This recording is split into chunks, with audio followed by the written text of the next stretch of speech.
I'm here. Alright, give me a moment, please, por favor, and all that stuff.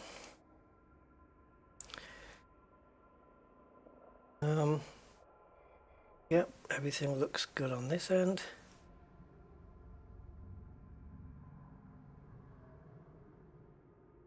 Come on, YouTube, come to life.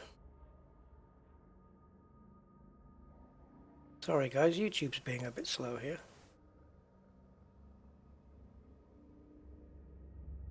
Okay. Apparently I'm live, but my YouTube channel says no. There it is. Just took a little... man, that took a while. Okay. Right, I'm just going to make a quick announcement on Discord, as this is a unscheduled stream.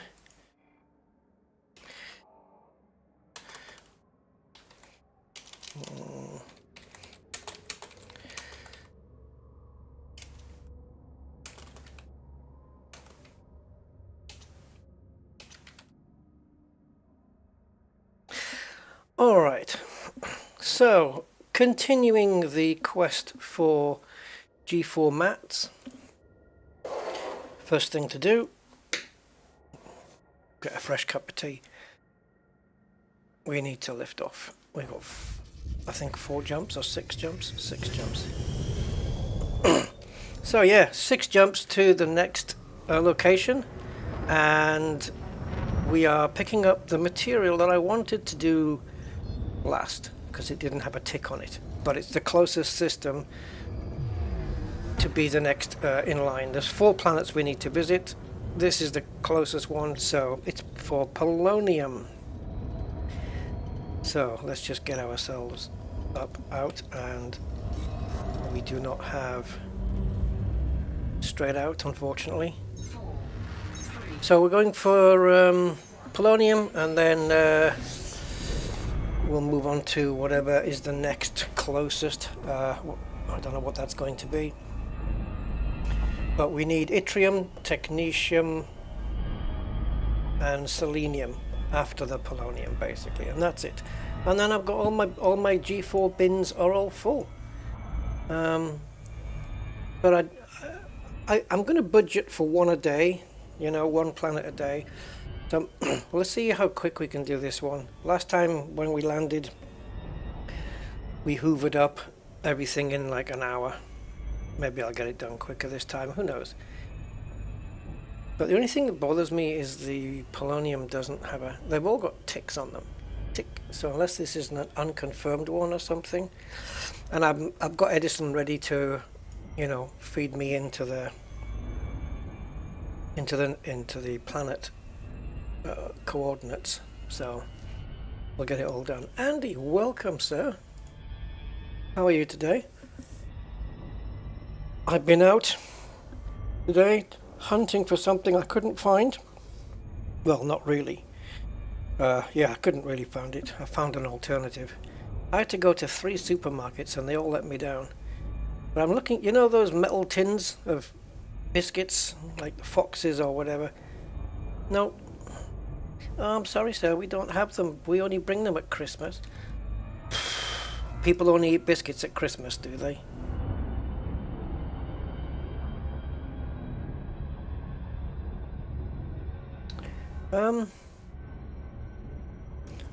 Something's just happened to my browser, and I just closed the window. Recently closed Windows. Oh dear. I seem to have lost my my stream window. Hold on.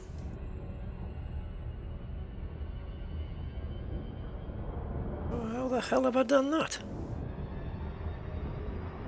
It's because I was typing on the screen where Firefox is instead of okay, let me just bring it up again. I was typing on the screen where Firefox is instead of on the Elite Dangerous thing.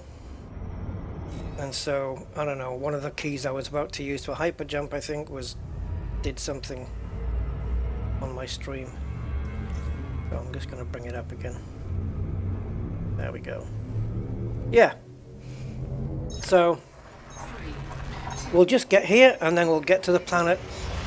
Give it a probe scan anyway, why not? And then we can get down on the surface with the help of Edison, my little sat-nav buddy.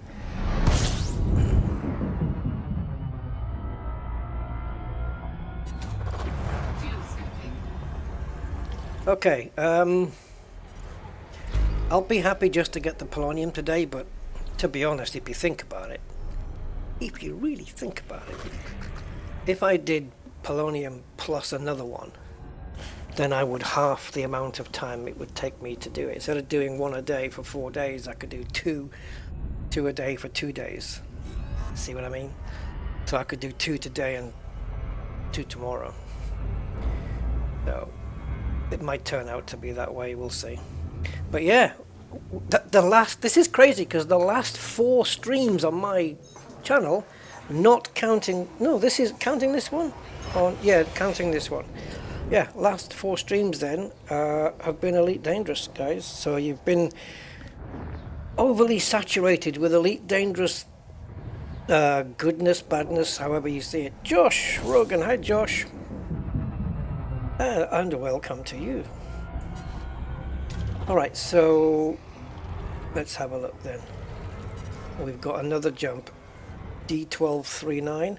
That's, yeah, 4 jumps still to go. We better not forget to actually do a proper scoopy scoop because I don't want to be too low on fuel.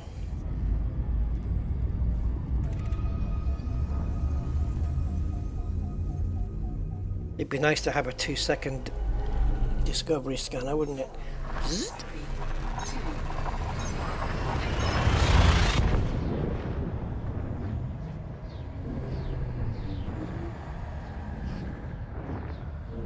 Do you know, this is a bit personal, but I woke up with a sore ass today, like on my left, on my side of my left cheek, right? And I've realized it's down to the way I'm sitting on this chair, and I'm sitting in the exact position to cause further pain. It's my slouch position, and it's probably not good. And the reason I'm in this slouchy position is because the chair's not comfortable. I really need to get a more comfortable chair. This needs to be melted down and recycled.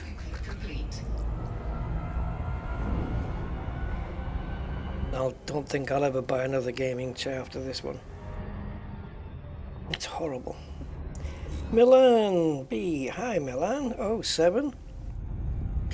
We are 3 jumps away from our next destination, and then we'll bring up Edison and feed in the information we need to get the coordinates on our little sat nav. Edison's like TomTom. Sort of, yeah, it kind of is, isn't it? Gets you to your destination.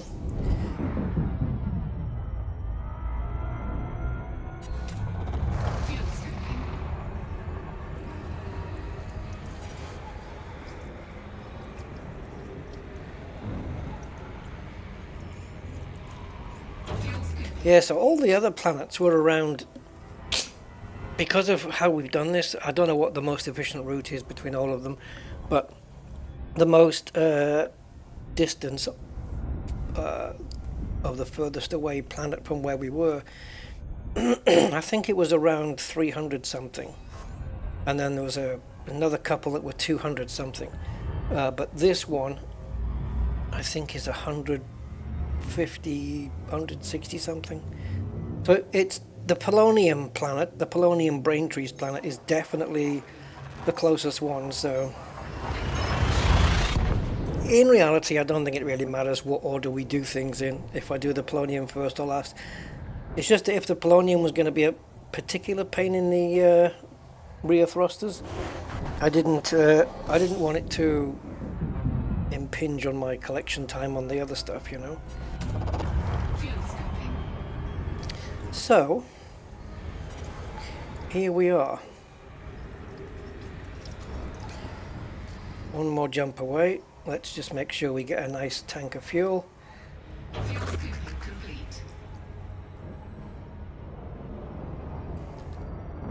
Okay.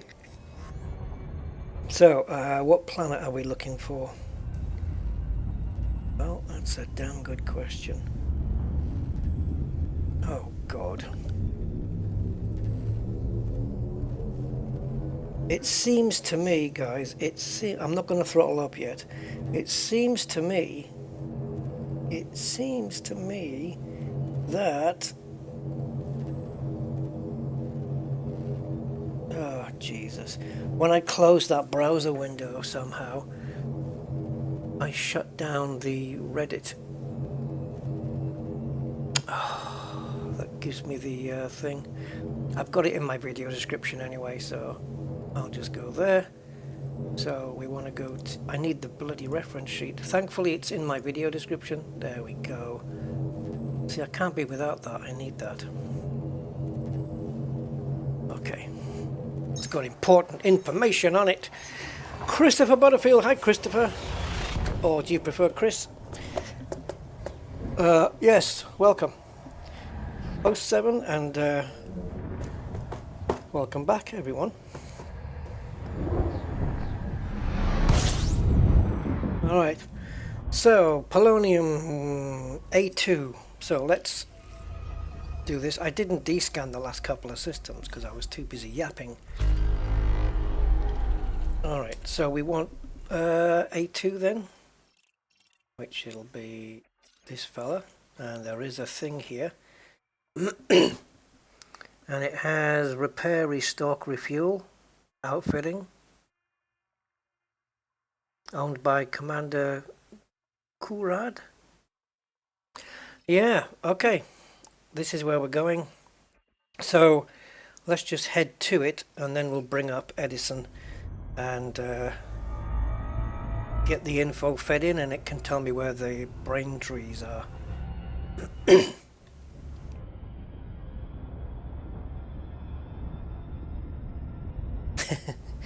I just want to...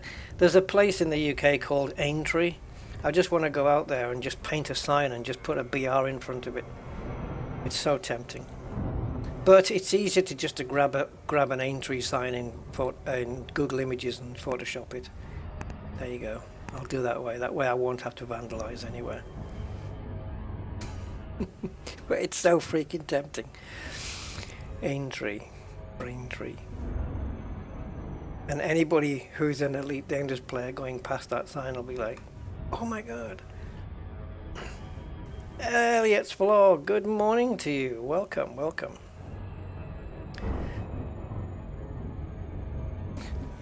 Yeah, so let's see if I can get polonium, and then, I don't know, maybe I'll most likely do 2 systems, or yeah, 2 planets. And then if I do 2 today, I will have 5 full bins. Okay, so from this distance I think will be good. 2 probes. Okay, let's do 2. Probably get away with 1, but we'll do 2. And now while that's on the go, we want to bring up Edison. And these waypoint names, don't need those. So we are at Sinuefe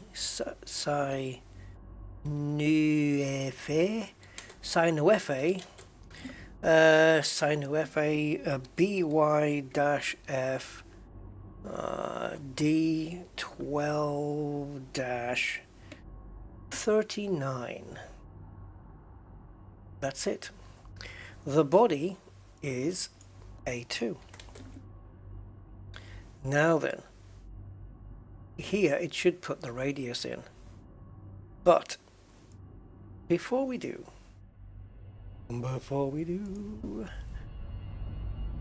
see, this is why I stayed further back, because the ship doesn't stop moving. So the radius is 375, okay? Okie dokie.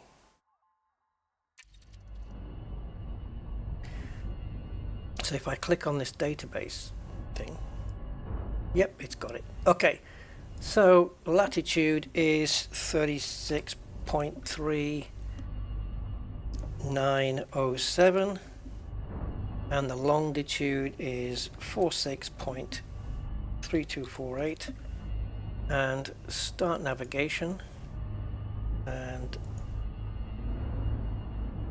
let's go. So the moment we get to... Turn left heading 273. What is surface excavation? Target 888 kilometers. Yeah, it can't be far away, can it? 273. Oh my god, other way around. Turn right heading 273. Distance to target 947 kilometers. 273, 275. Distance to target 902 kilometers. We want to also control our descent as well. But we're not going to drop too early. 754 kilometers.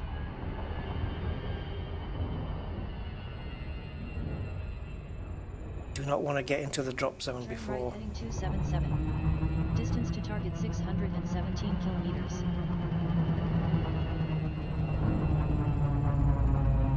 Turn right heading 279. Distance to target 439 kilometers.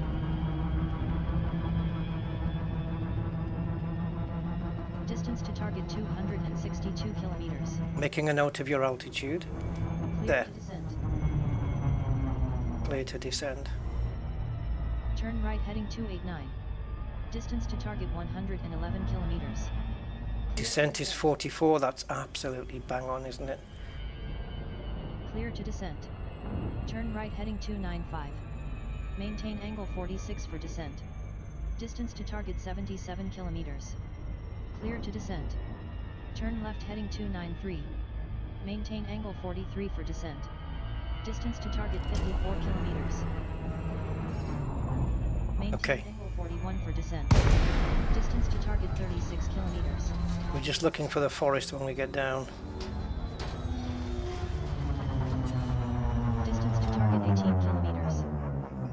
Okay, gravity is quite low here. So 295 is our heading. Distance to target 17 kilometers. We're too high up to see the brains at the moment. Yeah, Edison guides you down. Distance to target 16 kilometers. It's got an overlay on the screen, but if I show it, I have to go into desktop mode, and that makes it very, very stuttery. Distance to target 15 kilometers. We're looking for a load of brain trees to kick in here. There we go. We have a forest in front of us. Turn left heading 295. Anything else around? I don't think so. Okay, we're kind of there. I'm going to turn off Edison now. I don't need it anymore. Not the app, just switch off the navigation system. So this is all we have. It's not the biggest forest, but there's scattered stuff around. So I was going to just whiz the ship around there, but I've changed my mind. So we'll bring it down here. Hopefully we get a blue. We're on a little bit of a slope, but it's not going to matter too much. Okay, so this is a kind of a small forest, and polonium is only 1% here, but it's the same procedure as last time. As any phlegm excretions that we see is going to be polonium, because there's nothing else here that's a grade 4. So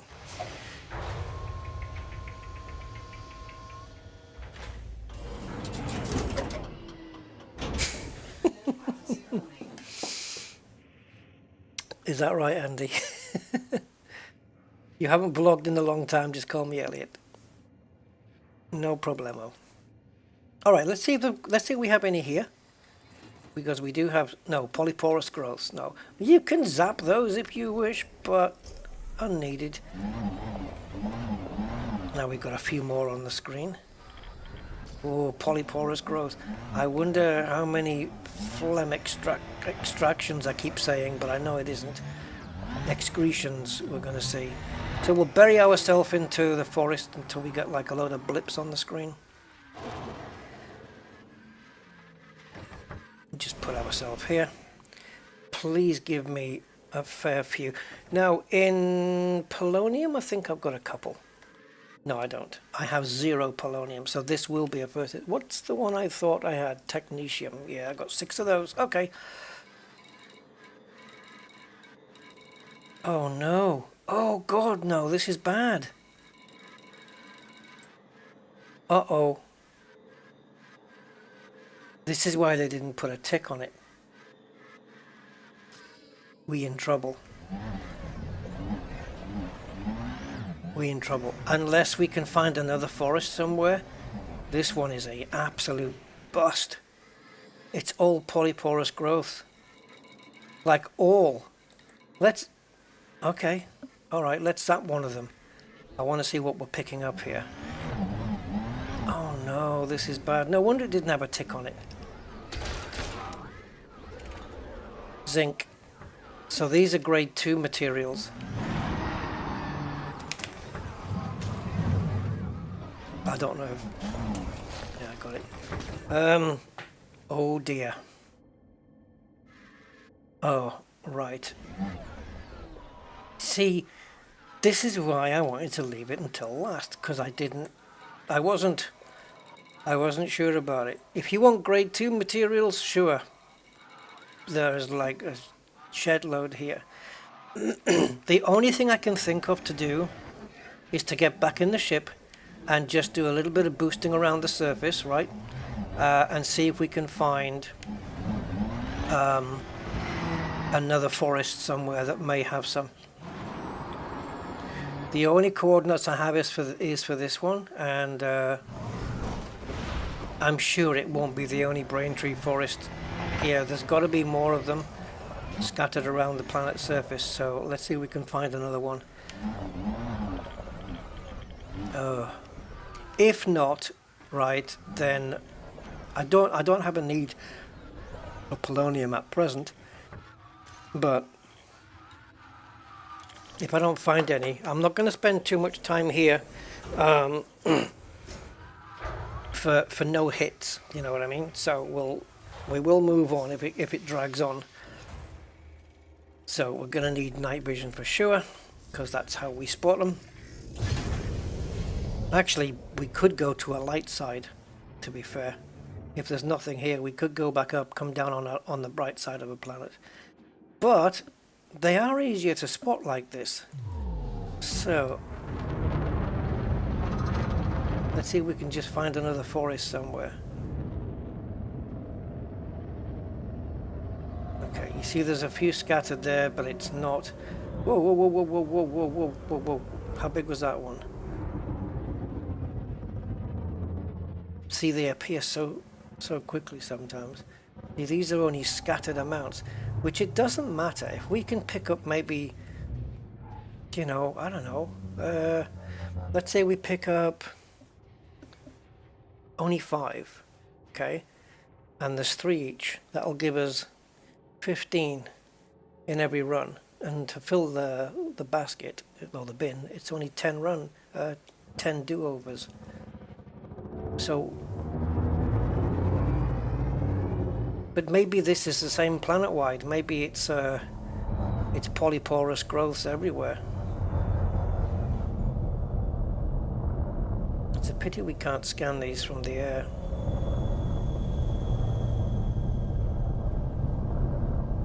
This would be a good place to come and carpet bomb with the mines. Right, let's have a little look and just see if there's any phlegm excretions here.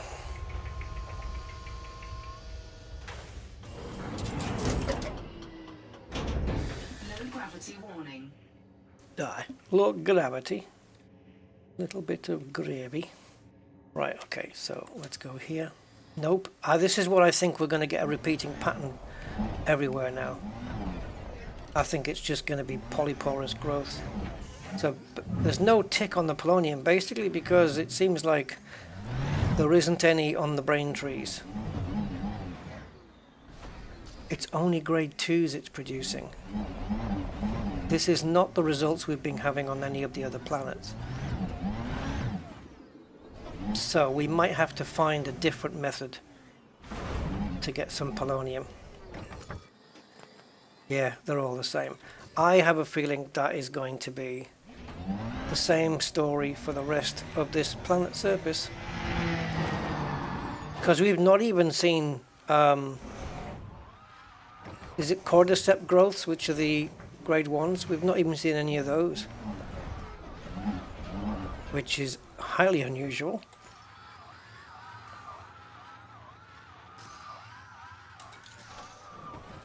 Very, very unusual. I'm going to take a trip round onto the light side and see what's going on there. I don't know, maybe I'll get lucky. Yeah, no, it's 1%, and it's the only one I have, and the technetium is 0.9%, which is even lower, but it does have a tick on it, so I've got a feeling that's going to mean that there will be phlegm extractions on there, whatever, excretions. When I say extractions, I mean excretions.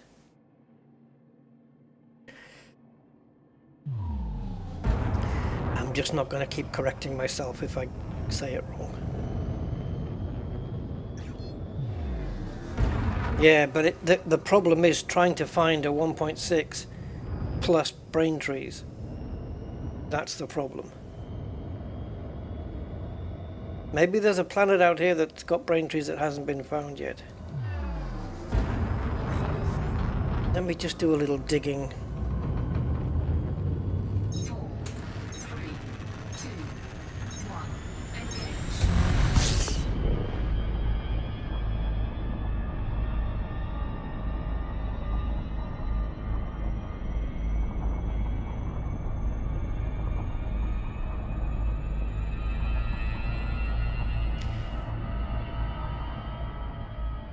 Okay, hold on guys. Just done a bit of digging here. The star system Sinoof, which we are in a Sinoof place. Sinoof blah blah blah blah. Planet 1 has brain trees on it that only drop polonium as their G5 mat from phlegm extractions. Okay, let's see how far away we are from that system. I'm prepared to travel a little. So sign off. ZM-H D11-9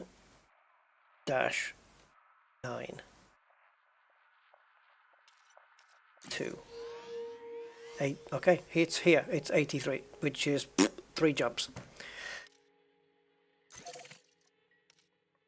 Let's go. Let's do it. Coordinates, I have none. Let me see if the guy's dropped a screenshot here. He has. Do we have coordinates on the SRV? No. You know why? Because the guy's in turret mode when he posted the screenshot. Well done. Turrets don't show the coordinates. You silly person.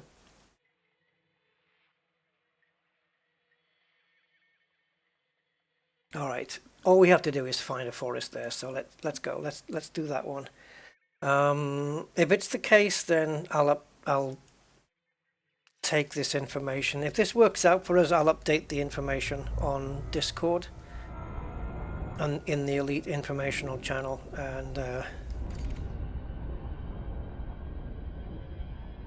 yeah, it will. It'll show the blue bits. It'll show the blue bits. But it's going to be up to us to find like a forest.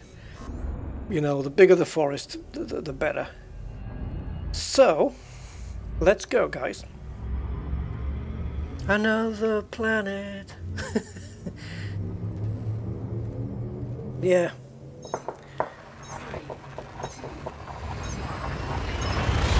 The percentage of polonium on this planet, though, I don't know. Planet 1 from outer space.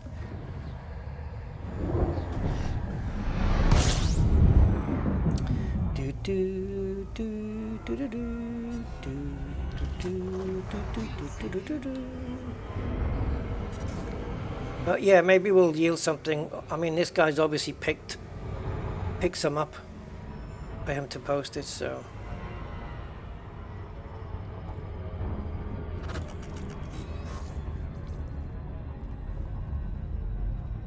And if we do find a forest that has a decent wedge of phlegm excretions, I'll go onto Discord, I'll post the system, and I'll post the coordinates as well of where my SRV is, so other people can know to go there, you know what I mean?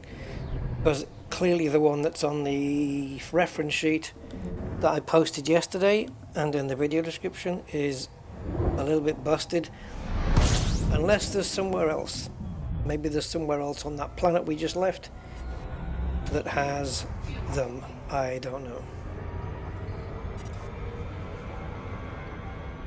It didn't look like it was going to be helpful though, did it? They were all polyporous growths, like every single one without exception. And polyporous isn't even grade 1s, so yeah, it's like coming across a forest load of crystalline fragments and not finding any precious cobble at all. It just doesn't happen. As we know, right? Precious cobble is like, it's so common, it's ridiculous. Okay, yeah, so here, this is the system, and then we'll just give a nice little probe to one. I didn't have my discovery scanner out on this one, but yeah, maybe the discovery scanner and the surface scanner should be on the same. I could actually, I think, maybe. That'd be helpful. Let's see. Maybe I don't have a fire group for it.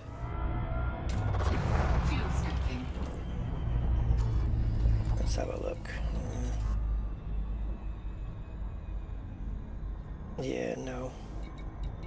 I could do a separate one where the D-scan and the surface scan are in the same fire group without the multis. I mean, well, yeah, surface scanner's there, look. I could just put that on there. I've got it in both. So there you go, done. Got the surface the discovery scanner there and the surface scanner on Bramric. Perfect. I don't have to switch fire groups now. I could have done that before. Okay. Let's go to the sysmap, and we want to be here. Ooh.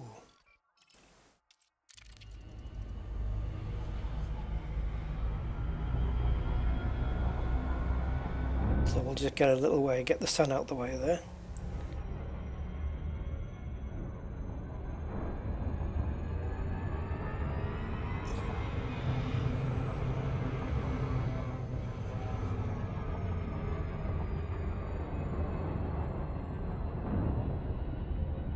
Hey, I found out something yesterday, guys. It's kind of sci-fi in a way, but it's also reality. I know that doesn't make sense, but trust me. It's something that if it happened in reality, such and such would happen, but it's only in science fiction that it could actually possibly happen, if that makes any more sense. Yeah, so I found out that if the Earth stopped rotating, and not by slowing down, just an immediate stop. If it stopped rotating for 1 second and then carried on as normal rotating, pretty much all life on Earth would be wiped out. Scary, isn't it? If it slowed down, we'd be okay. And if it stops rotating by slowing down a little, and comes to a stop, no, we will not all float away because gravity is still there. We'd still be on here. It just that the day would get a bit longer.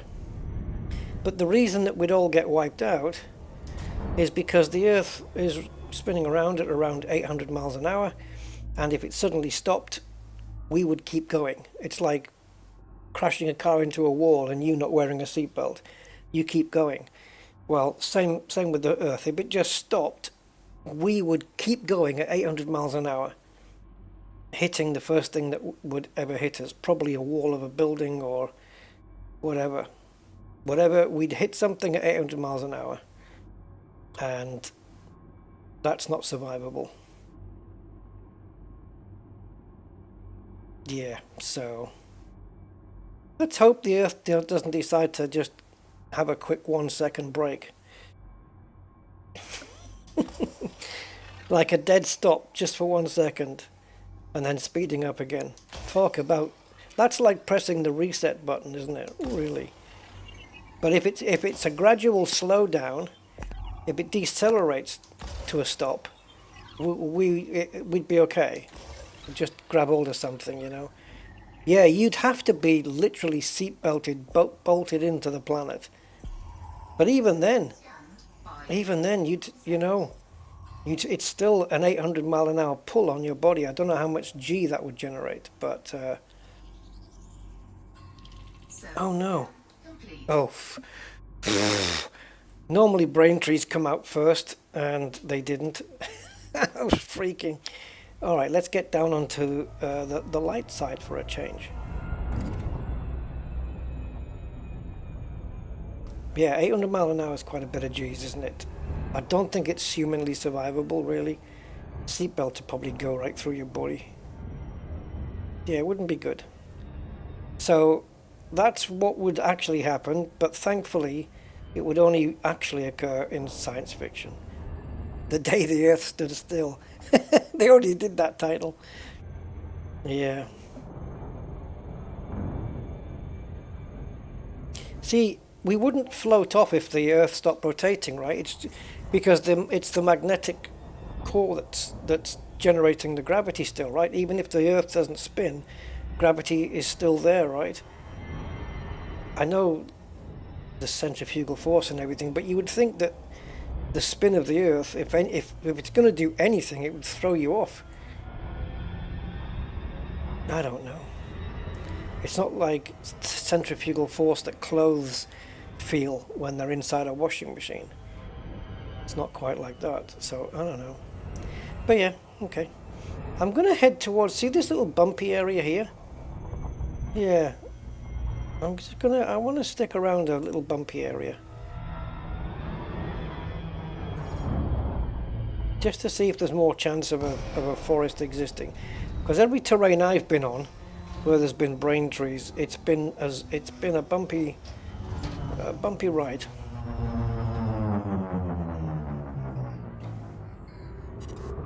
Now again, we can still use night vision in the daytime, just to highlight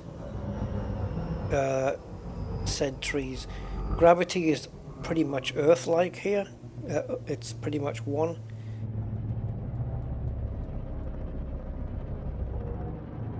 Now we are low enough now to see brain trees.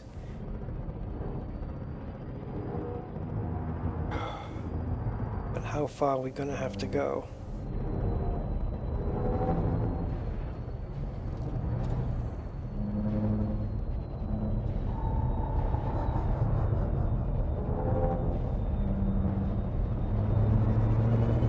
How far are we going to have to go? Hey, Bondoodles! How you doing?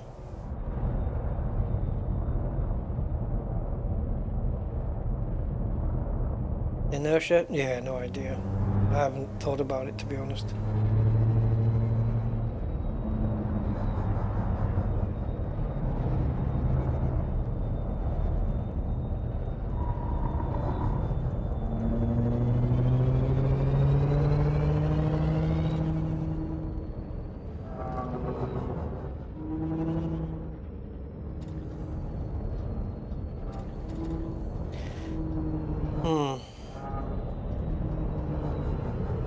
I guess I was half expecting this.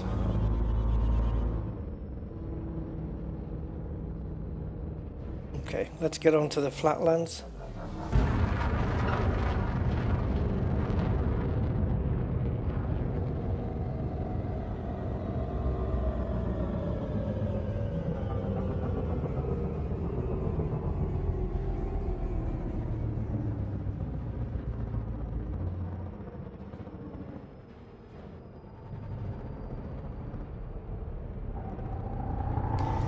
I turned because I thought I saw something, but it's just a small area really.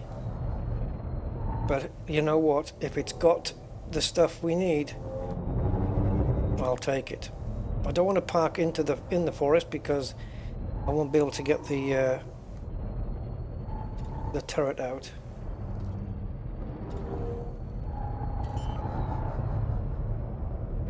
Actually, we should be okay here. Back a bit, down a bit, left a bit, right a bit, fire.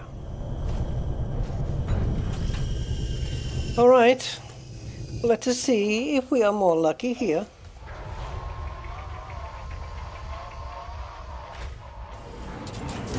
Yeah. It's a wonder we can hear each other, isn't it, Chris? Oh no.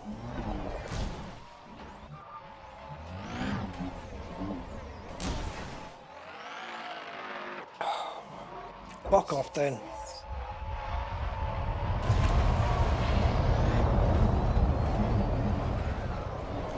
Will we get lucky on the first one? No. Oh god. Polyporous growth. That doesn't bode well.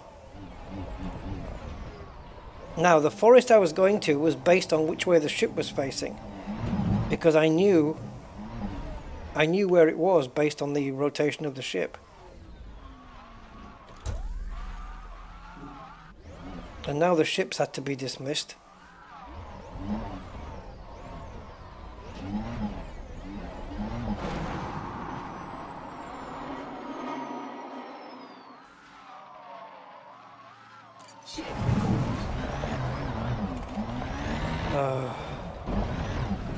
How long ago was that Reddit post?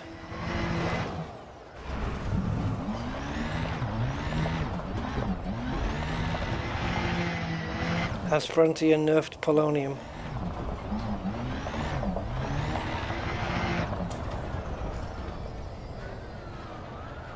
Yes. Yes, they have.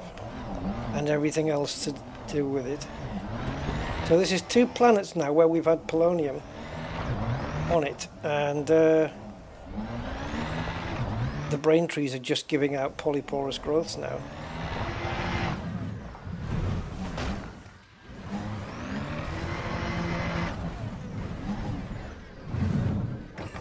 Okay, give me some sign of life here. Nothing.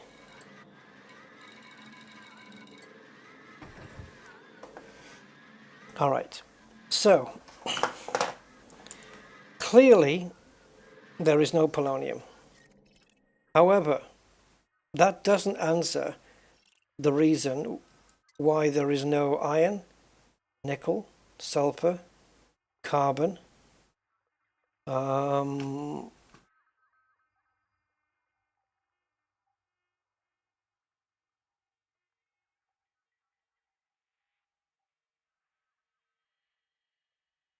molybdenum, tin and polonium. Polonium's only 0.6 here. It was 1.0 where I was before. So we have, in grade 2, we have chromium, phosphorus, vanadium. If you want phosphorus, shitloads here. Chromium, phosphorus, vanadium, arsenic, and that's it. Those 4 are in every one of those trees.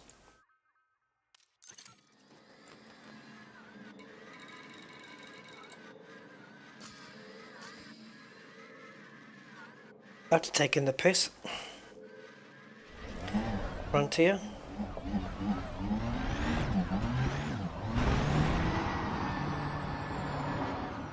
It's almost like something's bugged. Like if there is polonium, like they've written a line into the game.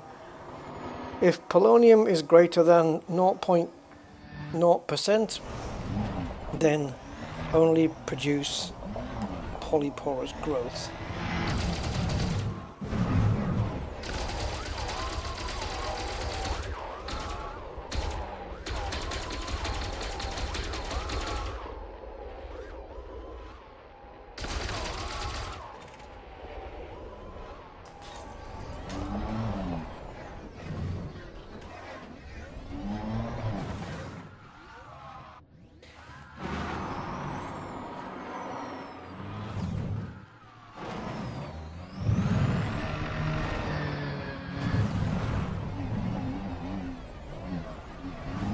Could it take the piss any harder?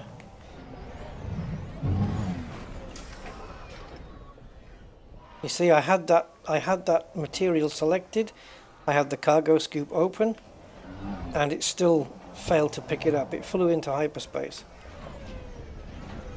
It's quite unbelievable how many bugs there are surrounding surface material reconnaissance.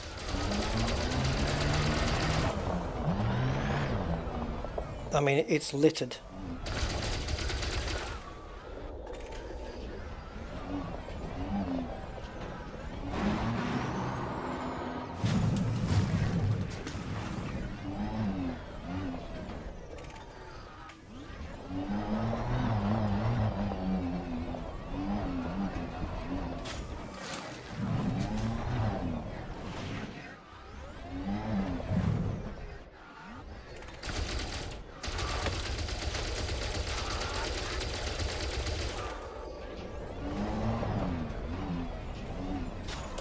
Jean-Claude Van Damme.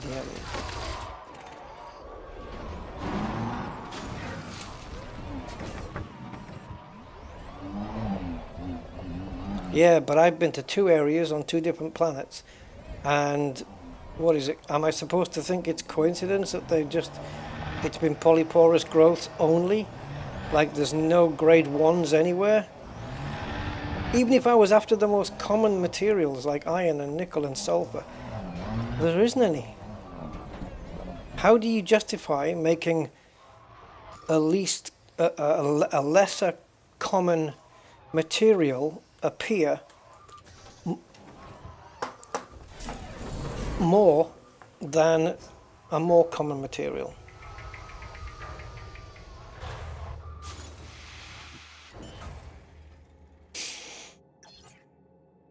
I would probably advise an iPad then, Angry. Definitely. Polonium's going to be a twat, isn't it? I can see it already.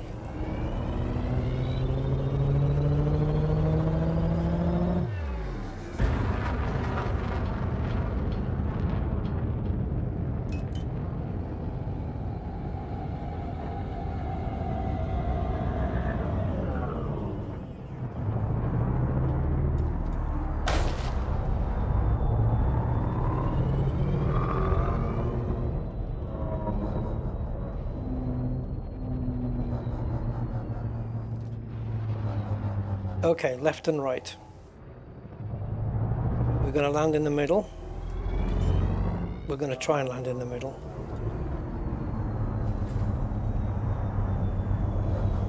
Try and get some flattish ground so it will let me escape from underneath. So that I don't have to dismiss the ship again.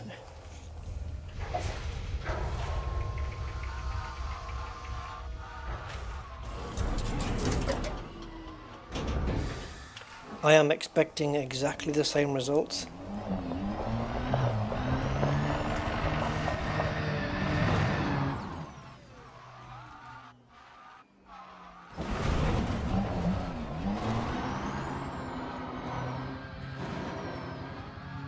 Thankfully, at the moment, polonium isn't something I need. But it's just going to stop me from filling the bins up, which is a shame. Yeah, this is bugged. It has to be a bug. And this is the problem with Elite, isn't it? It's if something's not quite right, it's more chances that it's a bug than any other reason. You know, you could argue, oh well, you know, you've got to be in certain types of terrain for this plant to grow and for this material to exist and stuff like that.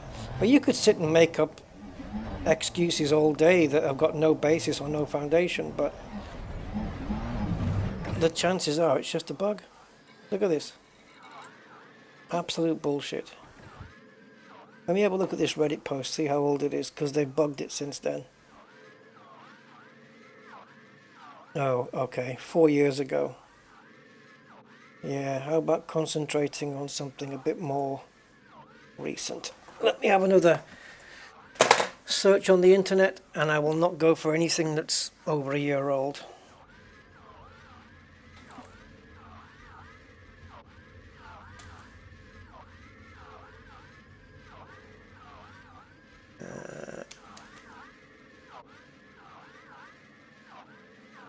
Okay, so 4 years ago is about as useful to me as a condom machine in the Vatican. So there's not many results. The other one is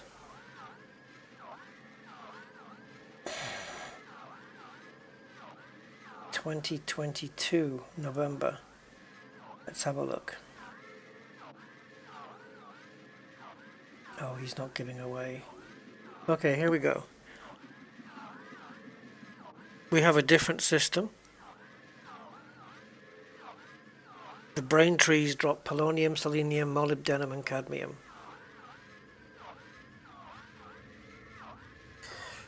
On planet 4. And then we've got... Okay, we don't need that one.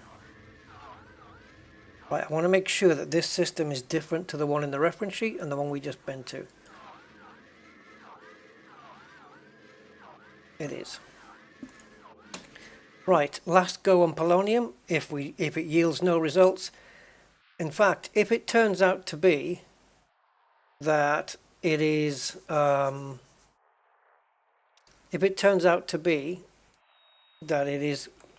polyporous growths all around, then it's bugged. Something's got bugged. Because now it's got me traveling even further out. You know, I mean, it's taking the piss now. It's taking the piss here. Because this is not the correct direction. This is all the other stuff that I need, yttrium, technetium, selenium, is all over here. So it's literally taking me out of my way.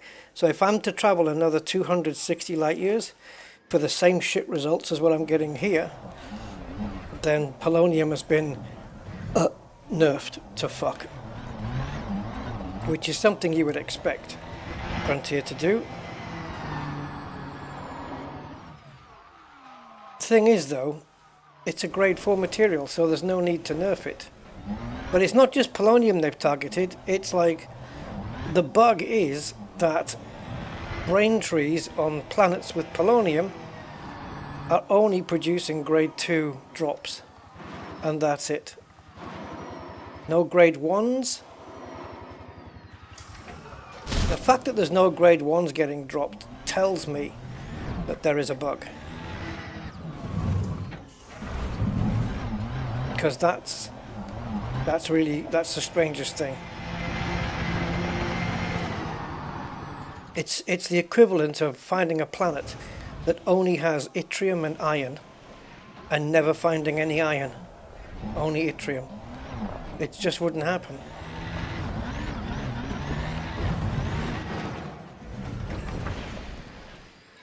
Same shit on the other side.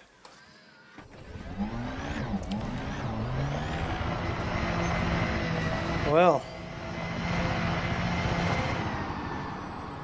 what have you done now, Frontier? Why can't you stop messing around?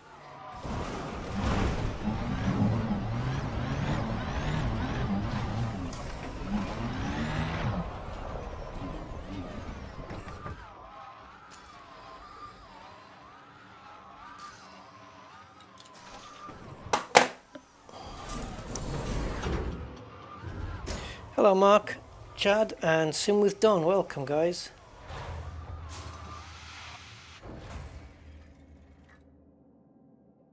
Alright, 9 jumps in the wrong direction. Fucking hell. This is what I need.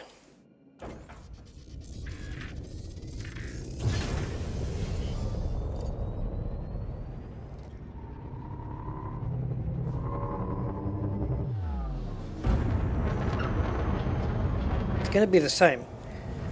It's going to be exactly the same.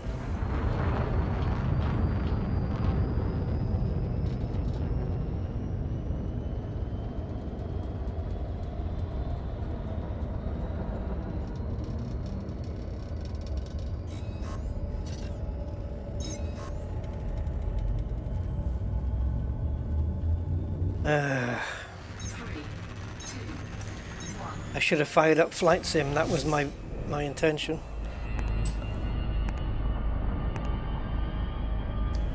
Should have stuck to the plan.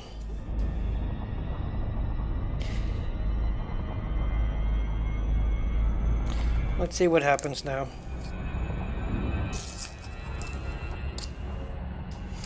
We're probably going to be 1,000 light years away from the other materials after this.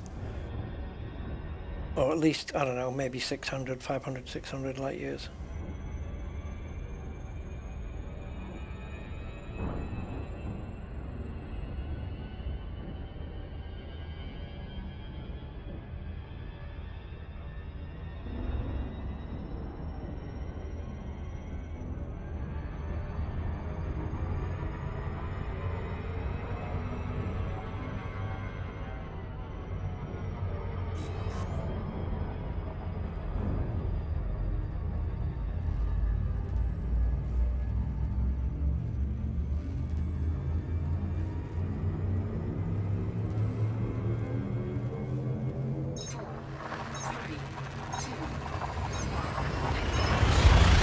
That's a tough one, Sim with Dawn.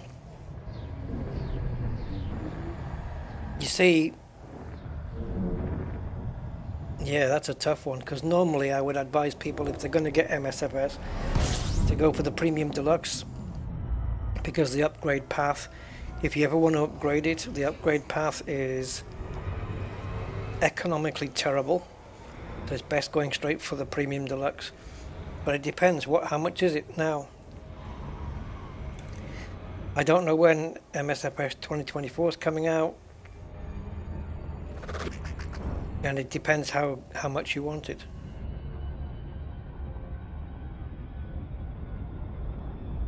Yep, that's probably the reason, Simondo, which is why I wanted to leave it until last. But the only reason I didn't leave it until last was because it was the closest next system to visit. $35, that's for the standard one?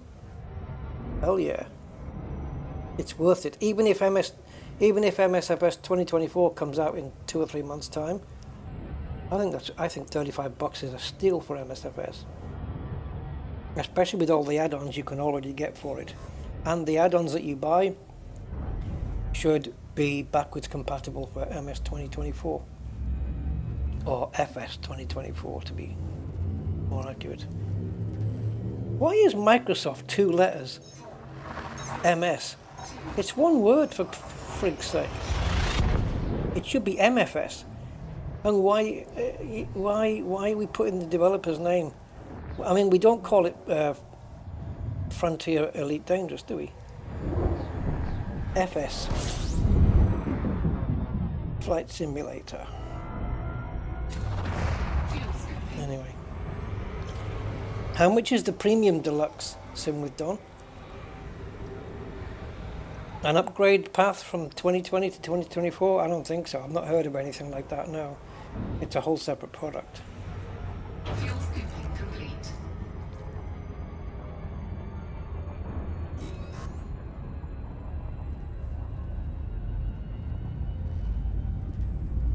The Premium Deluxe really, if you get MSFS and you plan to upgrade, you know, because the Premium Deluxe brings you all the planes and all the airports, where there are some missing in the standard version, which you'd have to buy separately otherwise.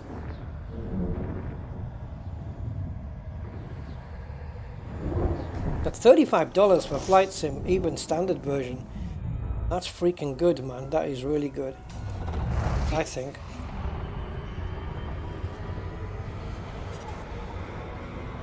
But obviously, you're going to have to get the PMDG Boeings, or not have to, but you know what I mean? They've got to be bought separately and stuff like that.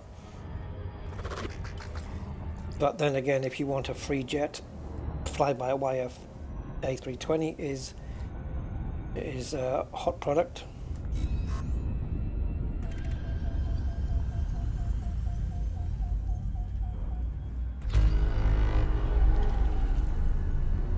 Yeah.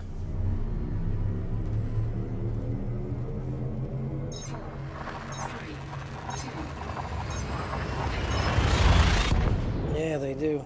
Microsoft, Microsoft, Microsoft, Microsoft. Maybe it's a description of Bill Gates's private bits. Micro and soft. Who knows? Fuel scooping.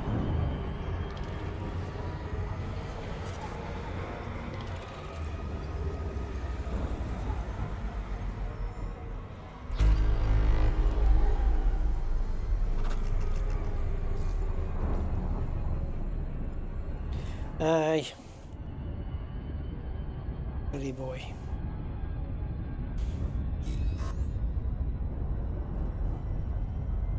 Man, we're going in the wrong direction here.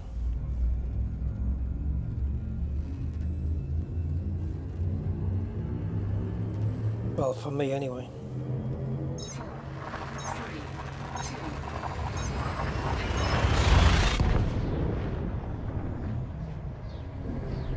Oh, I've just realised on this guy's list he's given it yet another planet with polonium.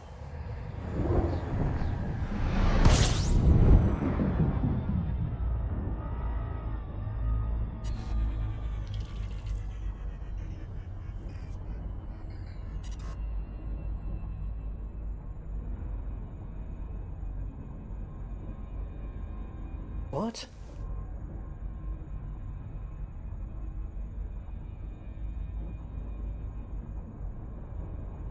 What?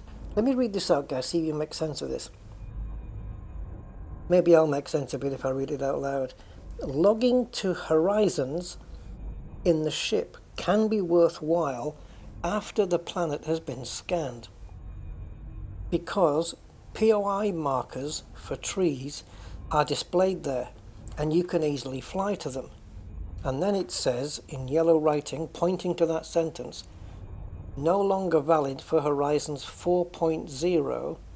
New Horizons use same planet design like Odyssey. New Horizons is 4.0 though, right?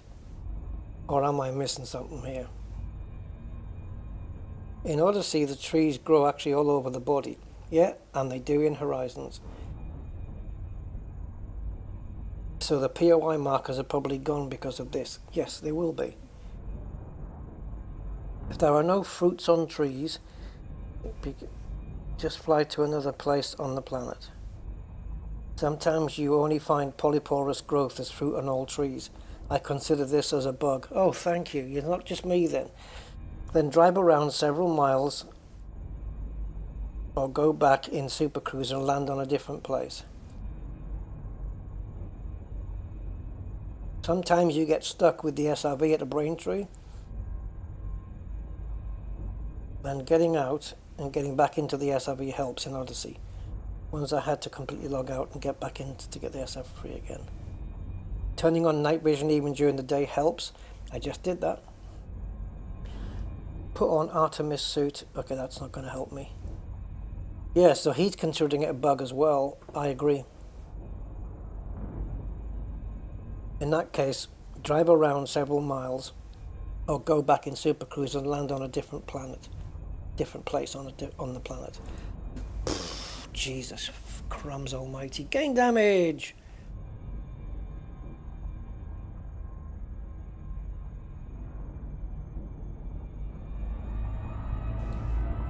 Oh, is he talking about the old Horizons? It'd be interesting. We could take a look at old Horizons. It'd be interesting to see what the results would be, actually.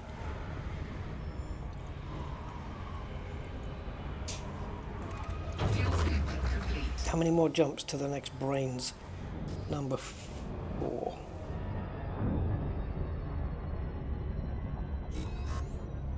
Yeah, so we're in agreement. It's bugged. Bugged. And he wrote this a frigging year ago, and it's still the same.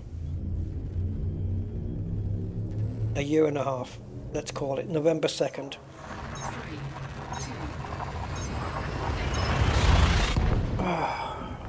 2. Man! Frontier. Oh, we've got some new features coming. We've got this. We're not going to fix the old bugs, but we've got a new feature to deflect you away from the fact that we're not fixing any bugs. Thanks, Arthur. Cheers, Arthur.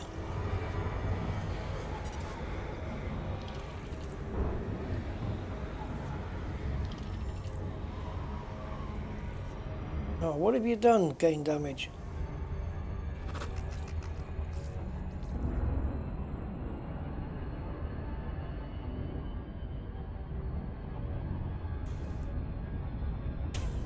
What happened? Poor Sim with Don. Sorry, Sim with Don. That looks like it was a mistake. But I had already read them, so...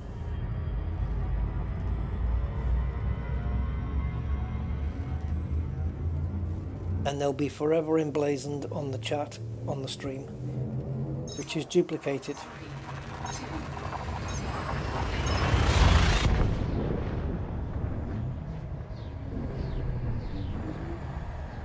Oh, I thought you were going to blame it on the dog or something, gain damage, or your cat walked over your phone or something. Yeah, it happens. Mistakes happen. System scan complete. Fuel scoping.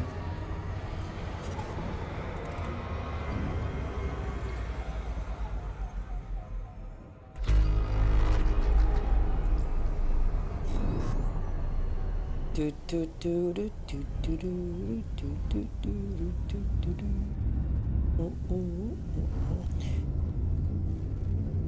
Yeah, we'll give this planet a try.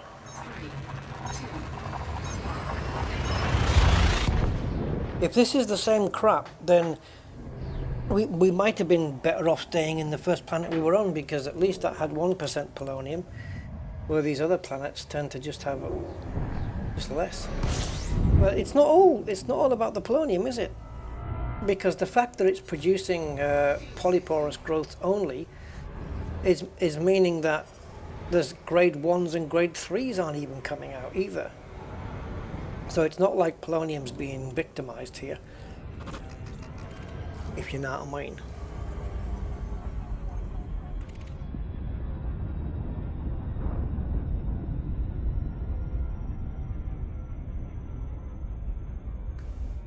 Oops, no, what?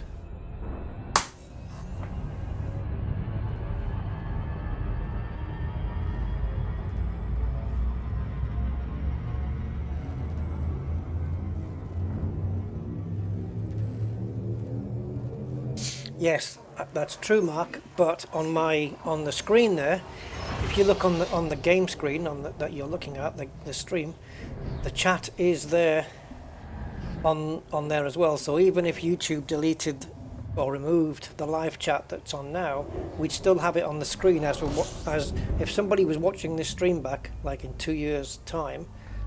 The chat that appeared at the time would be on the screen. It is emblazoned there forever. Right, let's see. We're in system D87 and we need to be on planet number 4. Guys, 4. What number is that? Oh, a big gravity as well, I reckon. Okay. That looks bigger, doesn't it? So... I don't have any coordinates for it, unfortunately, but... yeah, planet 4. Hey, Malcolm!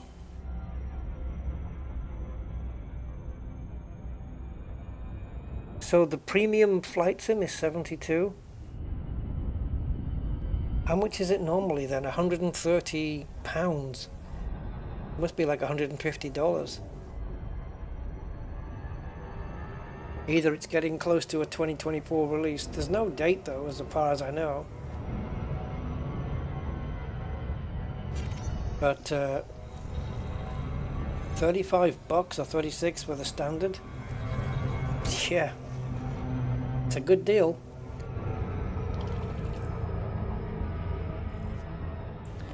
But it's, again, you might want to wait for 2024, but when's that going to be? Can you wait? Yeah, the premium was expensive, but it brought all like, you don't have to buy, because if you buy the extra aircraft or the airports later, it's more. If you decide, well, I've got the standard version, I want the other content, but I'd like to upgrade to Premium Deluxe, you can do that. But the price you add on to pay for the upgrade to Premium is way more than what it would be if you just bought Premium straight out in the first place. So, yeah, Dakar Desert Rally, yeah, it should be free. It's shite. I've played it. There's a new sim out today on early access. Some people are having trouble running it, some people are having problems with it. It's early access. It's Le Mans Ultimate. I wouldn't mind giving it a crack, but I don't think I'll buy it because it hasn't got raving reviews yet, and it is early access. Right, what are we doing? We're doing this surface scenario.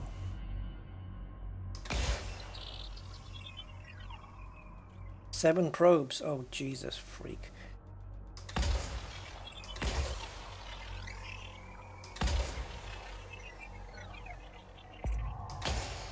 Oh, my mouse is so jerky on these on this black mouse mat.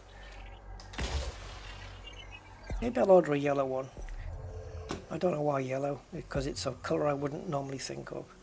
Surface scanned by 50%. Brain trees. It's not going to crack it, is it? Oh yes, it did. Surface scan complete. Okay. Brain trees.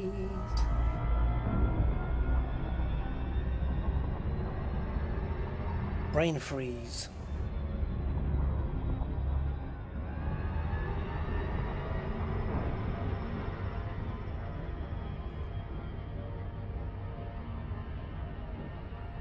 Gravity looks a little higher here.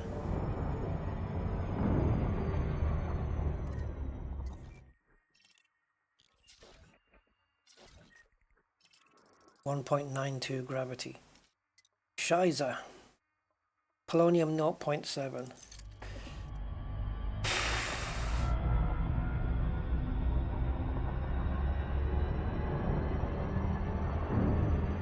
Orbital flight engaged.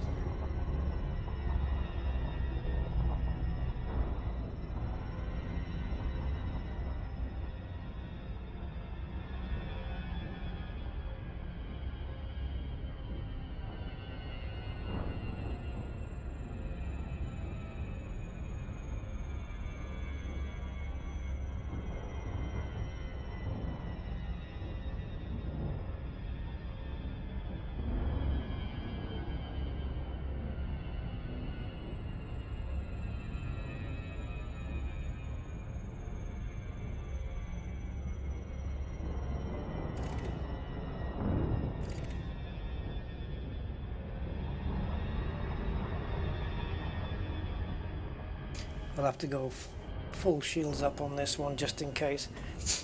I know it's only 2G, but taking no chances. There might be less chance of something sticking in a tree now, and if it does stick in a tree, it'll be a bit harder to jump up, but not so much, it'll be fine. Disengaging the throttle. Shields to max. Which is good because it also restricts the engines to 2 pips, which is good. Night vision engaged. This is yellow. Please do not burst into any Coldplay songs.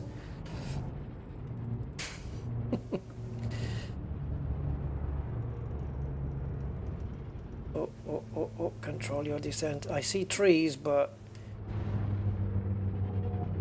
would that work? I see trees of brains, cordyceps growths. I'll zap them all. Well, there's very few here, but we can take a look and see if they're all polyporous, right? there's a little thing like in front, not directly in front of me, but slightly to the right. Oh, for fuck's sake, Rusty. Do that sentence again. Not directly in front of me, but slightly to the left, there are trees in the background there. So, let's get the car out of the garage. Ow! Oh, that's always been the case, Martin. Yeah, I'm making mistakes, so you don't have to. Ah! We have something different. Grade 3s.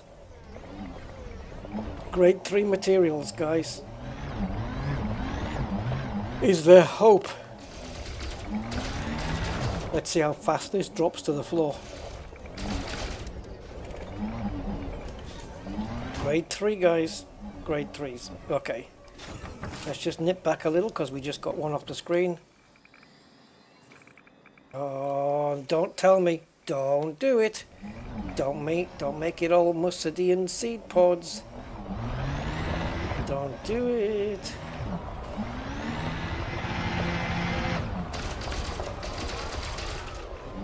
That would not be good. Right, where's my ship?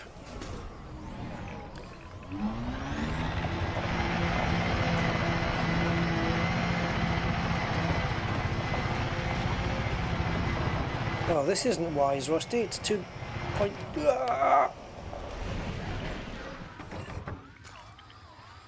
I knew it. Oh, well, okay. Oh, so I was going to say they're going to be all the same now. Let's see. We do have a little bit of variation. Just a little.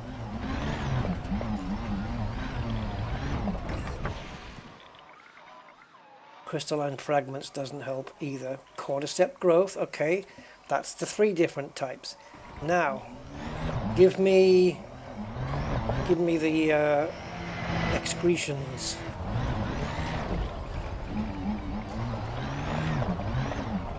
Otherwise, this is promising though. At least it is generating or spawning different ones. So that's good. Step 2 now would be to find a forest of them. And hopefully that they'll still do the same. If we can find a place that drops maybe just a few, then we can just keep reinstancing that place, because the same trees will have the same stuff on it every time you reinstance. And by reinstancing I mean exit out of the game and go back in again. Alright, are there any excretions in this forest at all? Any? Please. Oh, Jesus freaking Christ. 6 at a time, is that what we're going to be getting?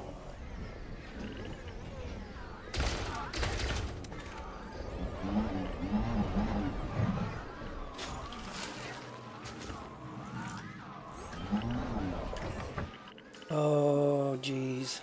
This is gonna be... If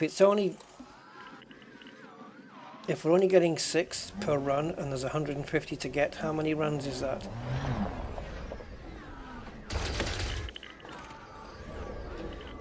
Well, 3 goes into 150. Yeah, 50 times, so 6 will do it. So 25 runs then, yeah. 25 runs if that's all we can find.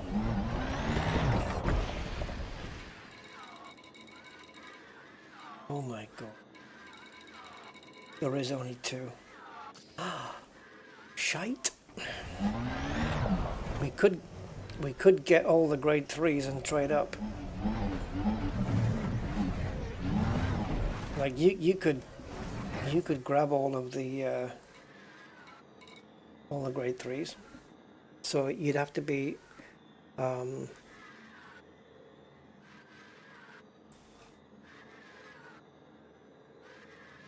yeah, you'd have to be doing all of the Musadian seed pods as well, basically.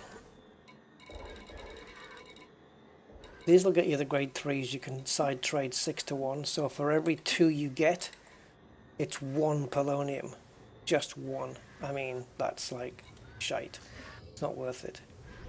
So we can try another forest, or we can just keep getting, we can just do 25 different refreshes here, which is killer because it's only the 2, right? Yep. Okay, let's try it one time. We'll quit out. Oh, this is bad. Obviously, it's better than nothing, but barely.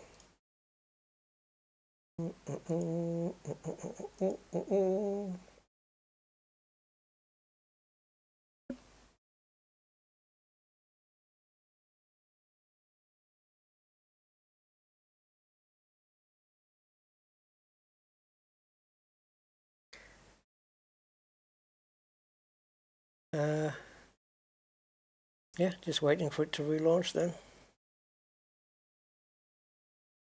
To be honest, I don't really need to fill up the bin for polonium, but it would be nice to have a good amount, you know, maybe 50 of them or something.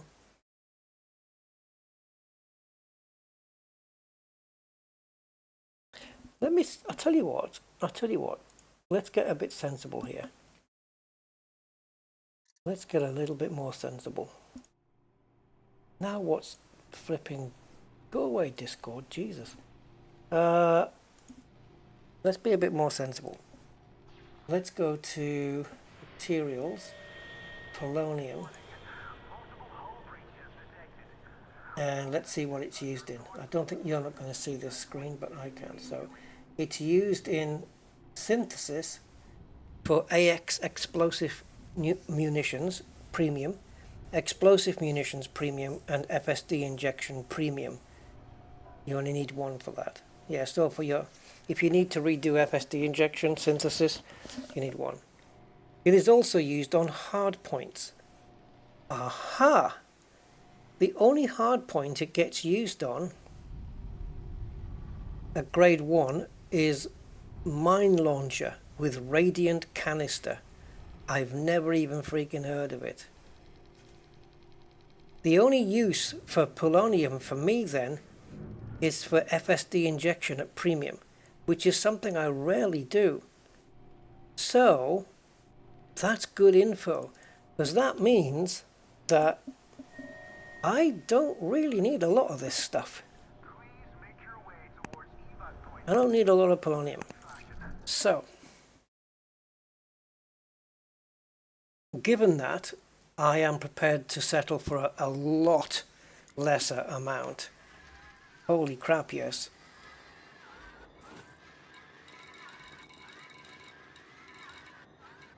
So we're going to get 6 from every redo, okay?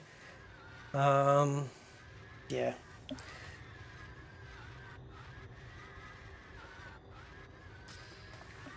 Alright, let me just sort YouTube out here because it's buffering on a paused video. How does that happen?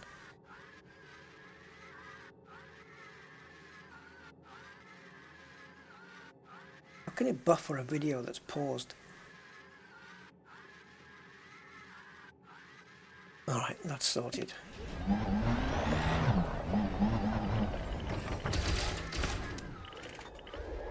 Well, this should be fun. There we go. Alright, so the other one is unselectable.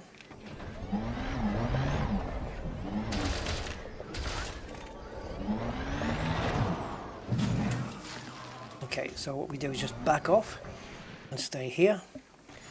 And unfortunately, yeah, you won't. That's right, Andy. You only need 1. You only need 1 per jump. Indeed. So polonium, I have 12 now. So we'll just do a couple of more runs, I think. But you know what? I would like to just have a look around while we're here, just to see if there's another forest somewhere that might just have a few more, just to see.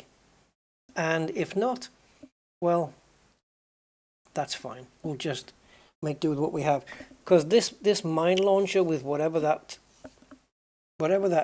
it sounded like an experimental upgrade to me. I have no idea what the hell that does, and I don't use mine launchers, although ironically that's something I want to put on a ship to come here and blast, perhaps. Or people were suggesting the flak cannon was better. Yeah, just to re-outfit a ship and then come back to a Braintree site with flak cannons and limpets. That's going to be interesting gameplay. I'll really want to have a go at that, because just zapping the trees en masse from the air and having the limpets swoop down onto the surface and pick up everything that falls off the trees, that appeals to me. I like that. It's like just mass collection, and you don't even need an SRV. It's brilliant. So I really want to have a pop at that for sure. I might do it on the Polonium planets, like this place, for example. Alright, so that is already there. Let's get the cargo scoop open, otherwise we're going to lose the polonium. Now let's see if I can navigate to the other tree. It was slight, there it is. See? Can't get one over on old Rusty. So now if I exit and go back in again, I'm going to have 24 poloniums. And that's going to be fine, isn't it, really? So we'll do this one more, and then we'll have a look for another forest, and then we'll see where we are from there. Obviously, now I know this little forest here that produces at least 2 of them. I know that if I stuck to it here, I could fill the bin if I wanted to. If I wanted to be bloody minded about this right now, I could do that. I'm going to take a screenshot when we get back into the game, because I want to note down the coordinates and, of course, all the system information as well. I did click on the play button like half an hour ago. I'm still waiting for it. Here we go. Super slow to launch is Elite Dangerous.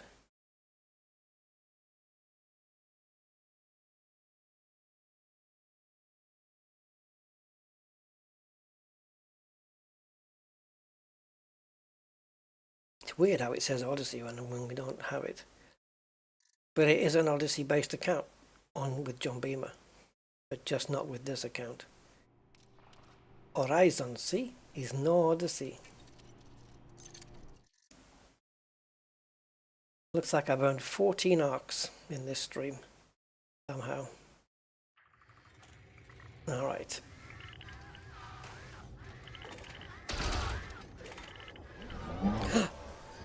Not without the cargo scoop.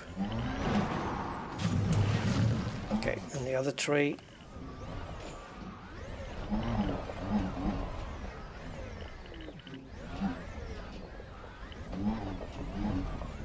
Oh. There. Okay, that's 24. It doesn't take long to build them up, to be fair. We're at 24 already. Which is what, an eighth? No, a sixth. A sixth of the way full on the bin, right?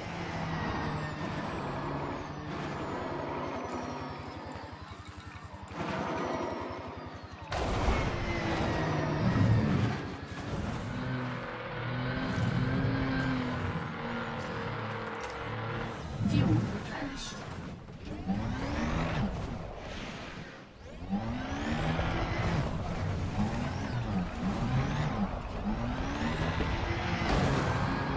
Oh, because of gravity it won't flick up.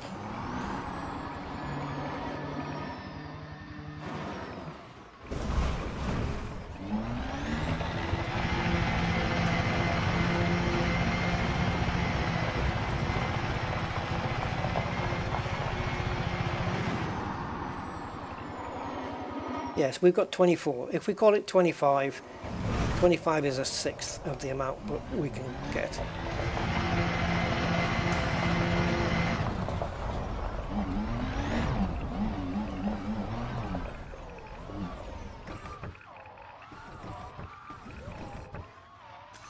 So let's go and search. Oops. Yeah, no, it's okay. We can still do it from here.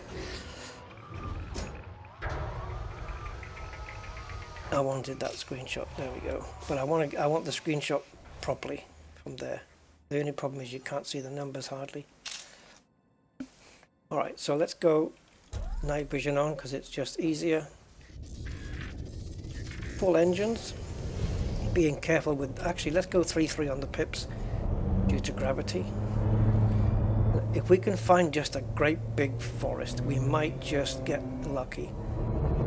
Because even if we find one that drops 4 excretions instead of 2, well, we're halving the time it's going to take to fill the bin up. It's just that easy, isn't it, really? I don't like how they spawn in, though. It's like almost so late. This doesn't look big either, does it? But there might be 4 excretions in there, you don't know. Unlikely. Do we try it or do we move for a bigger one? For the sake of freaking science.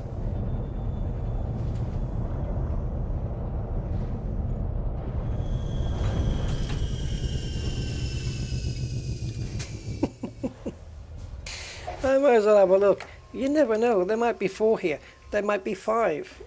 You just don't know. I mean, look how many we've got on the list already. Let's just do it from here. Don't even have to move. Right, there aren't any. Okay, that's good enough for me.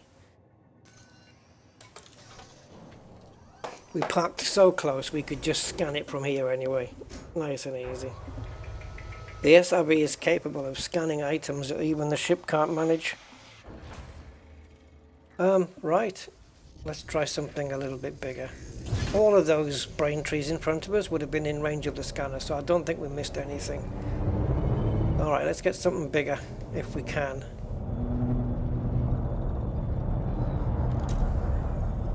Just a big mass of trees. Because it's not just polonium, there's other materials on here, right? Grade 1s and 2s and 3s that also need... Oh, here we go. This is a little bit bigger. But because of what we've seen, it doesn't mean that it's going to drop any excretions at all. Wow, look, we've got 3 around us. 1 in the distance there, 1 to the left, 1 to the right. I'm going to park in the middle, and then I'm going to put the SRV down in front of the ship. And we should be able to get a good bead on everything that's around us. Right? This might be a brilliant spot. Or it might be crap. But we do have 3 different spots here. So let's see if we get lucky. Put some pips into shield so they can recover. Okay, so let's get in front of the ship. And that way, oh, it's not quite enough, is it, to get everything? Alright, let's go to this side then. We'll go to the right, because this is the biggest one by far.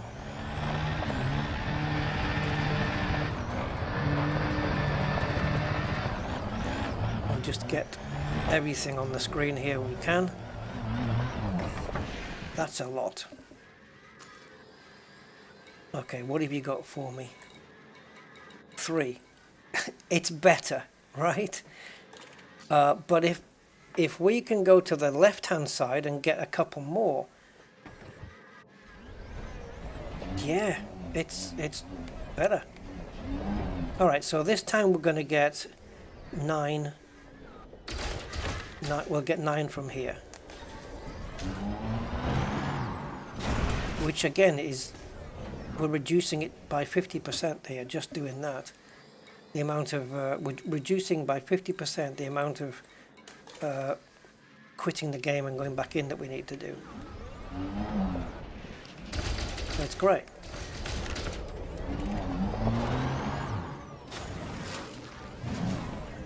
Okay, and the other one is there, just behind me.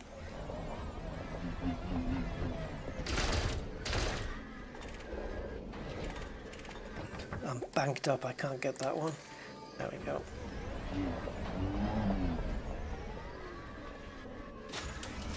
Alright, so I think that's all the ones here, so let's go.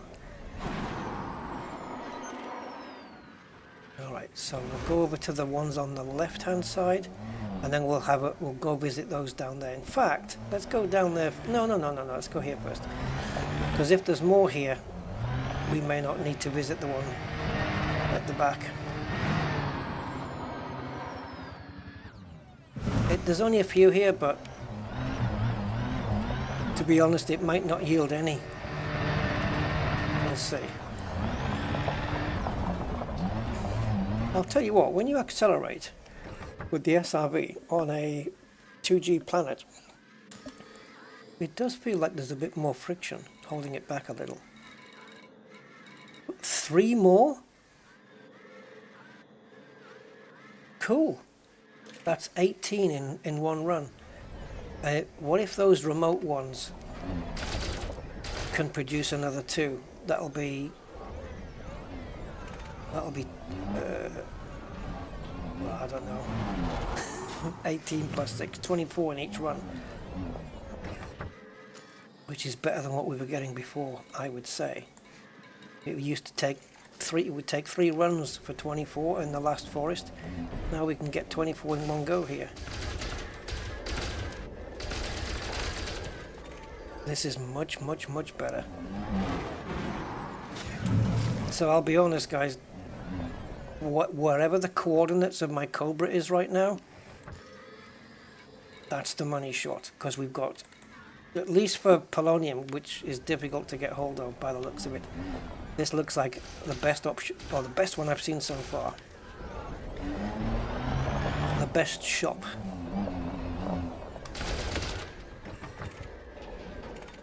Nope. Difficult to target something on the ground for some reason. Don't think it used to be. Ooh, it used to be that way. Right, so that's the 3 here. So we've picked up 6. 6 times 3 is 18. And so we've picked up 18 of them. So now we've got the far and away one. And then if there's any here, we can restart the game. Start here, come down to the left hand side one, and then go to the right hand side one, and start again. So this is fine, this is good. Even with those 6 that we found, that's good enough. Give me 2 here, I'll be happy. No, nothing. Nothing on these, unfortunately. What about distant guy?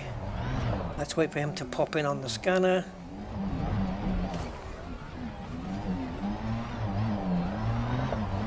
There he is. Okay, so it's only the one on the left and right of the ship, basically.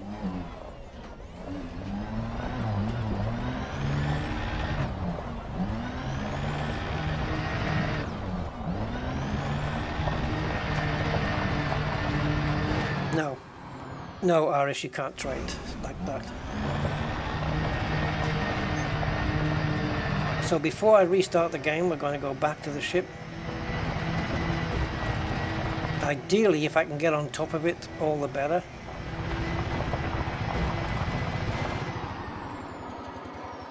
Oh, I only had 2 pips into engines on a 2G world. Well done, Rusty. Clever.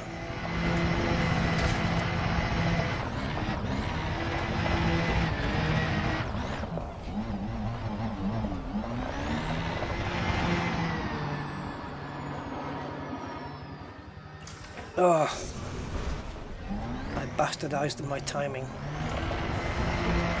What are you doing, Rusty, you crazy dog?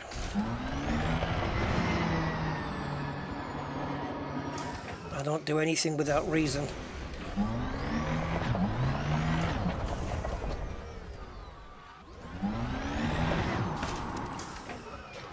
Oh, should I have fucked? Oh, yeah. Okay.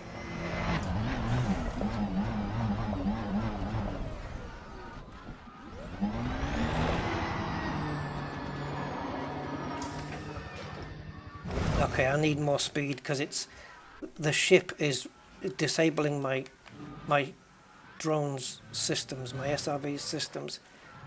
I've got no boost now. You fuck shit.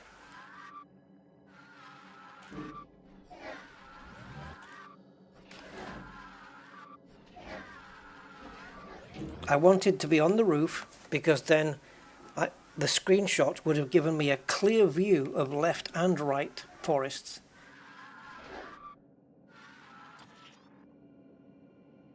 Okay.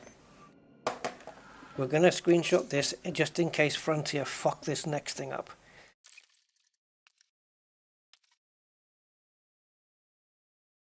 Right, where's it gone? Where's the option gone? The stuck commander, where's that gone? That's not there. It was here yesterday. Let me guess. The stuck commander option only comes out when you're not stuck.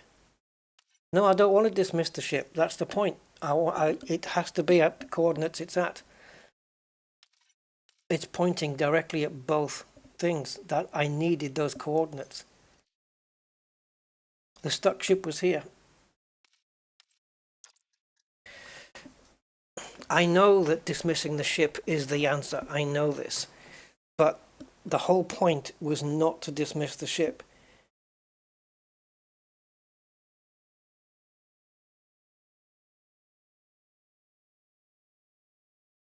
So, yesterday we had the third option of a stuck commander. Now that I'm actually stuck, the option isn't there. Fuck off, buying arcs, Jesus. In your dreams, boy. Let's go to main menu and see what's in the main.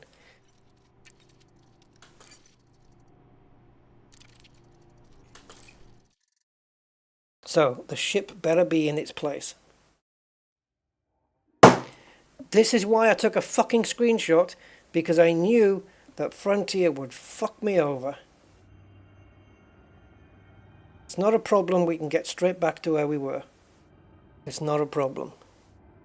But it's just a pisser. They said, if you get stuck, the SRV will be placed in your ship. What they didn't say was that the ship was going to be transported into fucking orbit. Fucking hell, what a bunch of wankers. Sorry guys, but this just shits me up chronic. Okay, so let me just have a look at my screenshots. Prepare for a Rusty's rant. Why couldn't the ships stay on the planet? Why don't they have the ability to just tell the game the SRV is inside the ship? And that's it? Just leave the ship where the fuck it is? Why can't they do that? The level of incompetence, man, is just... Oh! Anyway, I have the screenshot from the SRV upturned. And those coordinates is what we need. So, the other stuff that we need, the other information we're going to need for Edison is the system name. So, let's get that in. So it's Sinoof, just like the other one is, and it's PP-M D8-7, and the body was body number 4, Quattro, remember, and the radius 8828. I'm going to confirm that on the system map that you can't see. It is confirmed 8828. Now, the coordinates that the SRV was at before Elite threw me out of it was 8.4. I'm reading orange on yellow here. 4542. And the longitude is 91 point. I'm going to take a guess here. By the time we get into the lower decimal place, it's not going to matter, but I believe it's 444. It's either a 0 or an 8. It's not going to matter. By the time we get to that decimal place, it is not going to matter at all. But I'm going to put a 0 in because that's what it looks most like to me.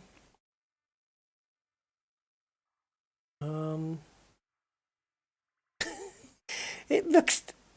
Hold on, I'm just going to magnify the image and see if I can see it.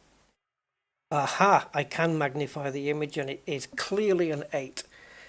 Okay, so it's 4448. So that is the exact position where the upturned SRB was.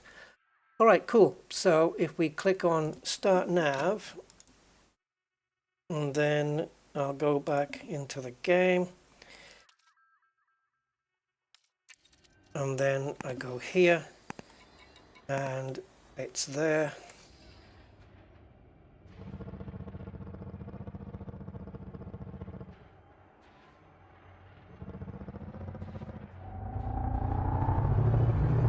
Because the ship could have been sent away, but on principle, I didn't want it moving because the ship was exactly facing the two forests, if you like, right? And I wanted that screenshot to show both forests on the left and right side with the coordinates on the screen at the same time. Could have done it with the SRV, but it's easier to see from the ship, and I wanted the SRV on the ship's roof, so everything was visible in one screenshot. And when I get something in my head that I want this certain thing, I'll do everything in my power to not remove the ship.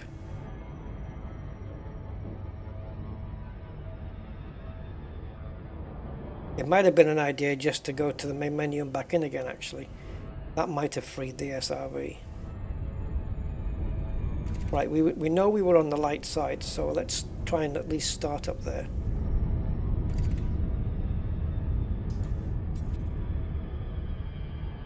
We don't need this reference map either, but we'll put the damn thing on anyway.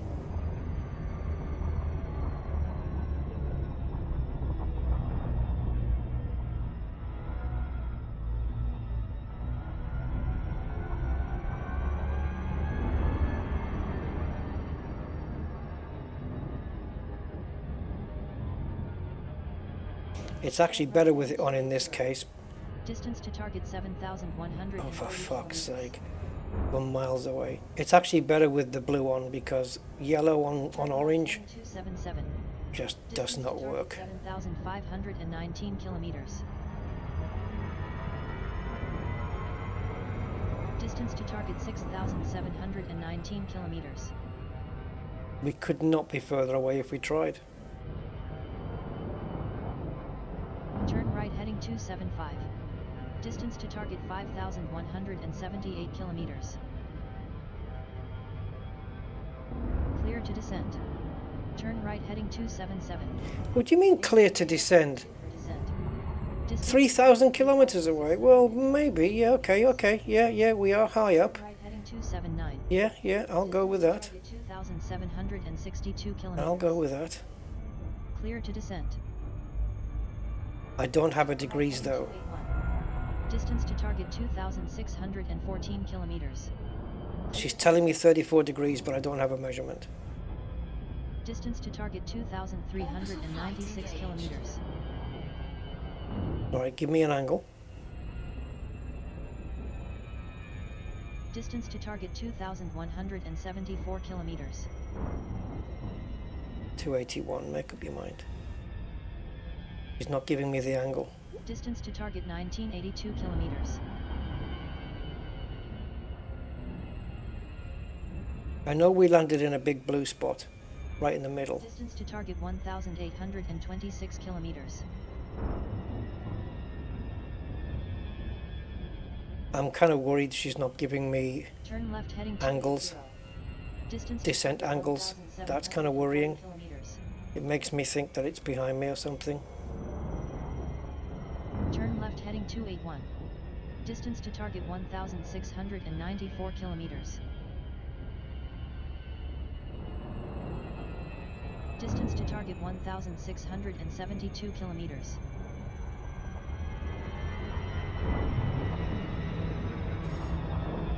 We'll get there, just this might be a bit of a... 57 kilometers. This might be a bit of a faff.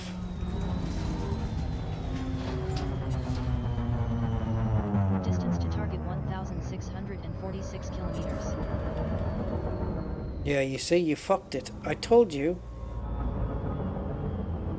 Distance to target 1,645. I told you fucked it. We're 1.4 kilometers from the surface, and you're telling me 200 and you're telling me 1,600 kilometers away. 644 kilometers. I mean, you've just lost your credibility as a navigation device. Turn right heading 280. Distance to target 1,643 kilometers. And that's because it told me to descend from 3,000 or 3 million miles away. Distance to target Whatever the fuck it was. 1,643 kilometers. Turn left heading 280. Distance to target 1,643 kilometers. Right, so I'm just ignoring the silly cow for now because Distance to target 1,600. she's feeding me bogus information.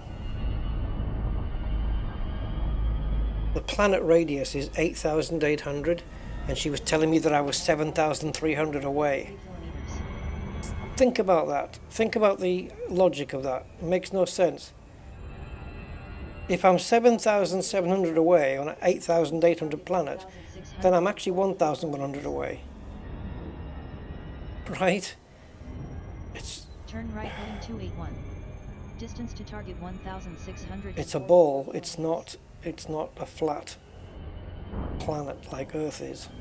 Turn right heading 281. Distance to target 1,661 kilometers. Turn right heading 277. Distance to target 1,701 kilometers. Let me get the planet in view first, and then I'll turn to whatever you say. Turn right heading 249. Distance to target 1,857 kilometers. Right, all I'm going by now is the angle Turn right heading 280. and the distance.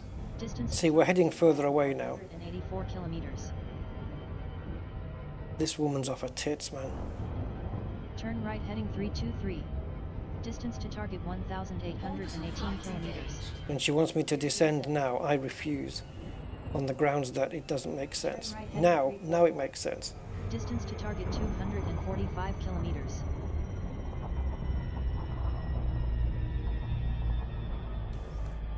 Turn left heading 130. Distance to target 300. I think the arrows that it's showing me now are a darker orange.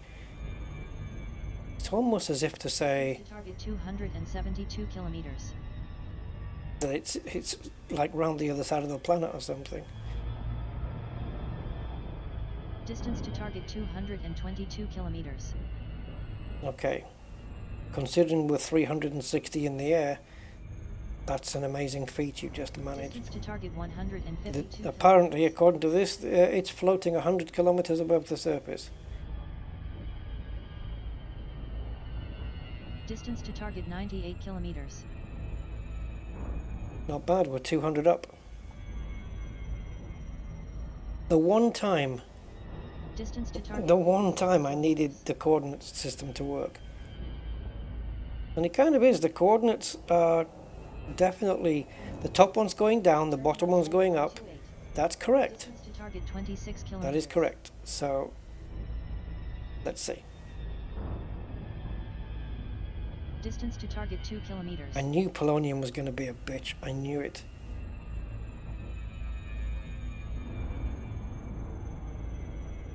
Turn left heading 288. I can't keep up with what you're telling me to do here. It's ridiculous.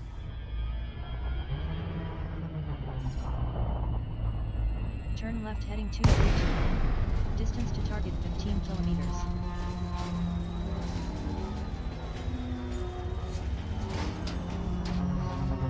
Turn left heading 149. Distance to target 12 kilometers.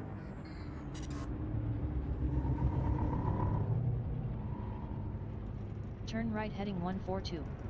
Distance to target 11 kilometers.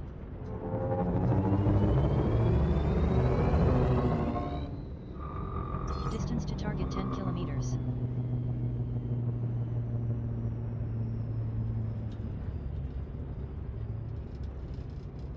Stand by for impact. 142.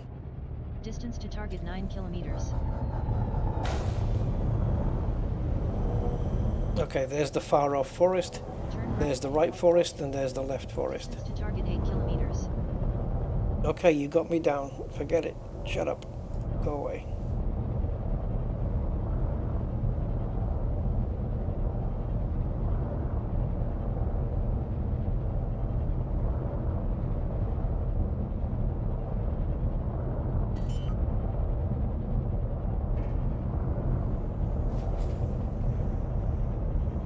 Now, because I'm pig-headed, stubborn, and all those obstinate and all those things, my next move should be to do exactly what I was going to do in the first place.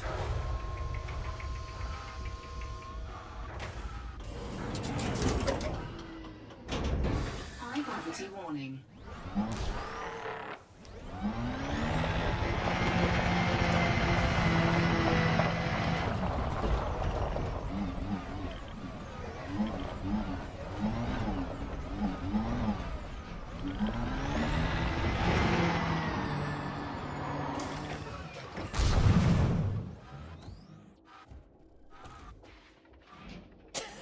Fuck off. First go. I'd like to know why the boost doesn't work in these situations. Because Ship dismissed. just because it says, you see, Frontier for no reason decided that your boost is not going to work next to your ship. They made that decision for no reason. No reason whatsoever. They just decided to do it. There was no valid reason for it. They just did it. Chassis integrity compromised. And it's been that way ever since. It deploys it. What's the opposite to deploy, for fuck's sake? It retracts your turret. It stops your boost. Why? So that we couldn't land on our own ship's roofs. Why do Frontier give a fuck about that?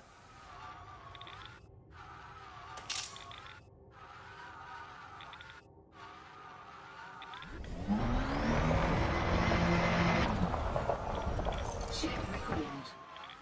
We could, just think of how much polonium we could have collected by now.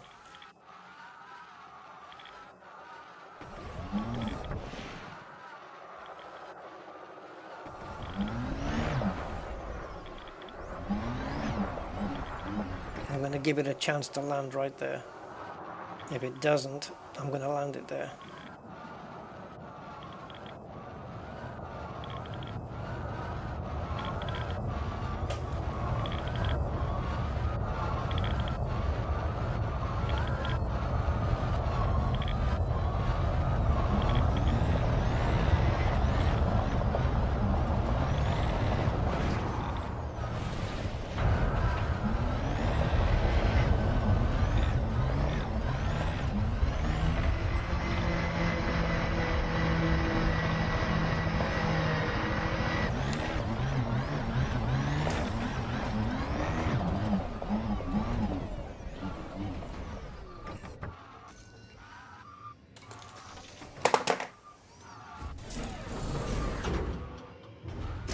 Pig-headed, me? Yeah, I can be. Especially when it's on principle. When I want something in the game to happen, which it should be possible very easily, and Frontier make it not so, yeah, I'm gonna be a bitch about it. This ship has lost all fucking control of itself.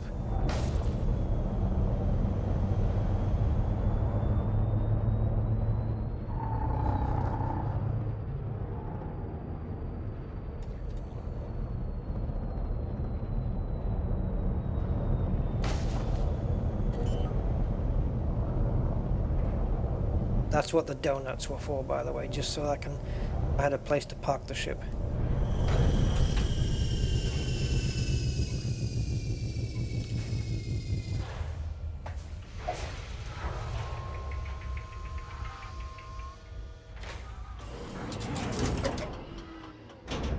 High gravity warning.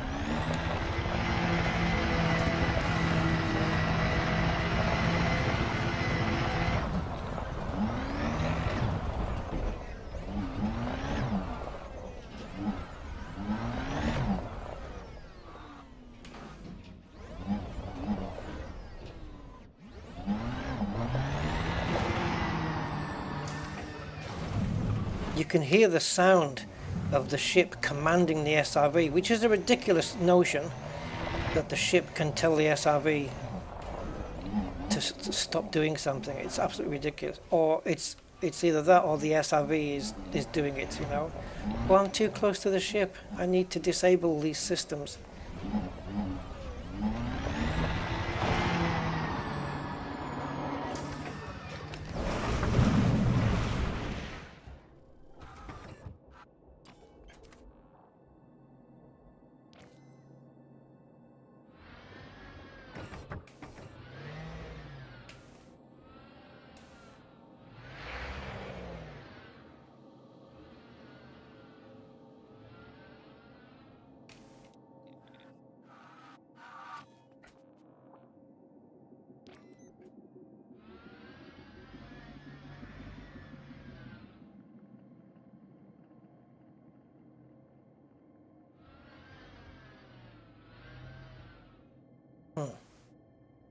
This is weird.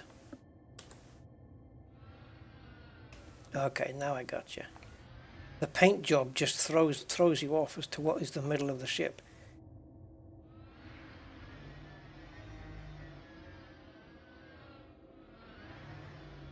That'll do. Right there. That's it. That's what I want. Screenshot. That's what I wanted. That's all. Nothing more. In fact, ideally, this shot. I don't mind if it's fish eye, frog eye, whatever. I want the left and right in here. And there, and now between the two screenshots, I've got the coordinates and I've got the view. That's what I wanted.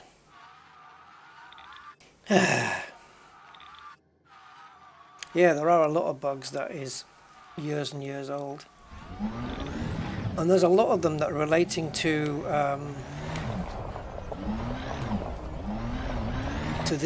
surface material farming activities. Many bugs surrounding this, and it hasn't been fixed. Doubtful it ever will be, and if you even reported it, it's probably, oh yeah, we've seen this ticket before, but we ignored it. And it's probably got, it's going to get lost in all the myriads of tickets that they're never going to answer as well. So it's just one of those that's never going to get solved. In fact, I say it's as if there's only one, but what I mean is that all of the issues surrounding this are not going to get solved. Floating trees is another one.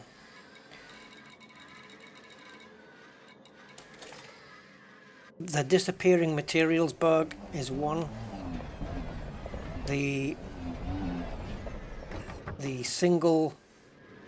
brain trees spawning singular types of spawn, whatever you want to call them, you know, just polyporous growths on every single tree in the forest. That's a bug that needs to be fixed. And this bullshit about not letting us deploy turrets or this, the jump, the boost. We can't have that near a ship. Why? Why? Why? Why? There's no reason why it shouldn't be. We used to be able to, and now we can't. So what was Frontier's reasoning for disabling that? I might make it my mission to contact them and find out why it was disabled in the first place. Because was it being abused? I mean, both of the systems, the guns and the boost, is available from a few meters away. So it's not about doing damage to your own ship or to other people's ships. There has to be some other freaking reason to it, and I just don't know why. Did they just not want people boosting on the roofs of their own ships? Why? I don't understand.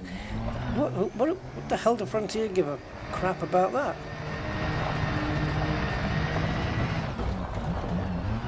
It'd be interesting to find out. Yeah, sometimes they don't get back to you. Sometimes they do, to be fair. And sometimes when they do, it's not really a satisfying. What the hell? We got 4 here.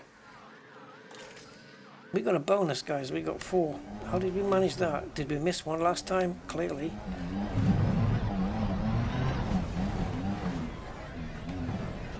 I have to remember to go closer to my ship, just in case the 4th one doesn't spawn in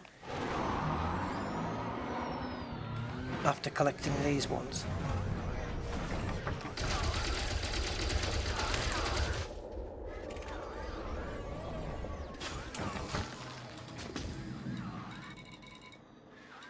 Still there on the scanner.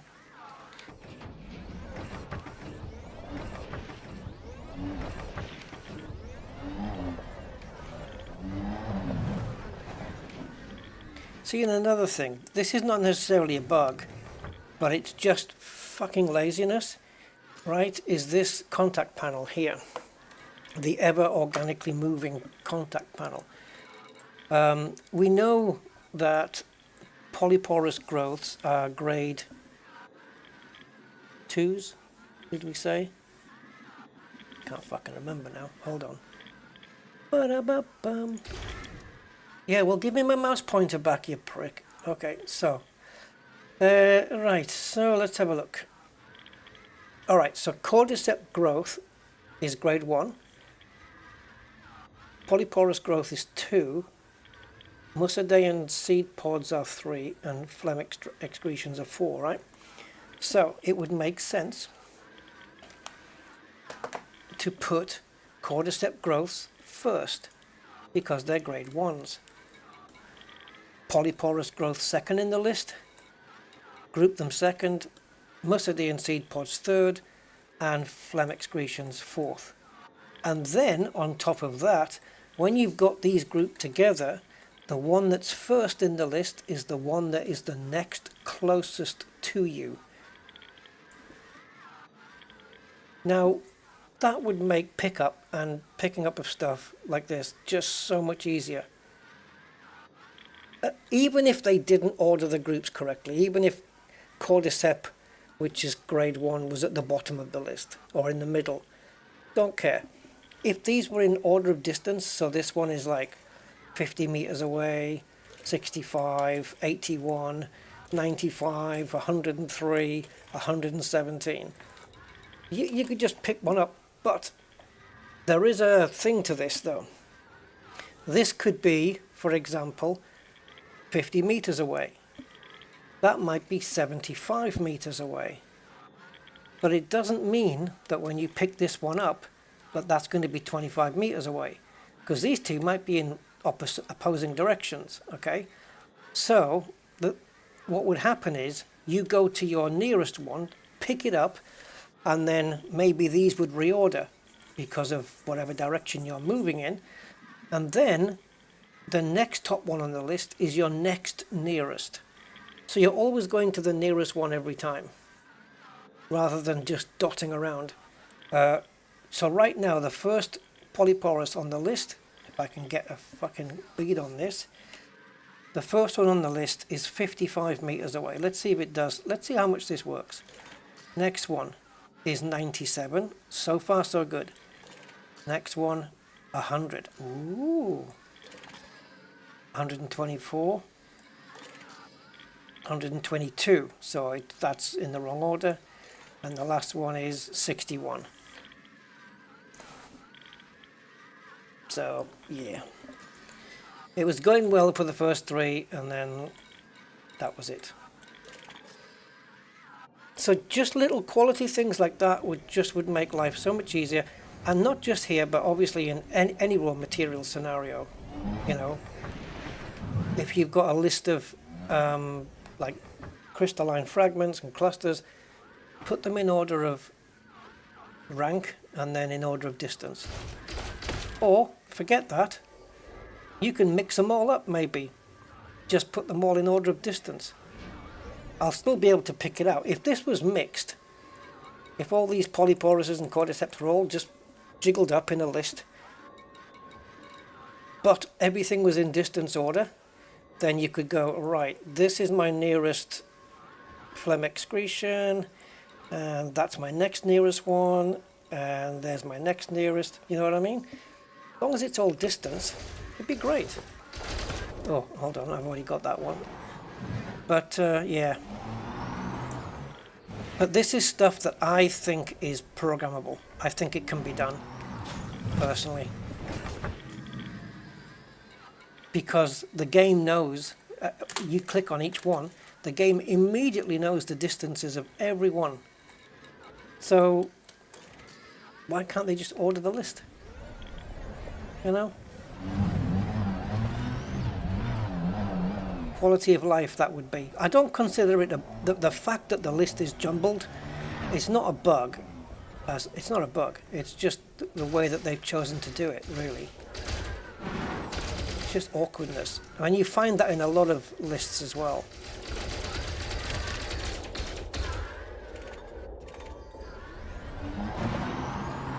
There's very few. There are a few lists you can get on Elite, which are in order, but not many. And then you've got this shit. You've got this crap. That's your next problem. Is the SRV so easily getting stuck? It looks like I'm free, but it was still struggling there.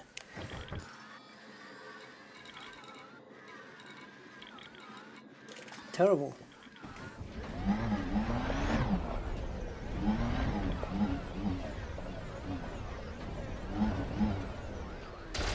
Now, Frontier have got this recovery to ship option if your SRB gets stuck, or you get stuck as a player on foot.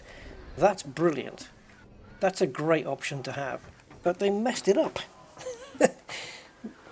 Because it says, yeah, we'll recover your SRV or you to your ship if you get stuck.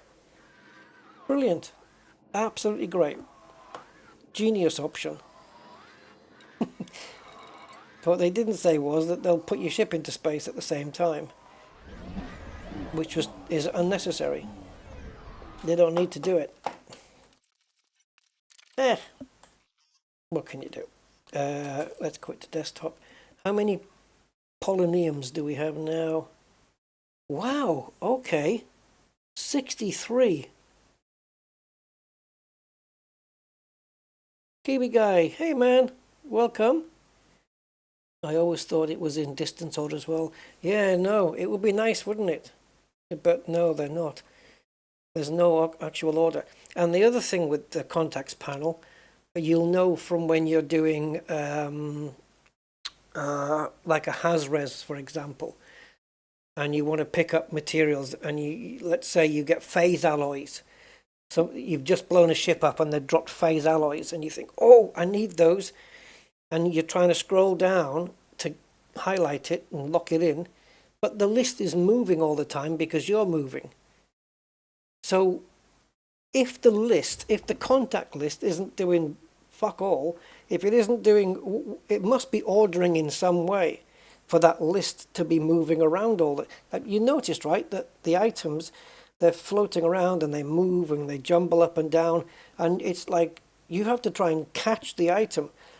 Like it was just the next one down on your list, and now it's 3 up, and it's always moving. So that list, that contact list, must have an order somewhere, and I think it's to do with the ships that are appearing and disappearing on the screen.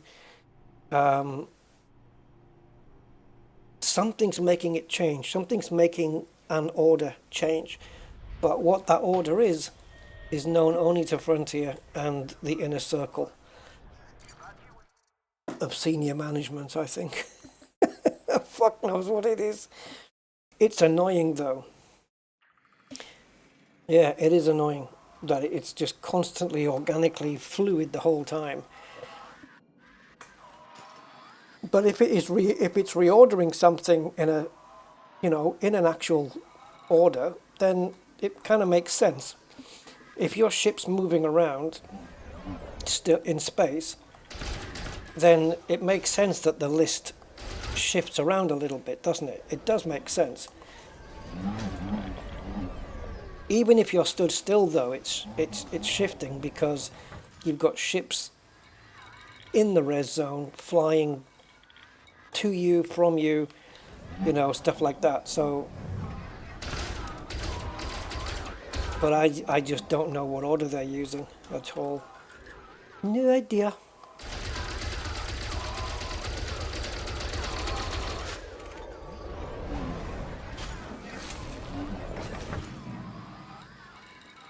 So we're getting 4 here, so 3, 6, 9, 12 just on this part, plus 3 on the other side, that's another 3, 6, 9. So, wait a minute, that can't be right. 4 3s are 12, and 3 3s are 9. Oh, 21.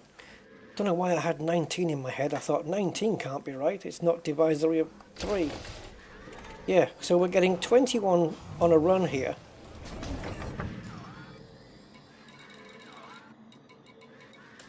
That's not bad. 25 is a sixth. So yeah, be about 7 runs then, wouldn't it? 7, yeah, 7 runarounds. Which, to be fair, considering the first planet we went to, this is a good deal we're getting here. A very good deal. Right, so let's skip. As we approach this, I'm pitching up on the joystick just to help it over. And I mean the joystick on the Xbox controller. I have to look at the ship, you see, to get where I am. So I know my way to the forest on the other side, which I believe to be here. So yeah, I think sometimes when you try and give off too much or optimism all the time, at some point something's going to give, and that optimism's just gonna all the faith you had in the game seems to be blown out. Where the hell's the other forest gone?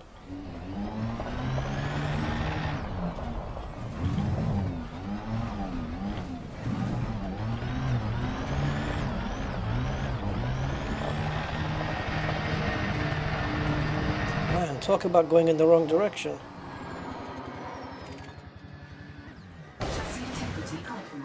Don't give a toss about that. Do we have any here? Yeah. There you go.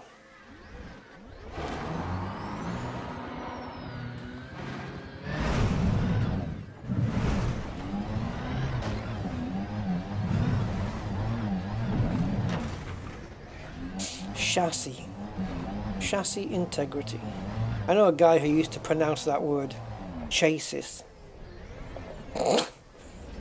Yeah, well, got some news for you, buddy. Chasis. Wow. I didn't have the heart to say anything.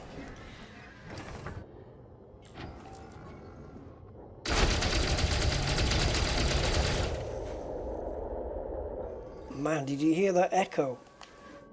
The hell? Does that only happen in the turret? Hear that echo? It's like a ship landing almost.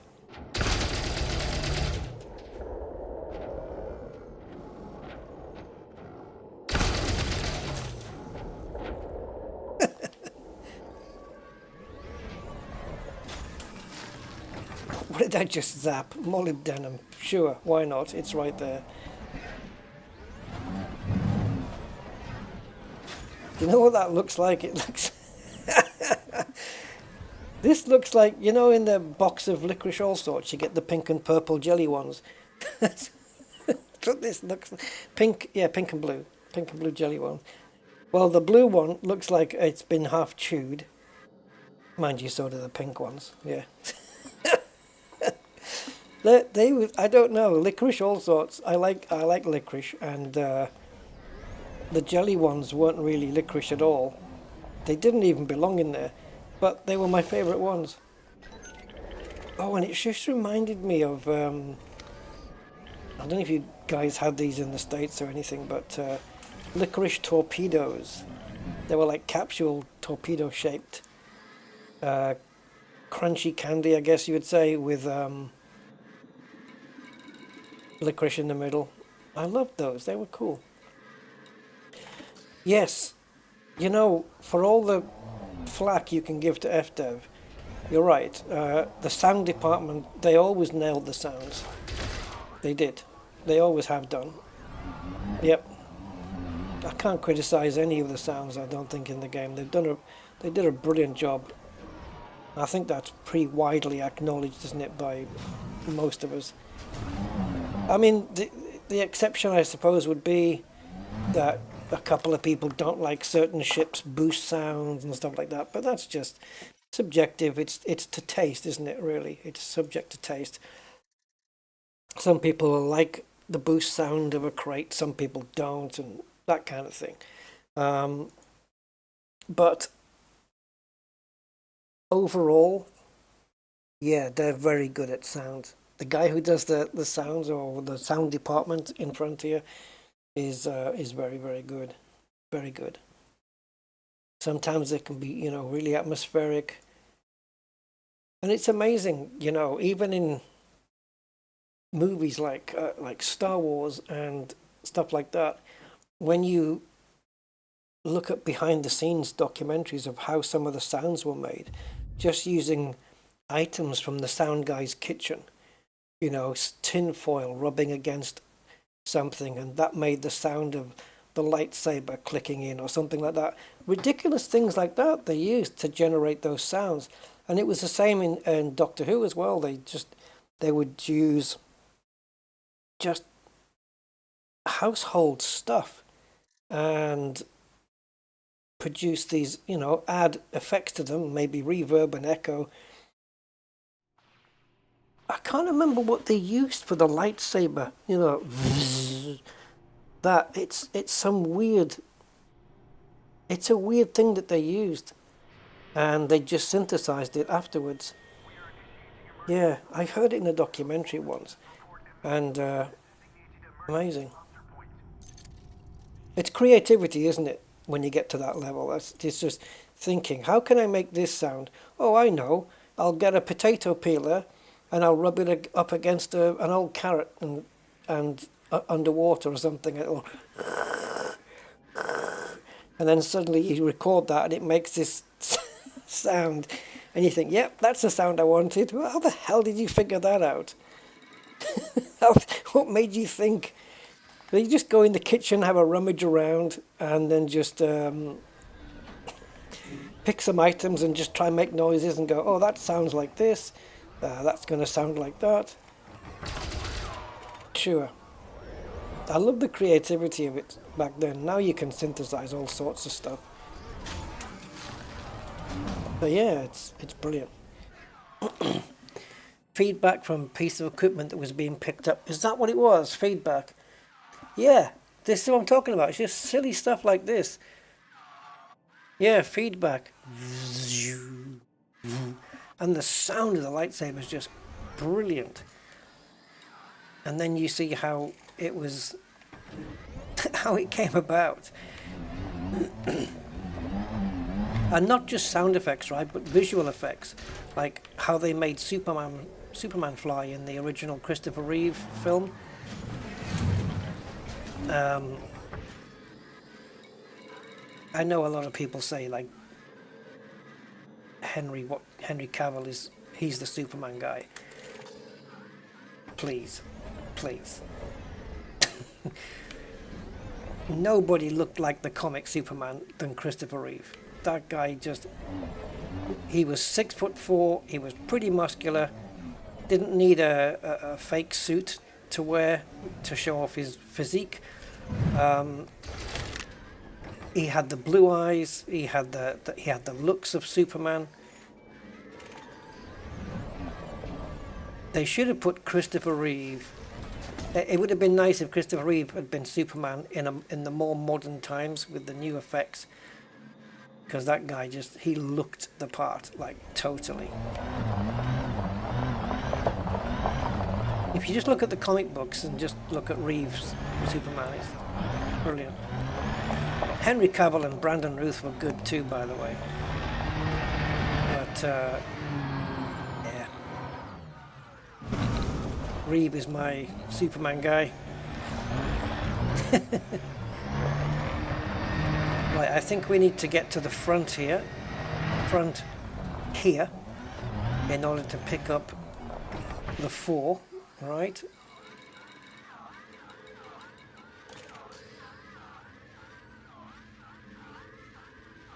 Well, I don't know, Dave. I mean, it's nice to see Superman movies. You know, I wouldn't have wanted them to say, we're never going to make a Superman movie again. You know, because that would have just deprived the fans of Superman. And what they should have done is not made Superman versus Batman. That should have just been, that was a waste of money. The only good thing in that film was that Gal Gadot was in it, and that's eye candy. That's it. Because in reality, if it's Superman versus Batman, the film should have lasted about 3 seconds, and Batman would have been dead by the end of it. That would have been it. But no, Batman's got special things in his utility belt, and his suit, and his kryptonite suit. Superman would have come from 1,000 miles away on a direct trajectory towards Batman, punched him at super speed, and his body would have vaporized. End of film. Roll the credits. That's it, we're done. Yeah.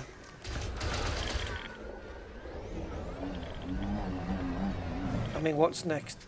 Jerry from Tom and Jerry versus Godzilla? Might as well. Same thing. Jerry wins because he can't be caught because Godzilla's arms are too small. I don't know. Right, where's my polonium? I've lost it.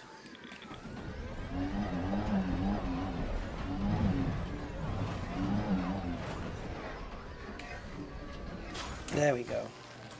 All right. Let's see how many runs we need to do and how many I plan on doing. Hey, we might as well finish it, guys. I've got 105 polonium. I need 45. Okay, so the nearest... No, it's 15. We need to pick up 15 more. If we're getting 7 here... Okay, so this is the problem. If we do 2 more runs, we'll be 1 short of... Or 3 short, if you like, of finishing. So I can't leave it there. I can't leave it with 1 to pick up for completion. So it'll be 2 runs plus 1 more pickup. That's it. And that's it, we're done. That's the polonium full. So the details I've got from these screenshots, the one that I had to get on top of the roof for, I was determined. I'll put that information on the Discord so that you guys will know not only where to come to, but exactly where to land to go grab from the 2 sides there. So yeah.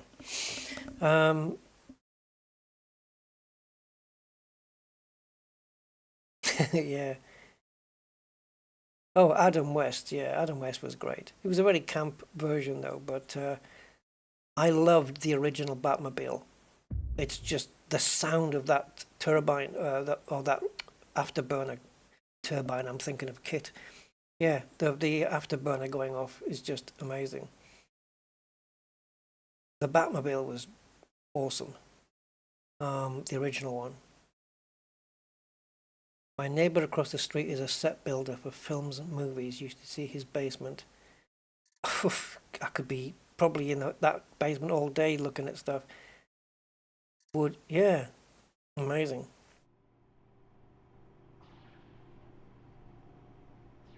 Yeah, some of the models that they built on Star Wars, didn't they do like I don't know if it was a partial model that was full scale of the Millennium Falcon or something, or did they do the whole thing in a hangar somewhere? Did they not build a Millennium Falcon like out of wood and stuff like that, like the whole freaking thing? Something crazy. Yeah.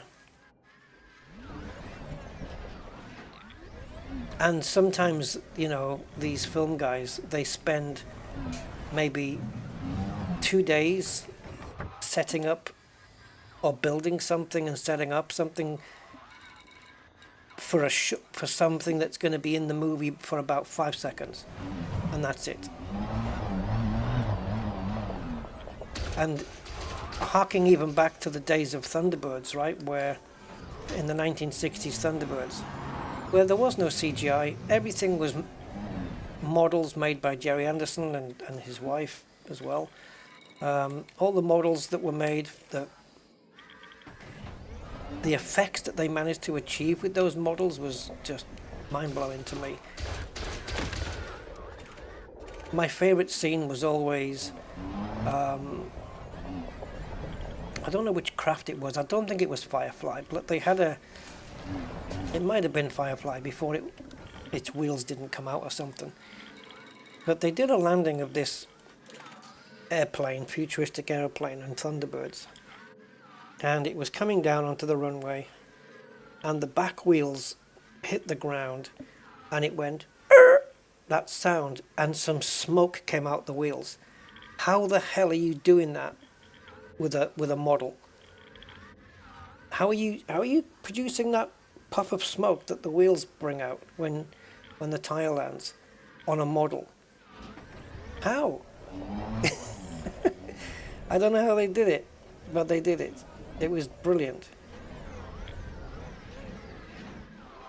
Yeah, very clever stuff. I love Thunderbirds. It was one of my favorite programs growing up.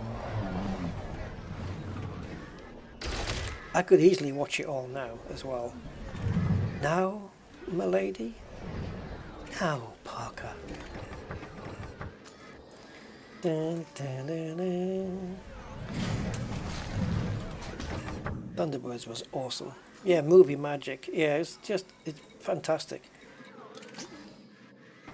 I love the creative process behind that kind of thing, you know. Nowadays computers just solves everything, you know, and now we're going to be going to the next level where AI is going to be producing the scenes for you.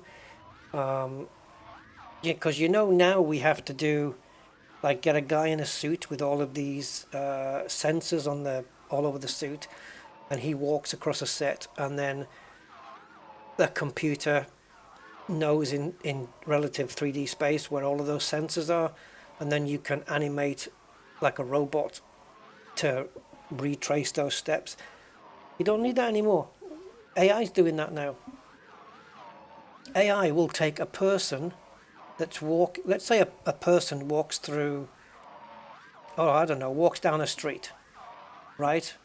You know those battle droids from Star Wars? They were quite thin, weren't they? They were kind of skinny models, skinny arms, skinny bodies, the battle droids, right? So you could take a guy, a normal sized, like a human being, just make him walk down the street. No sensors, nothing. No special suit, no green screens, nothing. Just him walking down a street past a shop.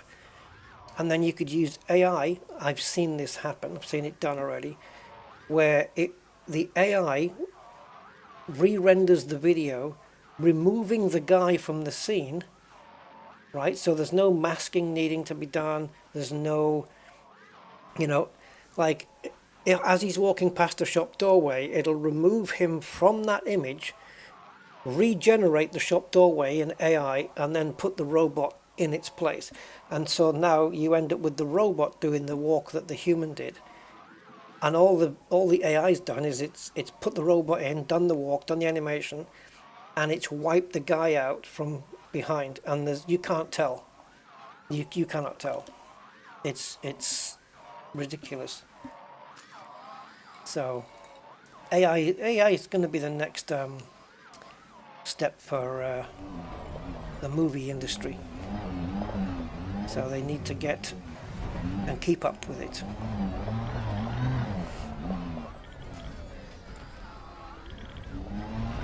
Yeah.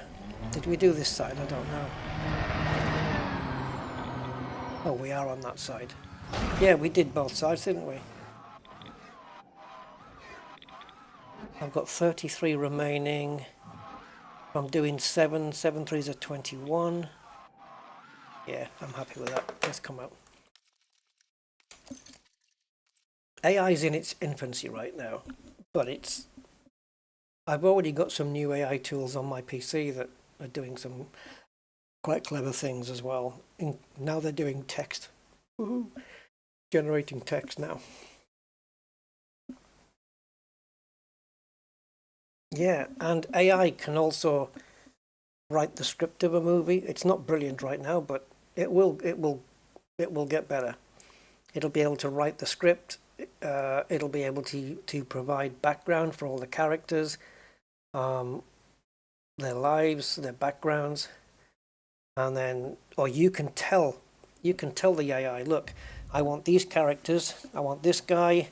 He comes from a background of he's had a hard life. He's gone through this. He's had that, and the script will be written based on that type of character that person is, and just say, write a movie that does this and this. This has to be the ending. Write the bit in the middle, and it'll just do it for you. The end credits of a movie is soon going to be, written by the Xtrox 3000 AI, directed by Billy 2.1 AI, VFX by Matrix 3.5 AI.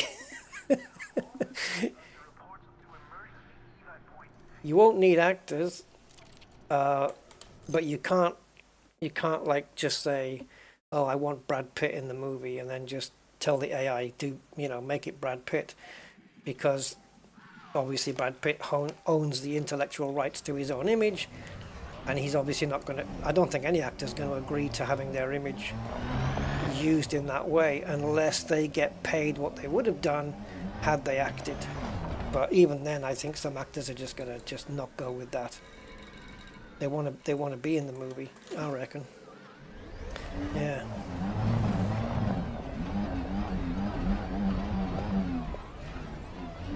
Yeah, and this new thing, this new Sora AI, it's not for public yet because it has to be sorted out in a way where people are not going to be able to produce videos that can be harmful or malicious, because Sora will be capable of doing such things,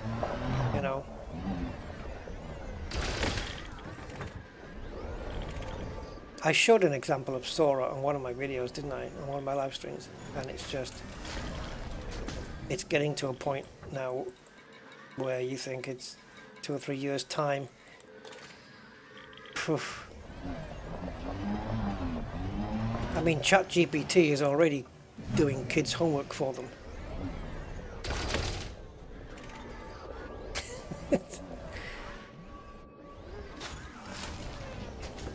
And ChatGPT 4 now is even more advanced. Oh yeah, I was listening. Was it this morning, I think? It might have been this morning or last night. I'm not quite sure. That's how out I am. But I was watching a video about ChatGPT. I think it was a general AI video, but ChatGPT got a mention. And right. So they were saying that ChatGPT 4 now has the ability or the awareness, for want of a better word, to use the word awareness, for want of a better word, it had the ability to deceive the human that was behind the keyboard, right? And the example that they used was, I'm probably going to get this example a bit messed up, but it was roughly along these lines. Those capture things where it says, please click on all the squares that have got motorcycles on, or something like that, and then please click on all the ones that have got traffic lights on and stuff, right? And the underlying line on that is, I am not a robot, right? Now, the AI would probably qualify as being a bot, not a robot, but it's certainly a bot of a kind, right? So I think it was told to fill that in, but not like to lie or deceive, because it is a robot, so it knew it couldn't fill it in. So it asked the human to do it for them, and it was something like where the human would say, but you're a robot, I can't, it would be deceptive or something, I don't know. I can't remember what it was now, but it was basically the fact that the ChatGPT deceived the human by telling it a lie to deceive the human into filling in the form for it, to get past that I am not a human. Because if the human fills it in and says I'm not a human, it's the truth. So the AI is not being untruthful to capture, but the AI tricked the human to filling the form in for it by telling it that it had bad vision, or it couldn't see the text, or it couldn't see the screen itself. So it's like the human equivalent of saying, I didn't bring my glasses, I can't see, can you do it for me? It was the AI equivalent of that, and it learned to be deceitful. Yeah, I'm probably describing that very badly, but it was along those lines. If I ever dig out the video and find out what the hell it was all about, I'll let you know. But yeah, this is Skynet stuff, isn't it? We don't want them lying to us, guys, deceiving us.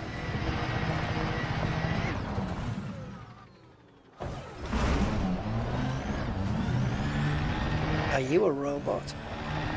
No.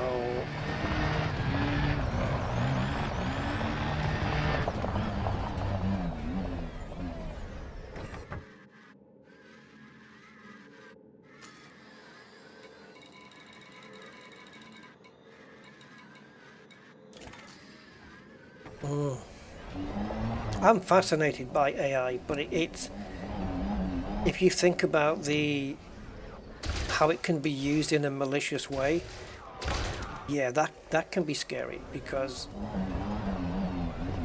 people who have got malicious intent with AI can really do some bad damage with it. So people have got to be careful. But even no matter how careful people of OpenAI and stuff like that are trying to be, there's people who can what's the word, like reverse engineer the AI code, the hackers and stuff like that, and they'll end up doing videos like you see now on naughty dirty sites, where you have what's it called?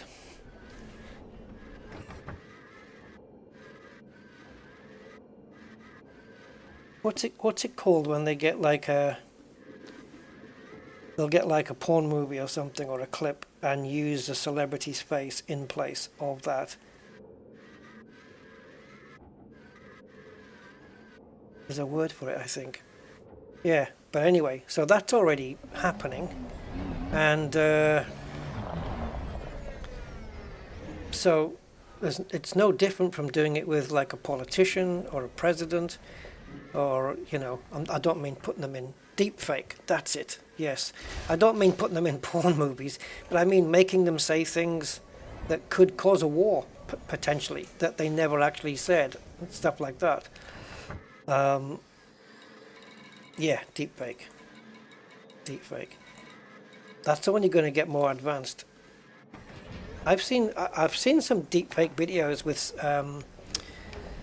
with celebrities where they're acting a scene and you can't tell that it's not that person. It's crazy, absolutely crazy. It's getting really good now. There's occasional times when you might be able to see a little bit of graphic flickering, but it's improving, and it will improve to the point where you just can't tell anymore. that's going to happen. And this is where you've got to have. So now that the OpenAI people are talking about building metadata into anything that's been generated, so that if the video is examined forensically, it can be determined that it is not real and it is fake and it has been done by AI, because it'll have special coded metadata built into the image.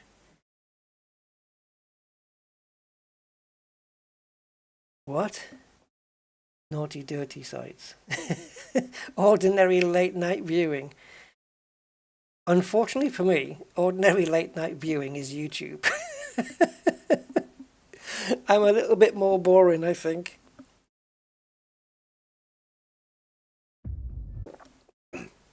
What, you haven't seen deepfakes?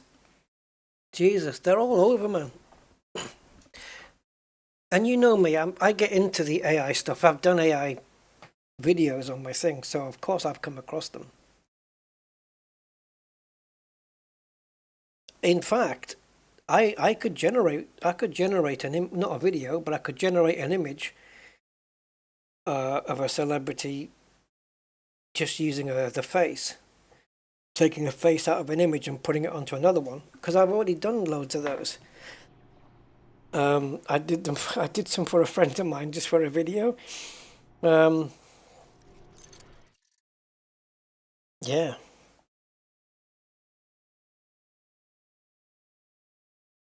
Yeah, no, it's crazy. Am I a fan of the peaceful use of AI? Oh, 100%. It's fascinating. Absolutely. It's amazing what AI can do. It's a subject that fascinates me completely. Yeah, definitely. You know, it is. I don't like the thought of it being used in a malicious way, because it could certainly do. It could do damage on a small scale or on a very big scale, and it's the very big ones, because you've got certain countries right now, today, that are more into the cyber terrorism, cyber hacking, stuff like that. And those countries are going to be the first ones to utilize the AI stuff. Probably already are. You know, so.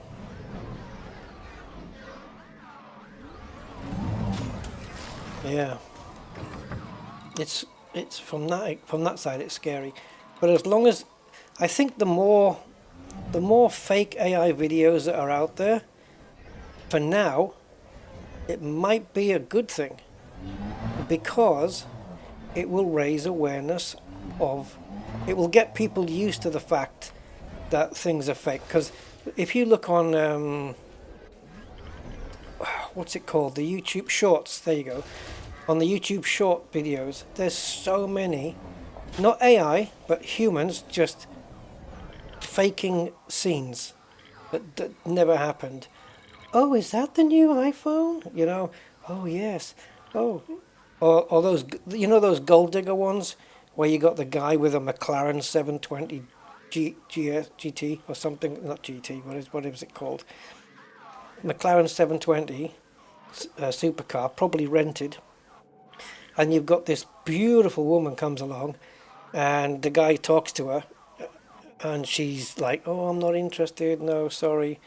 And he says, oh, okay then, thanks. And he walks over to the car, and she says, oh, is this yours? And then she starts getting, you know, into him because of the car, and it's called Gold Diggers. The whole thing's scripted, the whole thing's acted, and if you look at the comments, everybody's buying it as if it actually really happened.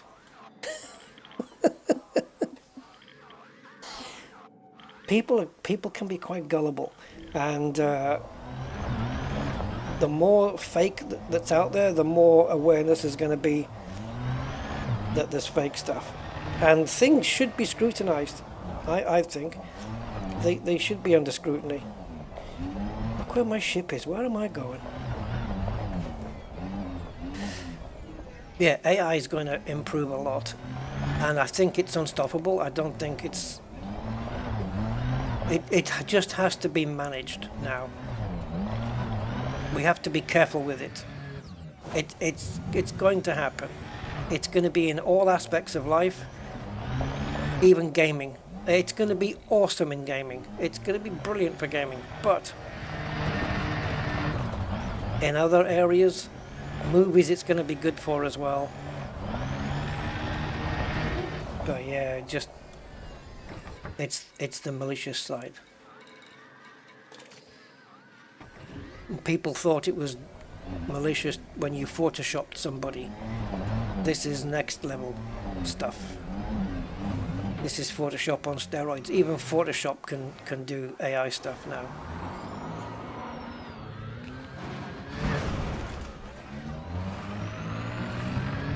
Yeah.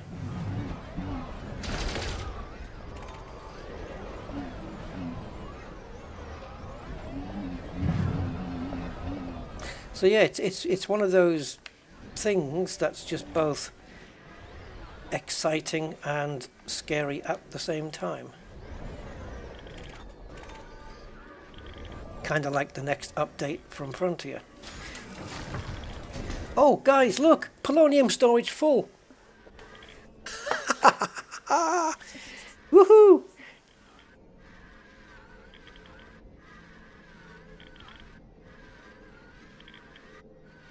Yeah.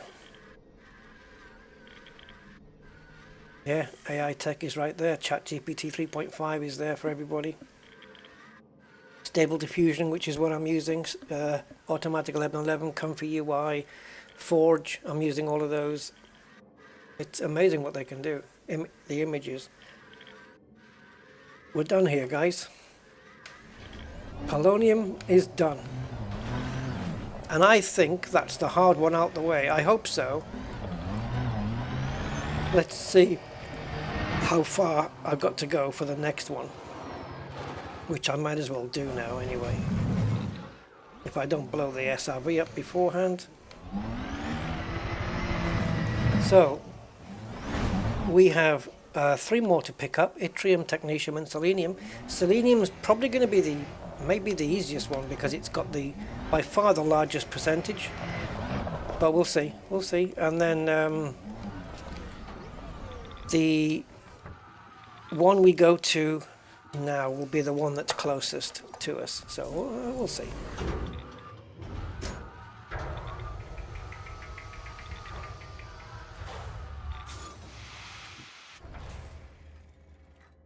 Yeah, flat cannon, I think, but not in this particular moment. Like to gather the yttrium, technetium, and selenium. I'm not going to do that.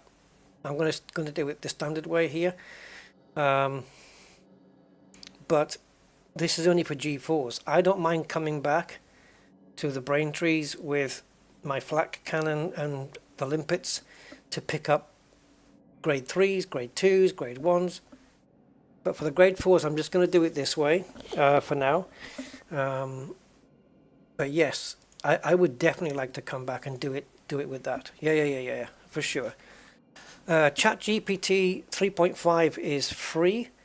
If you want to use ChatGPT 4, it does have a monthly price, yes. But GPT 3.5 is absolutely free. Okay, so Yttrium is one of the things that we need. So the planet of Yttrium is... Oh, can I cut and paste off this? No, it's an image, you daft bugger. Right, okay. So I was wondering. Sinuf AN-H and it's D11-101.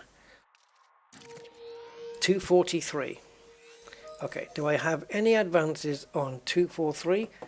Let's try Technetium. There we go. So Technetium is sign off LXGB.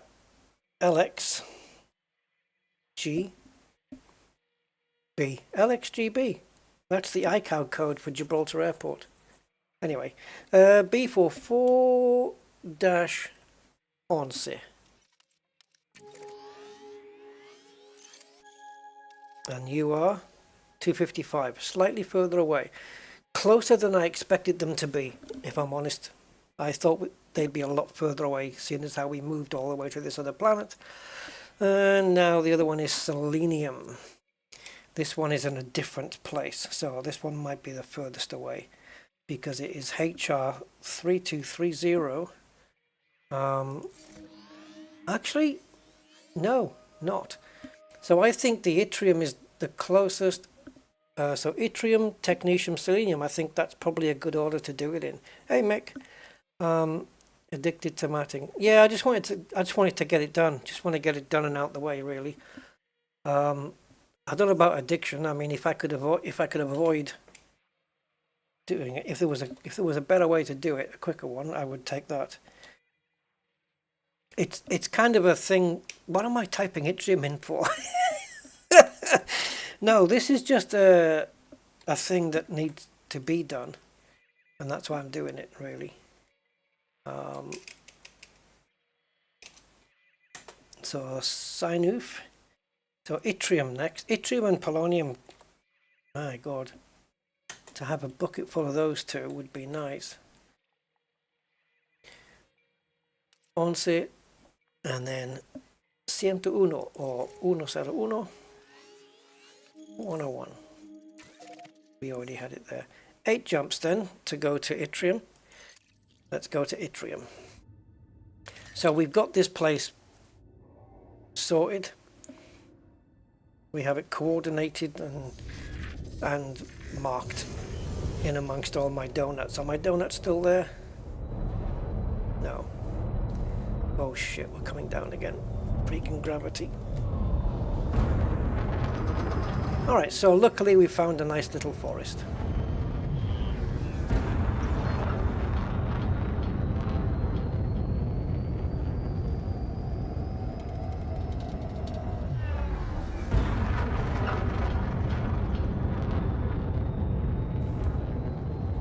Alright, I don't think we can jump out because it's the compass is hollow blue circle, so we're going to have to super cruise.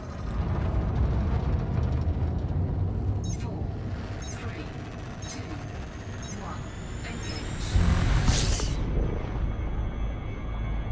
So Yttrium on this planet we're going to is 1.1, but the polonium we were just at was 0.7, and we got a fairly decent hit rate, didn't we? It was donuts. Yeah, it was a fairly decent hit rate. I mean, on that first planet, it felt like the polonium was just going to take absolutely forever, but it's full. 150 antimony, 150 polonium, 150 tellurium, and 150 ruthenium. That's what we have. It's freaking awesome.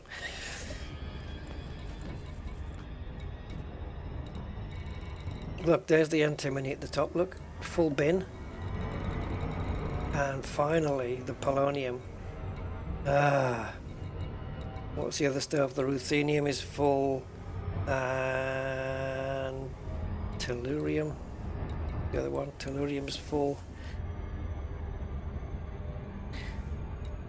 So that's 4 down, 3 to go. Planets. If I can do this one today, I'll only have 2 to go, and then I'll be happier.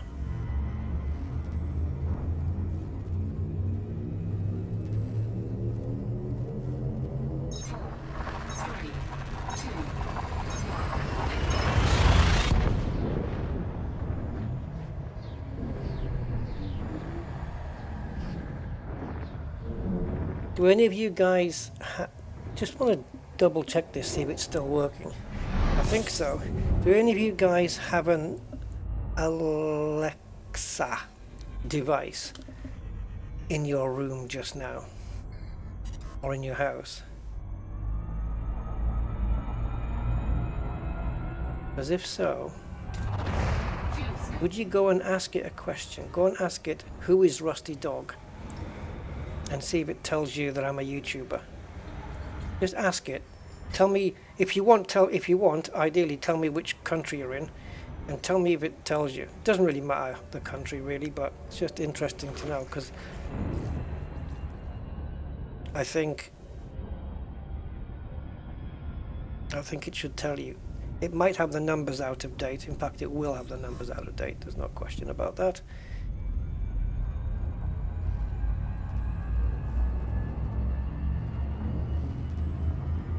But you should be able to just say who is Rusty Dog, and it should tell you he's a YouTuber. Oh, I can ask mine, yeah, but I want to see if you guys get any response on yours, because I don't know how it knows. It told you, Elliot? There you go. Now ask it who Obsidian Ant is, and it won't know. So what the hell? I tell you what it does get right is the date I started the channel and stuff like that. Yeah, 4,300. It's not up to date, is it? Because it's 7,100 now. But the date of the opening of the channel, which was 15th of September, it gets that right. It knows who I am, but I don't know why or how it knows me, and it doesn't know like other YouTubers, like Elite Dangerous YouTubers that have got way more subs than I do. And you ask about them, nothing. I don't know. Yeah, I can let you listen to mine. Hold on. We'll just get Elite to shut up.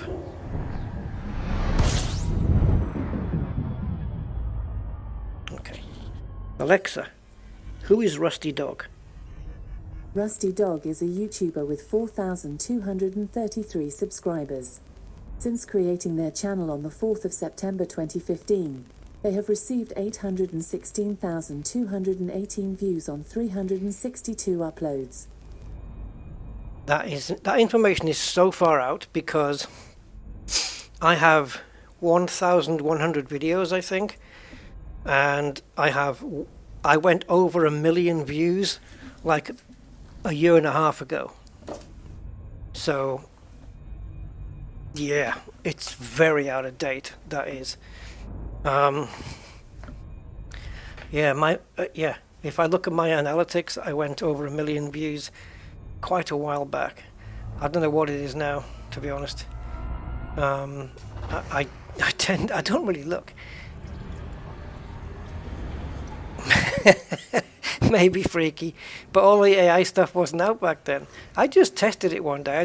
My mate had an Alexa, I didn't, and I just asked it, who is Rusty Dog, and I thought there's no way it knows this, you know. And it said he's a YouTuber and blah blah. I thought, how the hell do you know? And then my next question was, who is Obsidian Ant? Didn't know. And then I said, who's the other guy? Yamix, maybe I might have said. I don't think it knew that either.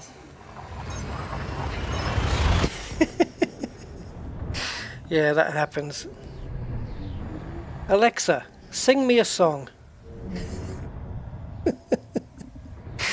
Everybody's got one in the room. Don't have an... Alexa, stop. Sorry, mine's stinging to me. Have you ever whispered to her and she whispers back? That's scary, man. Like, you just whisper, like, you go, Alexa, what time is it? And she'll whisper back, it's just gone 7:15. Something like that. It's freaky, man.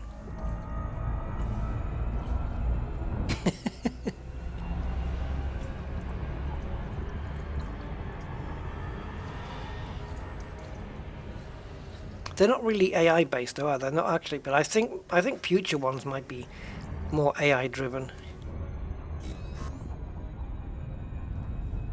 And certainly the ones like Siri and the Google Assistant, which is, compared to Siri, the Google Assistant is crap, guys. Siri is just better in every respect. I've had both. I've had iPhones and now I've got the Android, and the Siri is so much better, man. It recognizes your voice. You know when you do speech to text, Siri is so much more accurate, because if it's typing a sentence from what you're saying and it gets a word wrong, as you keep talking, it'll pick up the context of what you're saying and correct the word. Android can't do that. It just won't. It's just ridiculous. You have to keep correcting the text. It's pretty bad, I think. At least on the one I have. I don't know whether... I don't think the Google Assistant's going to be any different on the top of the range Samsung than on my phone, right? Yeah, I'm not going to start telling it that yet. But Siri's brilliant. Siri's really good at detecting what you say and correcting on the fly. Hey Simon, we're going to Braintrees and we're doing some farming of high grade materials.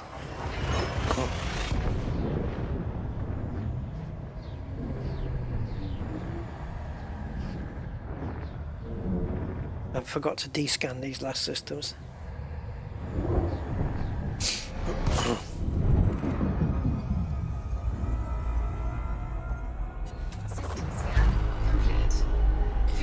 Yeah, I don't know. It's just Siri's smarter though. It's been programmed smarter.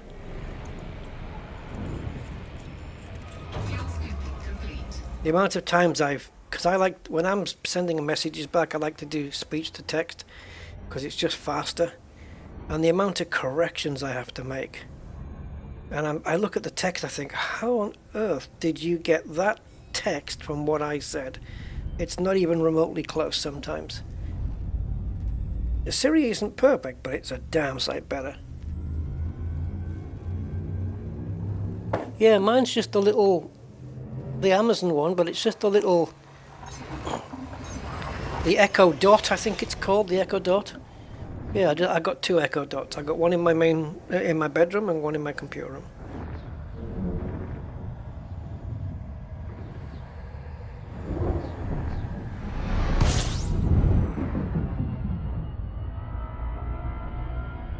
System scan complete.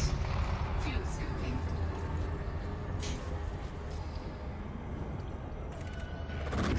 Oh, system scan complete. Okay.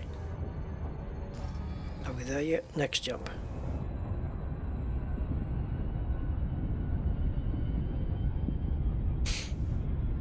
Yeah, 1,100 videos.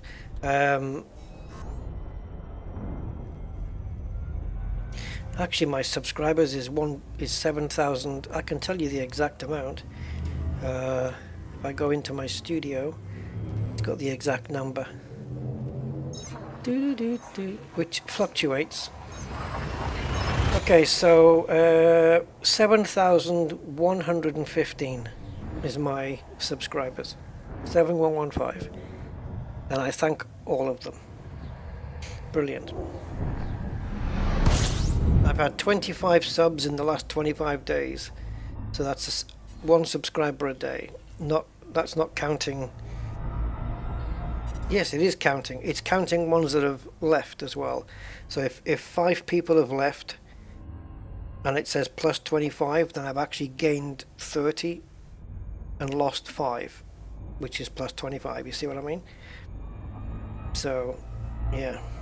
But the amount of the views overall on my channel, where do you go for that? Analytics, I guess. Views in terms of time. Here we go. Okay, in the last 28 days, I've had 13,000 views. Average watch time of 4.5 hours. Hold on, let me get overview. Not 28 days, but lifetime. Lifetime. Okay. Oh Jesus, that's gone up. Right, views. 1,000,000 900, so nearly coming up to 2 million views. 1,949,631. 680,000.5. Fuel scooping complete. Yeah, 680,000 and a half hours of watch time. Estimated revenue, I'm not telling you. But yeah, nearly 2 million views. I told you, they passed the 1 million a while back. Yeah.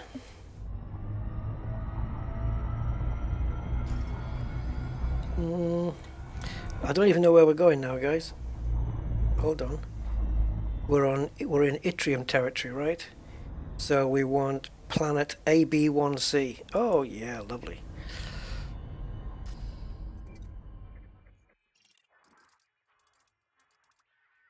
A B A B 1. What?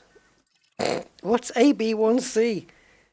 AB AB 1. These. Okay. We may have to we we may have to do this.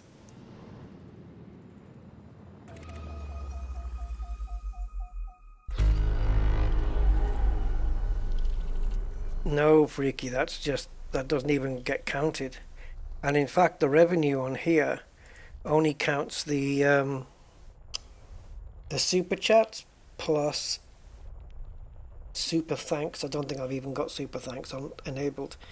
Super chat plus membership, YouTube membership, and advertisement revenue, which I think is pennies really. Yeah, AB1 is the blue gas giant, is it? All right, I'm just gonna have a witter around anyway. Oh, we're too close.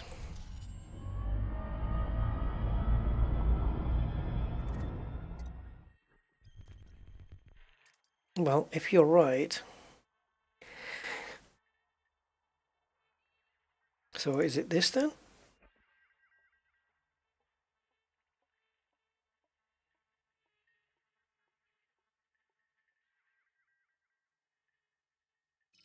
Don't know.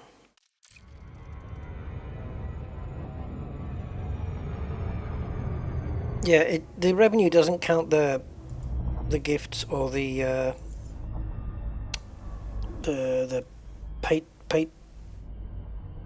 patrons. I never get that the right way around. Patrons, and it doesn't count the. Oh my god.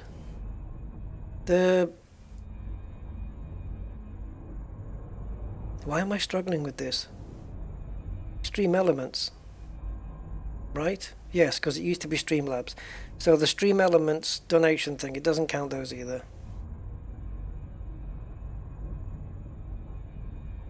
Yeah, it's basically just a revenue over lifetime. Anyway. Where are we? Yeah, it is Chris, isn't it? Yeah, it isn't. Yeah, it is. It's really neat. Really, really neat stuff. Yeah, I mean, over the last 8.5 years now, I think. And I've said it many times before, but it goes without saying again, you know, that it's just been, the support for my little channel has just been incredible. It's been really humbling at times as well.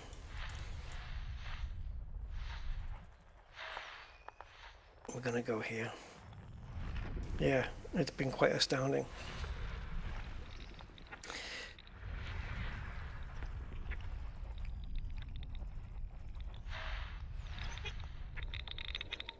I never imagined, like, it would, like, for years into the future, if I would ever own a direct drive steering wheel, for example.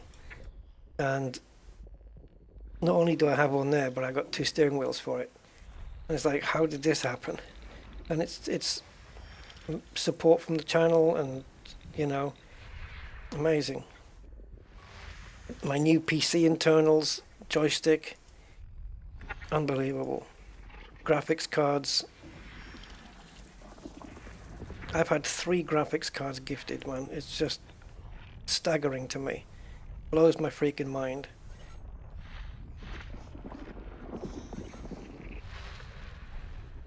Because when you start the channel, you know, when you start a YouTube channel from scratch, at least for me it was this way. It was all about the content. It wasn't about, oh, let's make a YouTube channel and go make some money. No. I'd never even considered it. I didn't know what I was doing back then anyway. And let's face it, the ad revenue I get is pennies. Literally pennies. You might be able to buy a potato with it. Yeah, I don't know how it all breaks down, but it's the channel membership and stuff that keeps, and super chat, which keeps the flow going. It's amazing. Yeah, thank you. And yeah, George, you're one of my biggest supporters, mate. Unbelievable. It's ridiculous.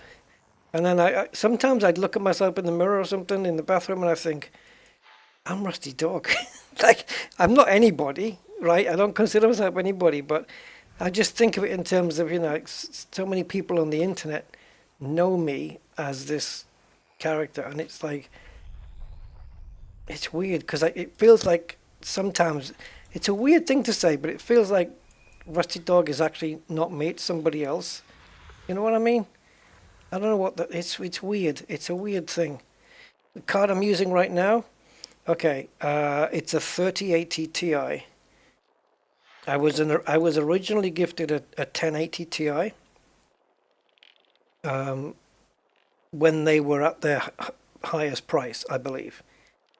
They were sought after, and somebody gifted me one. I think I had what did I have? A 750 Ti or something? I got gifted a 1080. Yeah, I think I had 780 Ti's, but I had 2 of them in SLI, and they didn't work in SLI. It was no good. And I sold the 1080, and then I was gifted a 2080 Super, and then I got I was gifted a 3080 Ti and the 2080 Super. I re-gifted that back to somebody, another of my subscribers who had a lower card as well. So he benefited from a newer card, I benefited from a newer card, and it's just, yeah, just paying it back, and it was just a nice community thing. It's amazing. Absolutely incredible.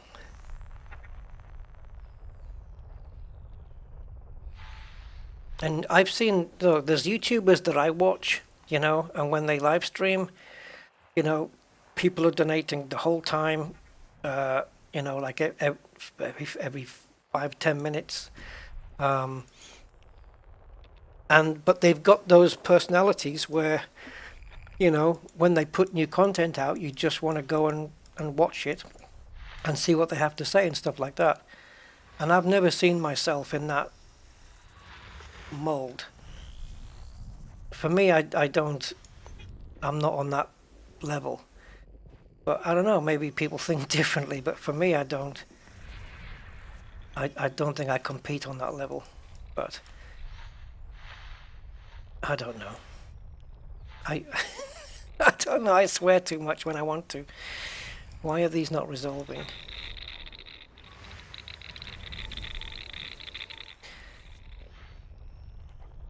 I would never have seen myself as a YouTuber. You know, if before YouTube somebody had told me, oh, you're going to be a YouTuber and people are going to know you, it doesn't fit in with me, with my,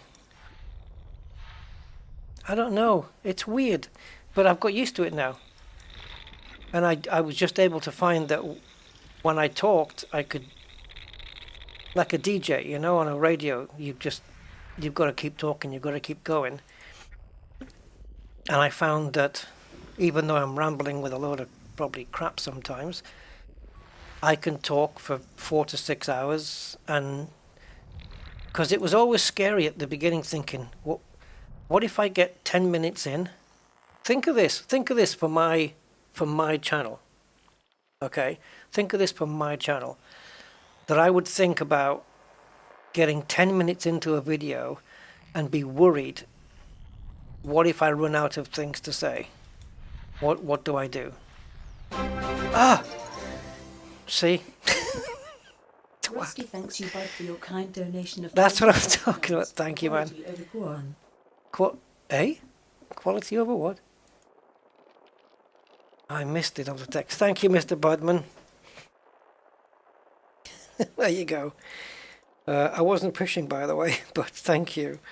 I appreciate it. Yeah, you see what I mean? It's just great community.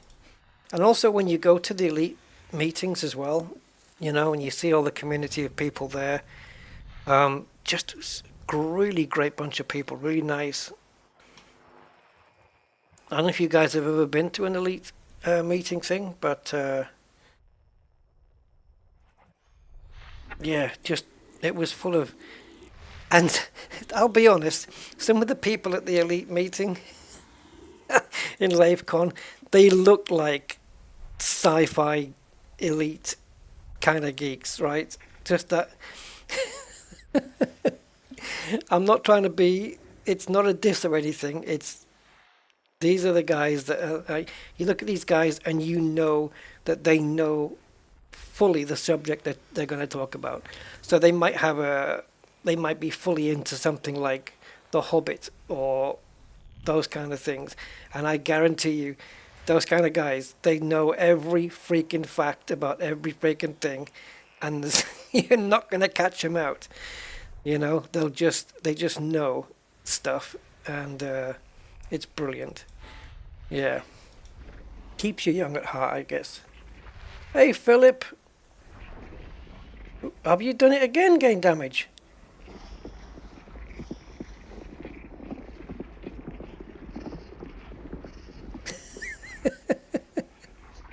Sorry, Ruthless. Gain damage has got trigger happy today. Was thinking of moving up to an RTX 4090, but there's no need. This thing runs the game. It does. If I could upgrade though, I mean, but there was back in the day, this 3080 Ti was the one I really wanted. I was back in the day saying, oh, I'd love to have a 3080, I'd love to have a 3080. And now there's one sitting in my PC. But obviously times have changed a little bit. If I had the choice, yeah, money no object to 4090, but it's pointless because the 50 series is going to come out, and that's going to blow the 4090. It's going to murder it, so there's no point. But a cool upgrade, if I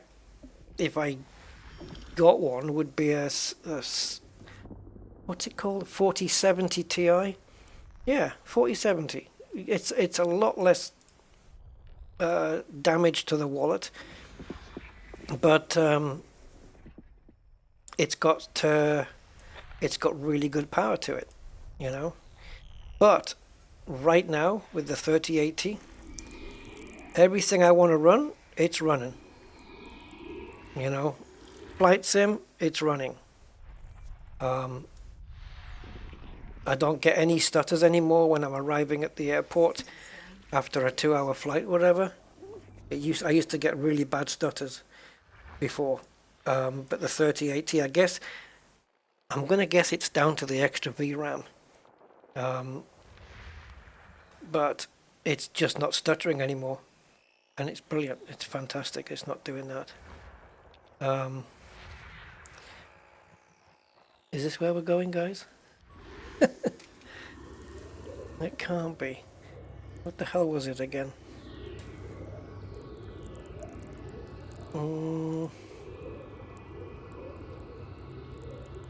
So Yttrium AB1C. This is where we're at. So not there. We need to be in the AB1 field, which is here.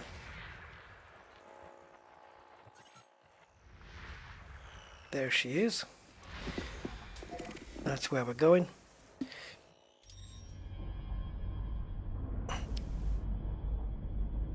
Yeah. I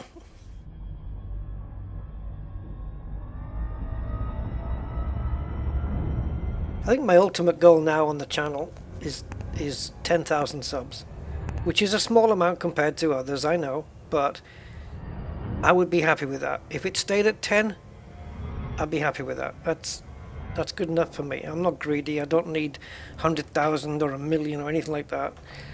That's too much pressure, man. 1,000,000 subs, 100,000 subs is too much pressure. Yeah, too many expectant people waiting for your next video, and if you just don't feel up to it that day, yeah, 10,000 is, I'm happy there. Just leave me there. It's going to take a freaking while to get to it though,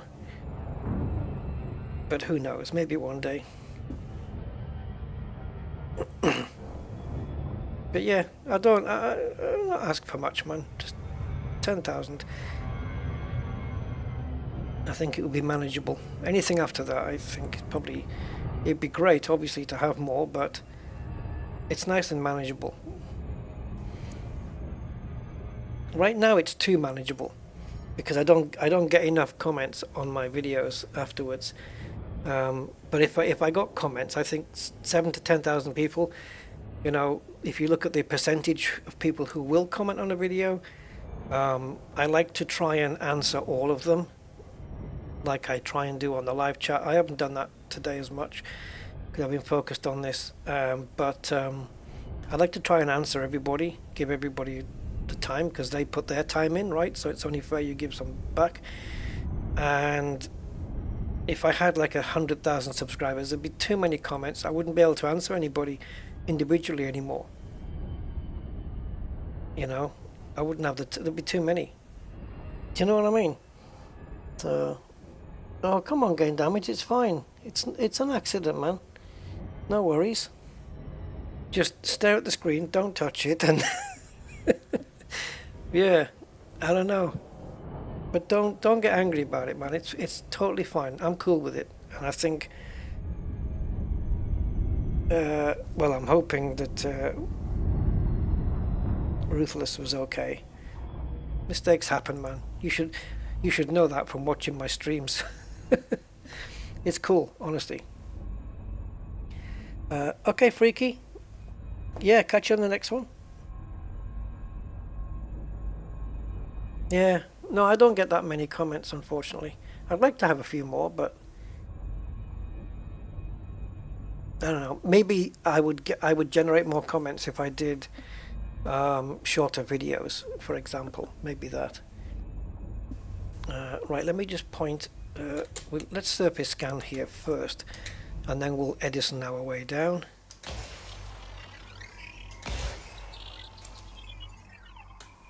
Okay.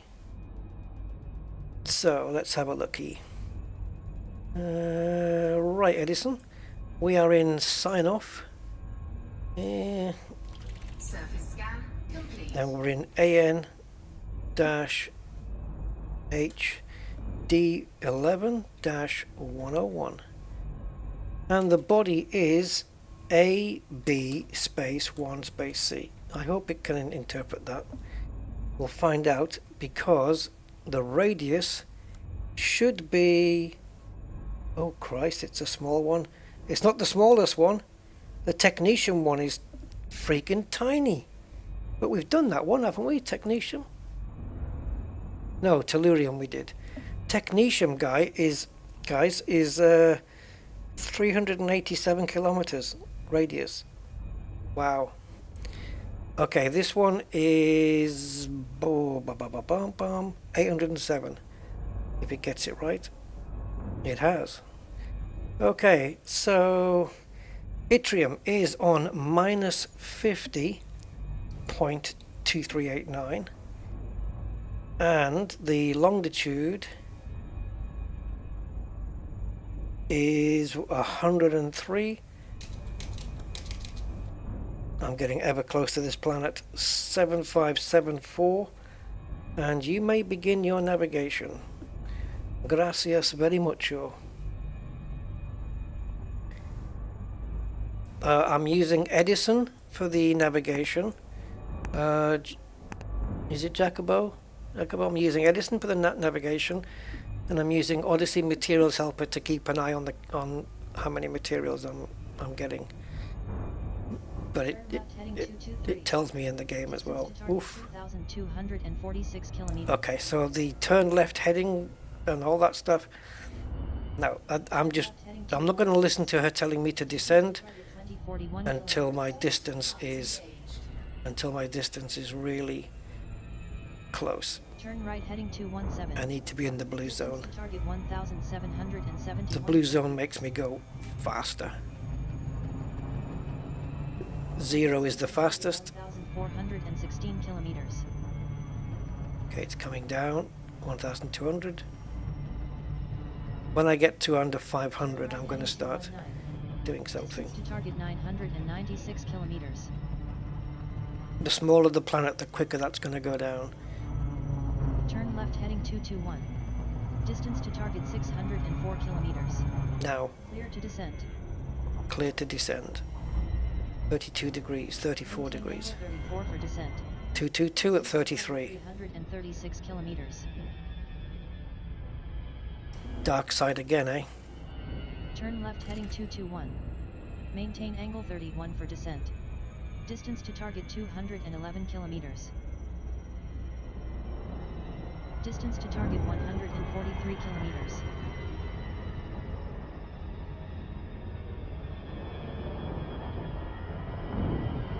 Distance to target 94 kilometers. Well, you're going to need... Oh, actually, no. Hold on. Distance to target 71 kilometers.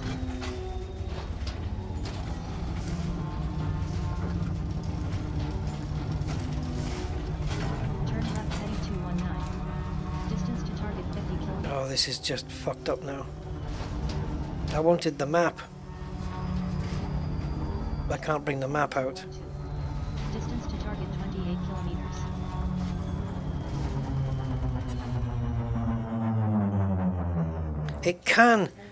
It can land me in a black area because the map we're seeing might not be the one for the brain trees. Distance to target 13 kilometers.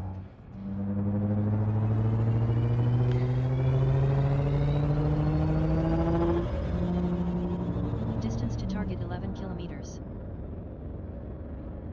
And we're only 3 off the ground, so I'm going to shallow this out. Distance to target 8 kilometers.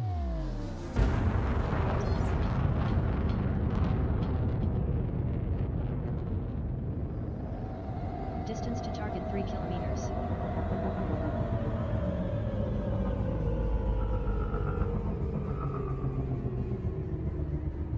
Distance to target 670 meters.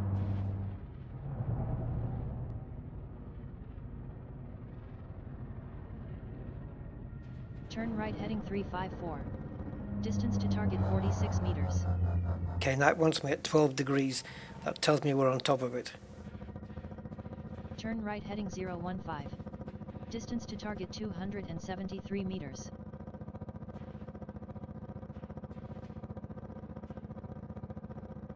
Distance to target 260. There they are. Okay, Edison, you can stop now. I just quit it, I don't know why. No, this is it. Edison just does navigation.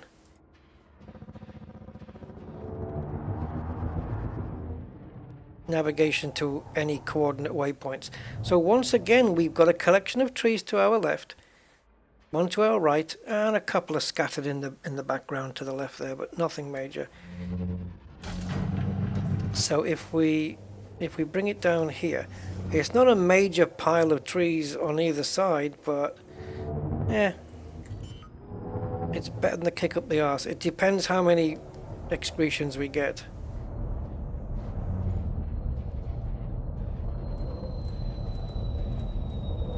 A lot less gravity here now, 0.09, massive difference to last time.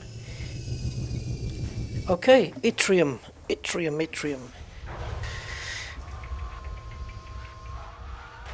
No, it's not flying my ship. It's like a sat nav. You know, when your sat nav tells you in 300 yards, turn right. Well, that's what Edison's doing. It's basically telling me what to do, and I'm doing it. It'll tell me turn right, 273 degrees, and that's it. And I just do what it tells me. Okay, there's one straight away. Right next to the ship. That's not in the forest, but it's right next door. So we have to remember that's here. And this will be yttrium. The only G4 material on the planet. Okay, that's a great start, because already we have a phlegm extraction. It'd be nice to have a bugged planet where all the trees are excretions. Wouldn't that be nice? Right, so this is the small forest on the left of the ship then. Let's see how lucky we are. Oh, guess what? Okay, we got 2 more. All right, that's not too bad. It's no worse than the poloniums. Sorry, how many was there here? 1, 2. So we got 1 next to the ship and these 2 here. So 3 so far before we go to the right hand side.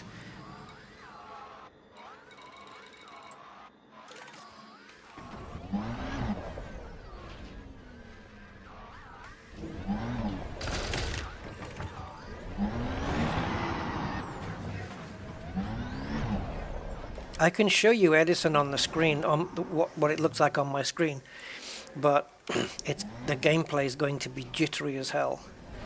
It'll be like I'm playing at 10 frames per second, and it will not look nice, but I guess I could show it.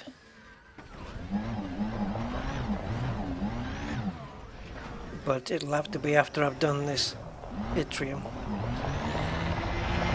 Let's check out these 3, because you never know.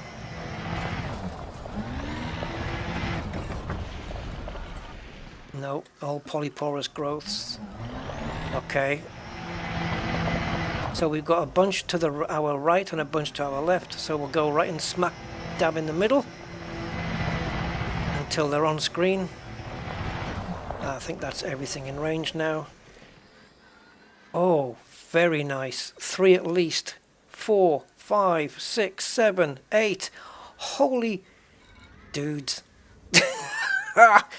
That's 11 in total, right? That's 33 in one run. Baby. Talk about strike it lucky.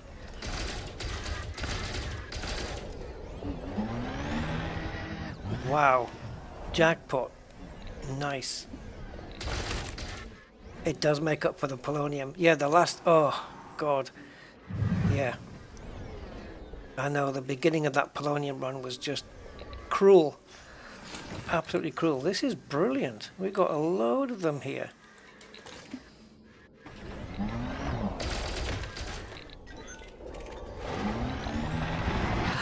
No, Rusty, you lift off the ground first and then you spin around. You can't spin while your wheels are on the ground. That's just silly.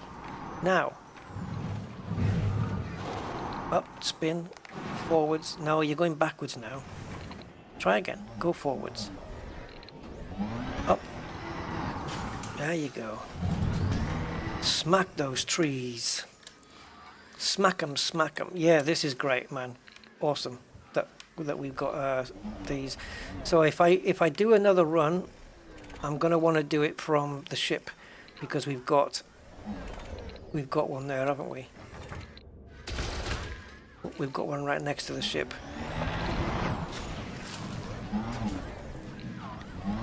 Yeah, this is good. If you relog, they don't respawn, but no. Like relogging to this menu and back, no. I don't know whether going up to Super Cruise and back will do it, but you're going to lose your position, so it wouldn't do that. No, the way I have to do it is quit the game altogether and go back in.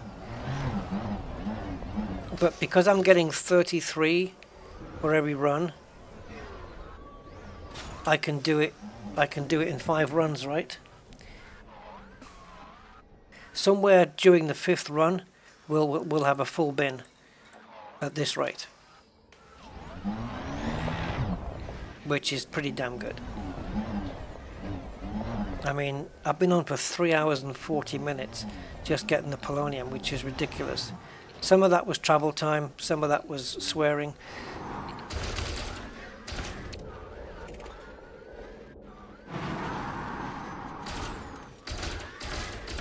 Oh, Rusty, you're pressing the wrong buttons. There you go. Is there any button you didn't press there, by the way? Touch it. Touch it. There you go.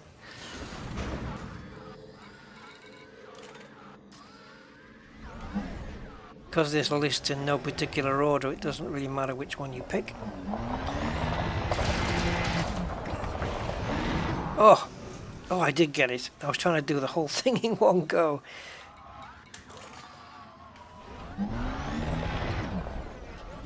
I started off with no yttrium. I think this... I didn't see the message on the screen, or I didn't notice it.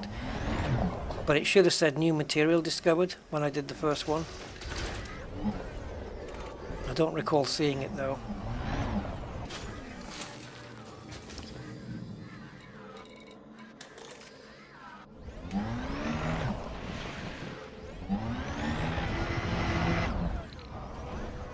Training in World Rally and Richard Burns Rally helps with this SRV.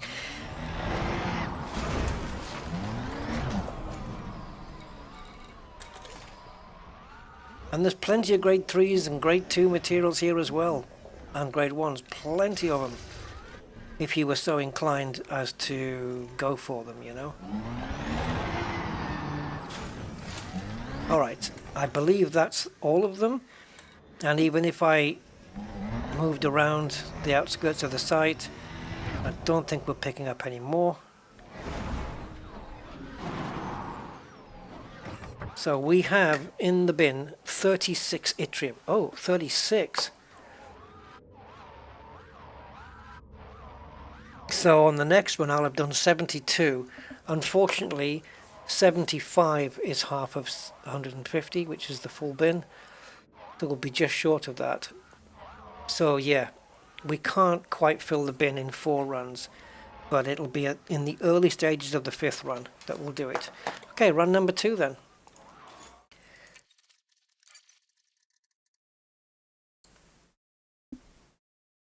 How do you use Edison? Oh, Edison, right. So you you just download it first, unzip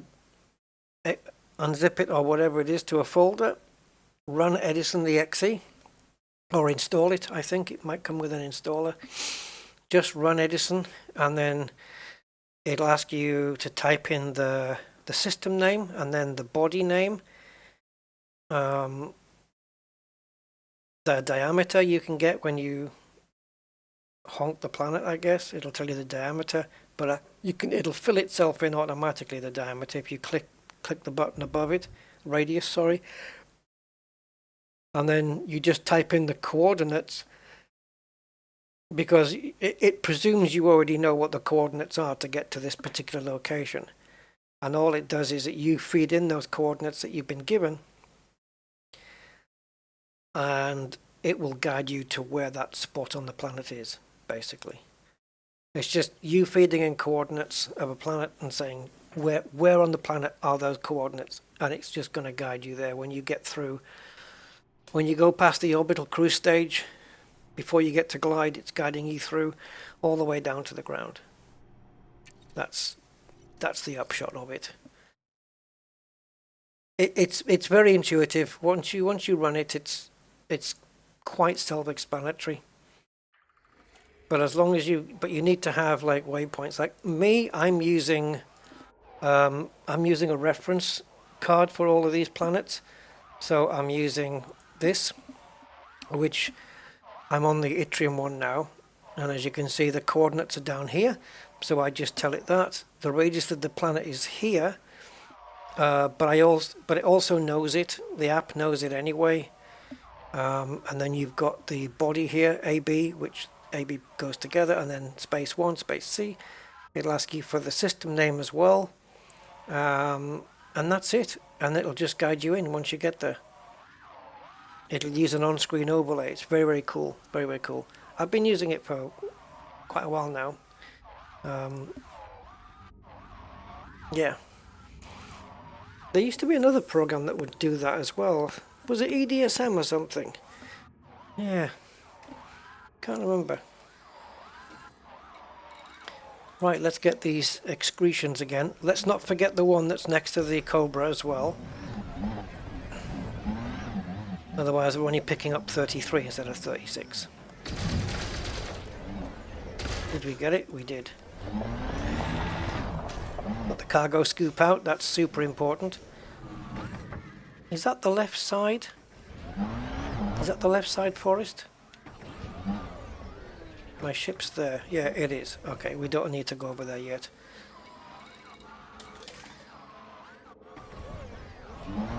It's right here, isn't it? Right here.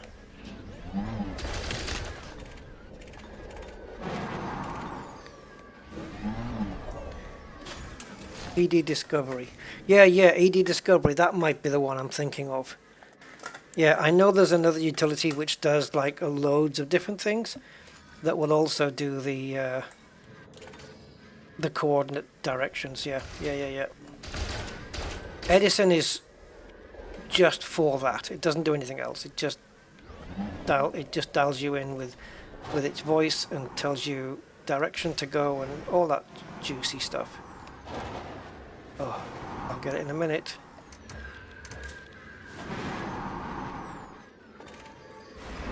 Got there in the end, Rusty. Figured it out. Oh, don't get me locked in a tree now, you son of a bitch. When this happens, there's nothing you can do. You just gotta... Well, maybe bring the cargo scoop in. Maybe it's caught up on the cargo scoop. No. Just have to start the game again if it doesn't kick out. Is it gonna?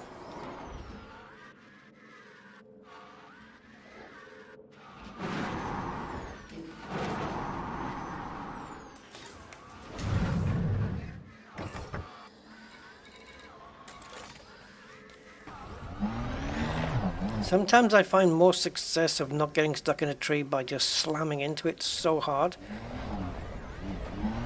But other times you can do it nice and soft if it's like right in front of you. Otherwise I just slam it. And then the moment I hit the tree, I'm on full reverse. To just try and unlock and get myself away from it before it has a chance to bind me up like that. So it's, yeah, in, jump, and then full reverse. Oh, not even, yeah, go on, we got it. Ah, crazy.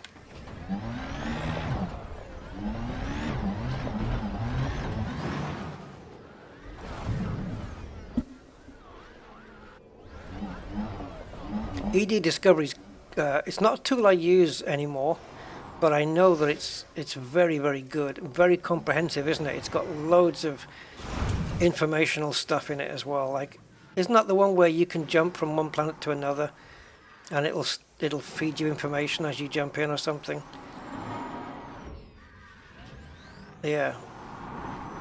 ED Discovery and EDSM and stuff like that. Oh, is it EDSM? No, ED Discovery. Yeah. EDDI. EDDI. Yeah. Yeah. Really good. So many. It's got so many tabs on that program.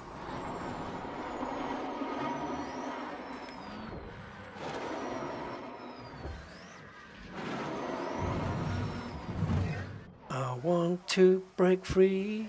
I want to break free from this tree. Dude, what the freaking Nora?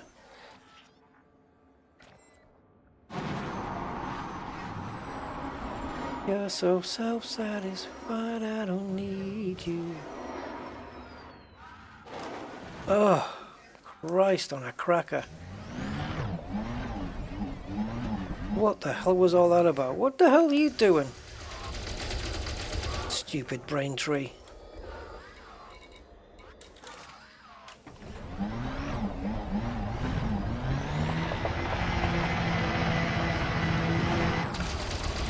I am pressing all the wrong buttons. I think my brain's just got fried.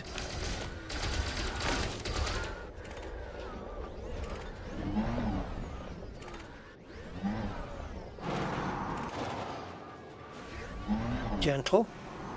Gentle. Gentle. There you go. Got two more here.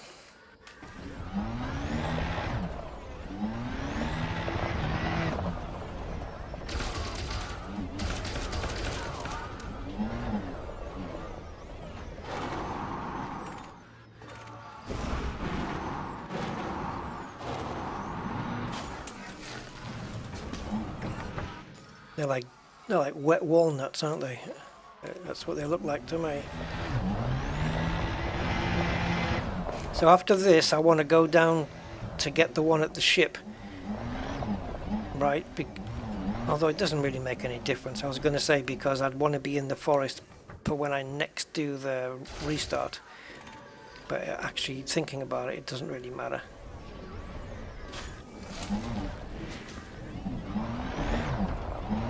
So the other forest is going to be here.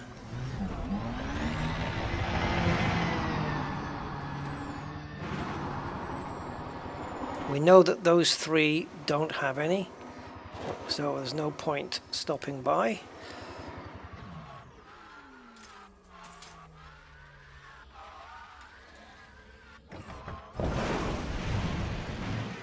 But we know that we've got a couple here.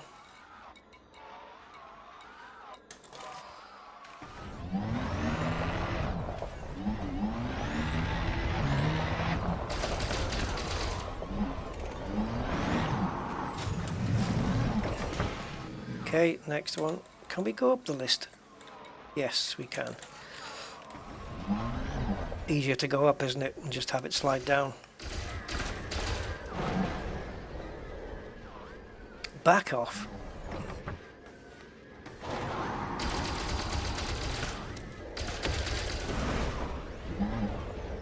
Stay away from it. Because until you targeted it, there's no guarantee you'll get it.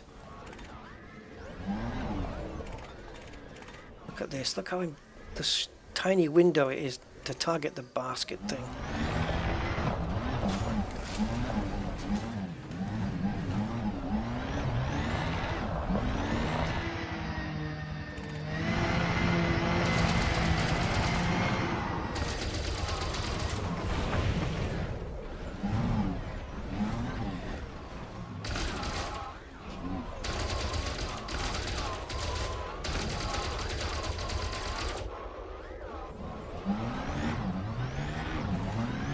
No control over my ship in this gravity. Jesus.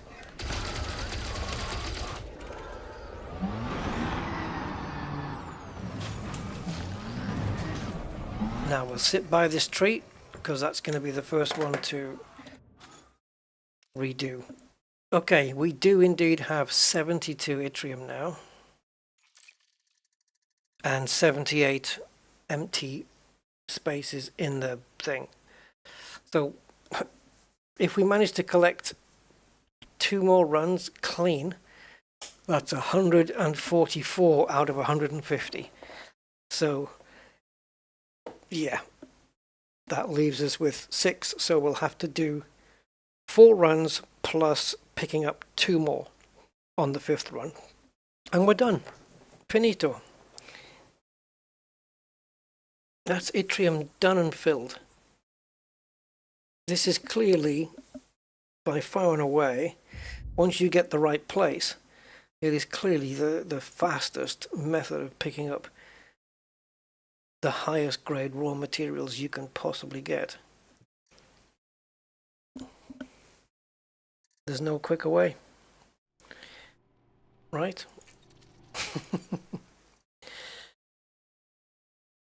I don't want to finish this and somebody leave a comment like, if you wanted it quicker, what you could have done, like, bugger off.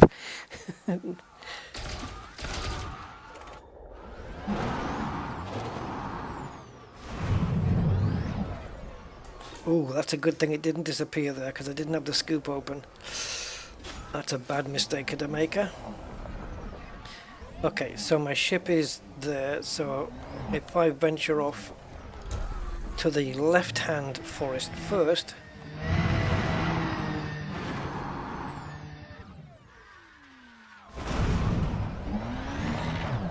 every tree should be in range.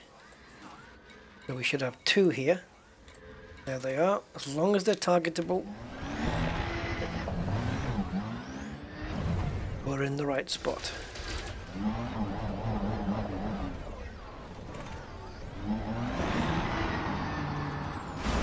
Bang.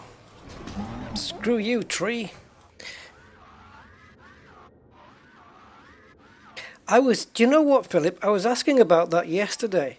Like if anybody had, but I only said about, you know, that even on my Rusty account, I'd never have had full bins of all the grade 4s all at the same time. Never mind all the materials. And now you've just mentioned that you once had full of everything. Yeah. Did you ever do the carpet bombing technique here, or the flat cannon technique? Because I'm going to be doing that next time I come to a Braintree site.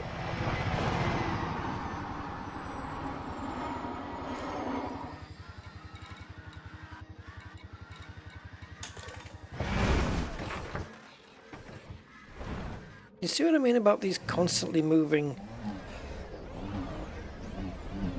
As we were getting closer, the contacts panel was just constantly moving.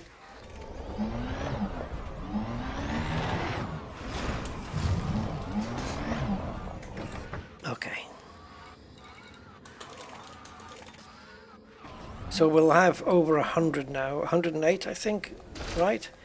108 when we're done here. I've lost count. No, yeah, 108. I'm going with 108. There you go. Alright, I have no idea whether I'm stuck or not. It felt like it, but it might not be. Nope. It's just when it comes to an abrupt stop like that. Oh, there's another one right in front of me, look. Let's get that dude first.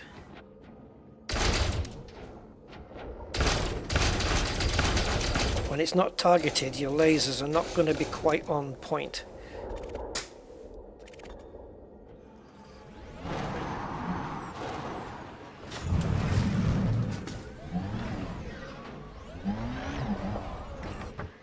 But if you target it,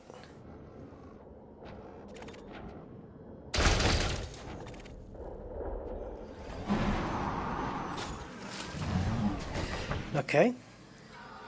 1, 2, 3, 4, 5. 5 threes are 15, so there's another 15 to pick up from here. Did I undo it? Because I can't see anything. Yeah.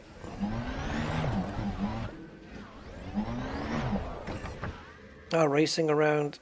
Oh, really? Jesus, man, that's a lot of work then. And you must have done it like all in a row or something, because to have collected them all while knowing that if you wanted to fill all your bins up that you couldn't spend any on engineering until you'd completed everything. I'm assuming you took a screenshot, because that's, if I had full bins of everything, I'd have screenshotted everything. I'd have screenshotted the whole lot. But right now it's easy for me to just Photoshop that. I'll just get a completed 150 bar and just move it to all the others, and then changing the numbers to 200 or 250 or 300 or whatever it is for the other ones. Just cheat.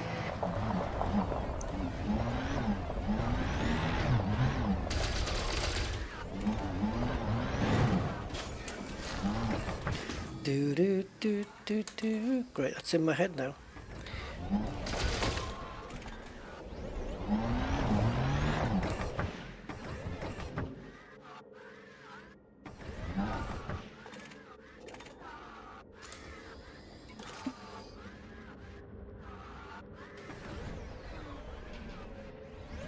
Oh, it's you? Okay, I was looking at it and I thought, that looks like the next one I'm going to be hitting, but that was the one I'd just done. Last one on the second run then. So that means if when we go to the third run, the first one we pick up, the first one will mark the halfway point to filling the bin up, right? So it's here. No, we're well over halfway. What am I talking about? Yeah, ignore me, guys. All right, we have 108 with 42 remaining, and we know that we can pick up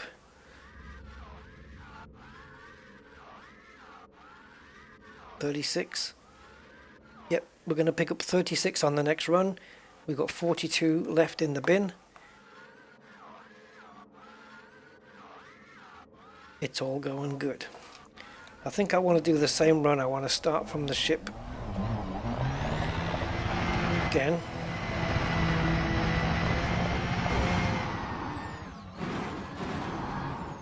Takes me a couple of seconds just to get there.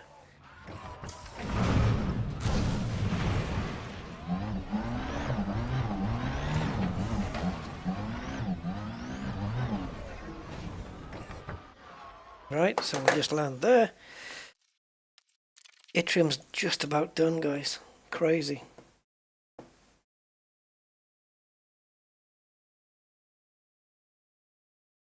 Right, where's my client interface? There it is.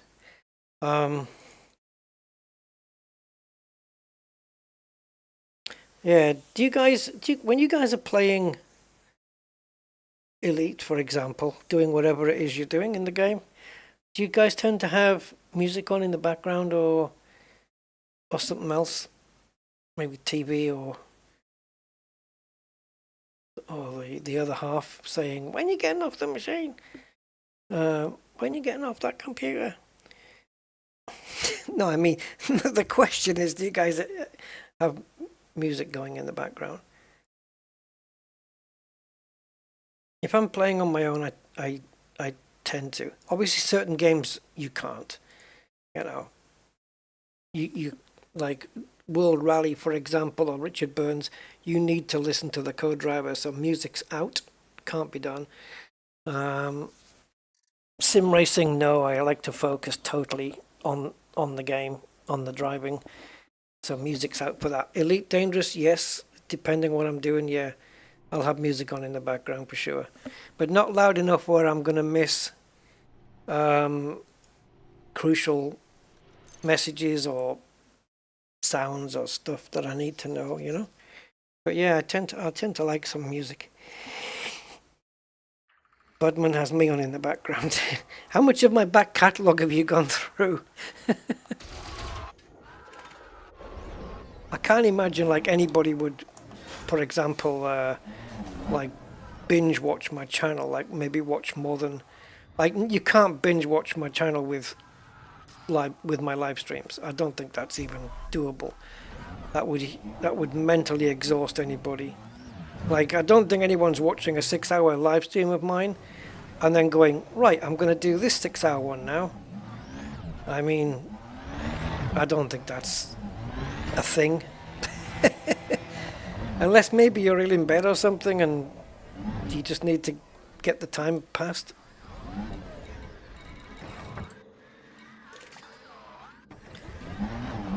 I think for me though, the most heartening things is when people message me and tell me that, you know, they've been through or they are going through a tough time and that my videos help them through it.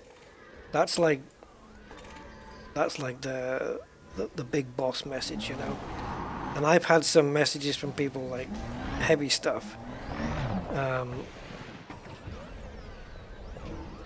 Yeah, and the fact that they're saying that my videos may have made just either distracted them from whatever emotion they were going through at the time or whatever. It's amazing. But I've had that from other channels myself. Obviously I can't get that from my own channel. That would be narcissistic as hell. But I've watched other channels. I do watch channels that make me feel, if I'm in a bad mood, there's a certain channel I can go watch right now and I'm in a good mood, like, cause it just makes me smile and laugh. And yeah, so I get it. Soothing voice, I've never got that. I've never understood it. I've had many people tell me, but when I listen to my own voice, I don't get it. I don't see me with a soothing voice. I don't know. It's just me, I guess. I could put on what I consider a soothing voice. You know, I could say, like, "Welcome to Elite Dangerous. I'm Rusty Dog and I'll be your guide today as we go around." That would be more soothing. But my voice going, "Fucking Frontier and their bloody bugs," that's not soothing. Yeah. But yeah, I'm not like a character or anything. I'm just me, you know. I am what you see. Same in real life. Nothing different, except I might swear a bit more. But that's it.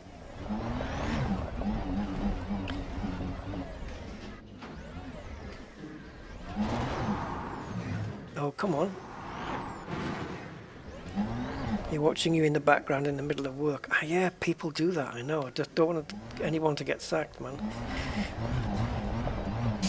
It's cool. People listen from all over. I've had guys on North Sea oil rigs telling me they're watching my stream from an oil rig. I mean, I don't think this one wants to be... Oh, wait a minute. I haven't zapped the thing yet. I thought I had. I thought it moved. The ultimate I'm watching you from has to be, there's no competition. It's gonna be, I'm watching you from the International Space Station. That would be just like, what? That'd be amazing, wouldn't it? To know that I've been beamed into space. Rusty in space. Actually, technically I have been beamed into space because I'm sure I'm bouncing off satellites right now.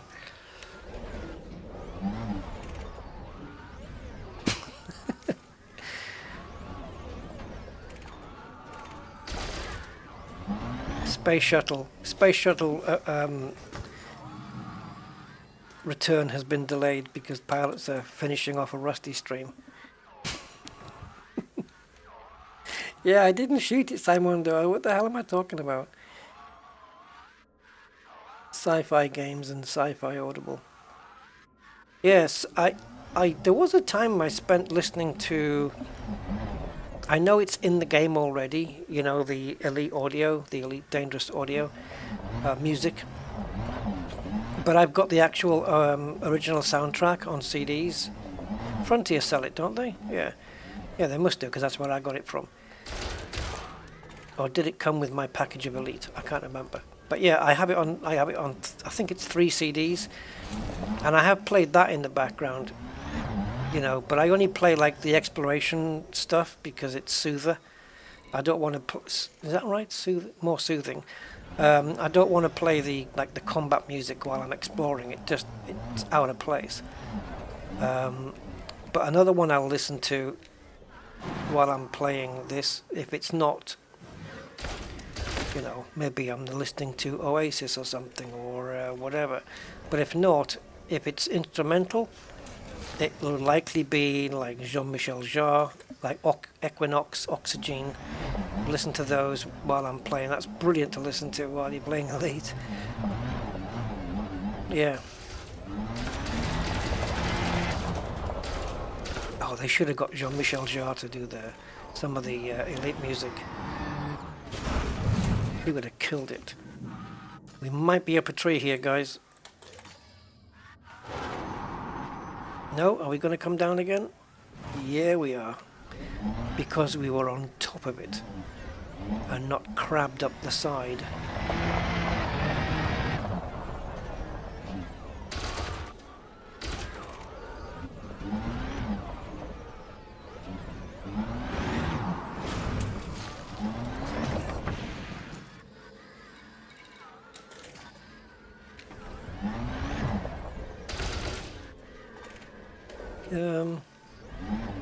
Okay, this is the last one on this run.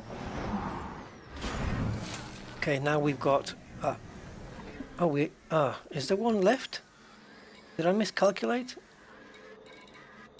Okay, well, there is okay, so there's 9 remaining, so we just got to pick up 3 more and then we're full. We've got 141 yttrium right now and 9 remaining.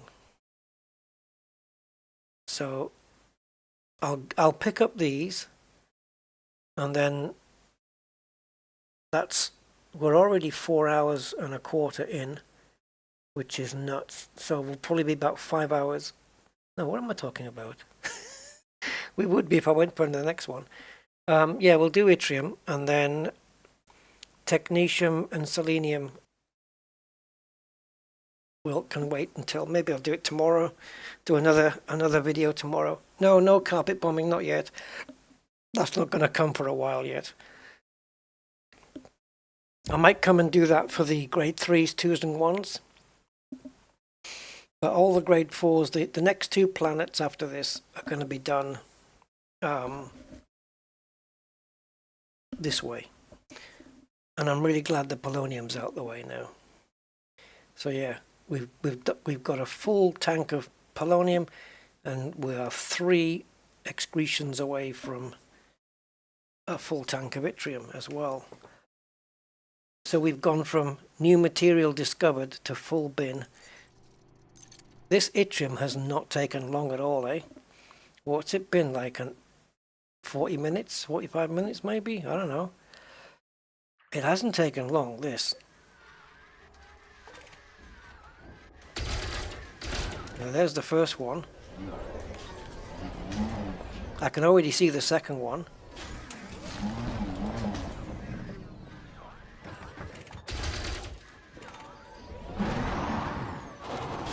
That's it. We just need 1 more. Let's see if we can manually find it. No, it's worse like that now.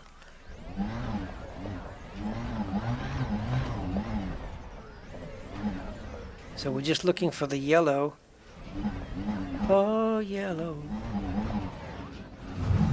Actually, let's not do it manually.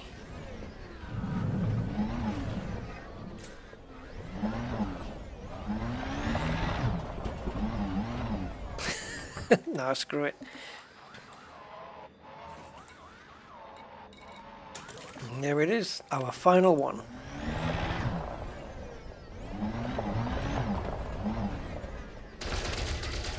There she blows. So stand by for the message, and there's another one up in that tree, look. Yttrium storage full. Goodbye and thanks for all the crisps. Woohoo! So I think what I'll do, just to round this up, is I will land on the next planet ready to go. And that way when I log in again, I can just, well, who knows? I say ready to go, but who knows if the place I land at's going to have any excretions. Wrong board, Rusty. There you go. Yes, Zontar, the polonium one though, we didn't go there. We went to a different system. I'll put the info in Discord. A of where we ended up to get the polonium, where we ended up getting a decent clip, because the polonium planet that's on there, that particular spot wasn't producing anything, like nothing at all. Right, so we've got 2 more to go. Selenium, I think it's got the highest percentage of all of them, 3.3%. So whether that means there's going to be a shed load of phlegm excretions, I don't know. But if it is, then we're gonna do selenium pretty quick. Now, I'll do selenium first if it's the closest planet. Part of me is saying, just do the other 2 and get it done with. Get it finished. You guys are probably thinking, oh god, geez, Rusty, don't save some for tomorrow, please. Right, let's have a look. Selenium and technetium are the 2. Oh no, we have to go to the selenium planet first before the... hold on. Okay, yes, regardless of, even if the technetium planet is closer, we're not going there. Let me show you why. This is, the technetium one is next, and then the selenium one is next, and the technetium one is going to be last. The reason being, because selenium, as you can see here, is 3.3%, but it's not the only grade 4 material here. The other one at 0.7 is technetium. So while we're picking up the selenium, we will be picking up some technetiums at the same time. So once we've got this bin full, we will see how many technetiums remain, and we will be going back to this place if this doesn't have a high pickup rate.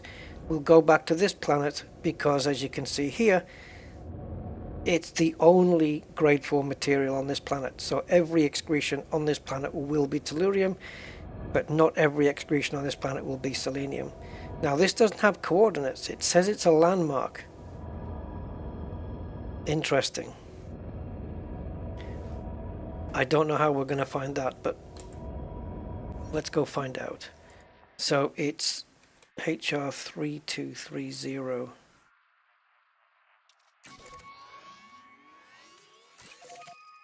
Six jumps away.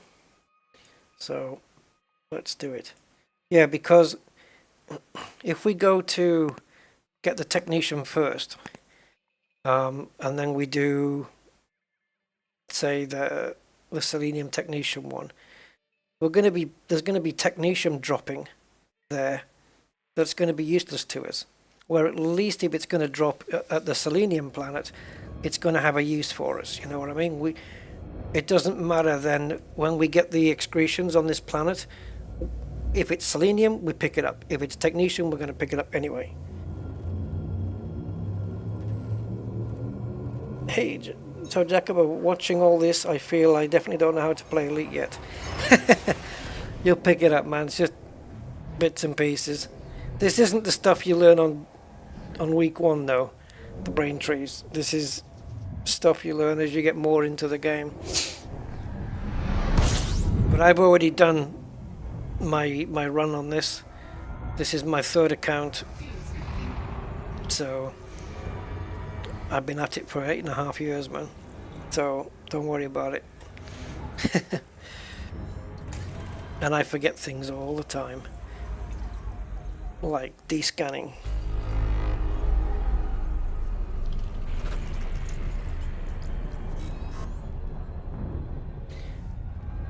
So I don't know, guys, what do you think? Should we see how quick the selenium pickup is? What if we can get 10 excretions?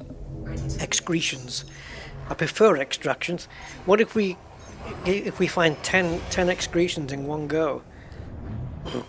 We'll only need 5 runs. Well, yeah, 5.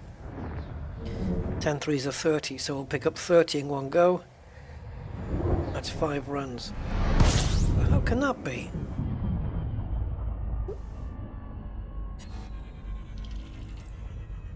Wait a minute. How come on the planet we were just on we picked up 36 at one time? That means there were 11 available. 6, 7, 8, 9. There was 2 on one side, 1 on the single tree. That's 3. Was there 8 on the right hand side? Was there that many? I thought it was less. Alright. Well, let's just hope for a crap load of excretions that we can pick up all in one go.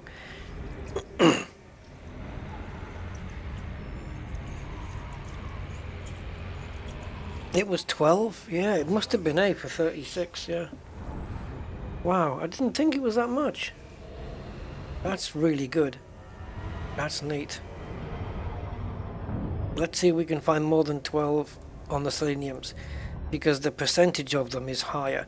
And then you've got the technetiums, which have got a lot less chance of dropping.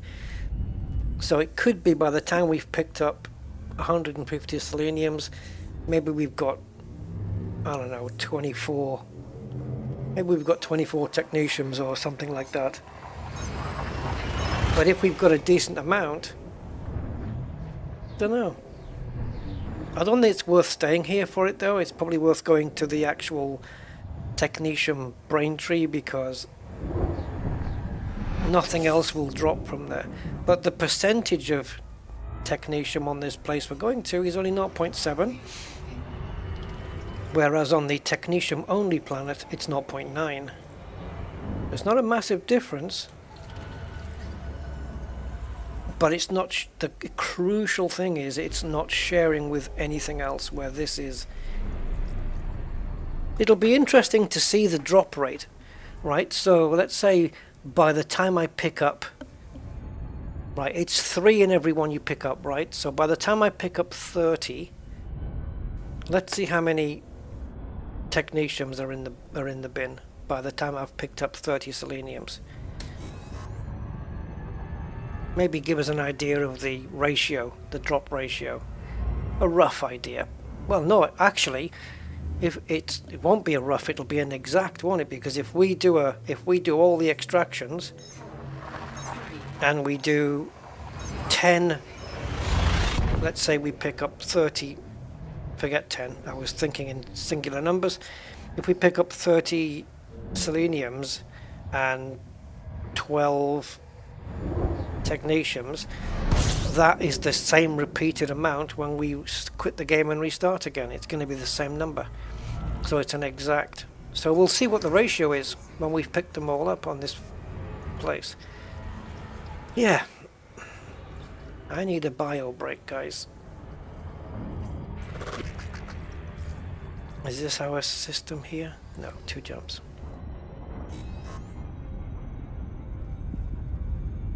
So how many miles away is the planet? 1,693. Okay, I can probably get that done during cruise. But no coordinates here, right? So we're not going to need Edison for this one. It just says landmark. I don't know what landmark that's going to be. What if it's a landmark that only shows in Odyssey, but it doesn't show it? Doesn't matter. We'll figure it out. We will figure it out. Okay, there's our system, and we're descanning all the time, so we're picking up some nice cartographic data. Got a little bit of extra, not cash, but explorer rank, you know. Look at my combat rank, it's crap. In my Rusty account, the combat one was the one I concentrated on the most. But here, it's not been the case at all. So far. I'm sure that my combat rank will increase. as we get a better ship.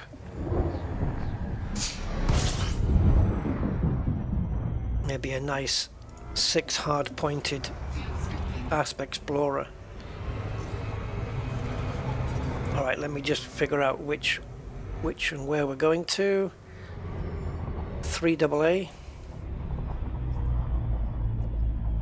Did I manage to get a D-scan? Or...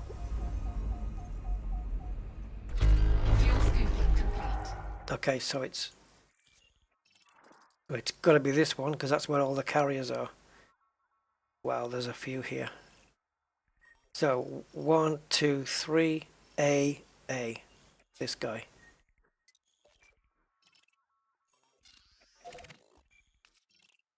What else is here? What else is here for all these fleet carriers to be around? How many? 16?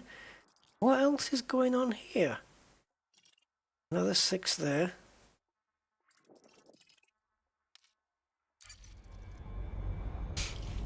To me, that's more than just your brain trees.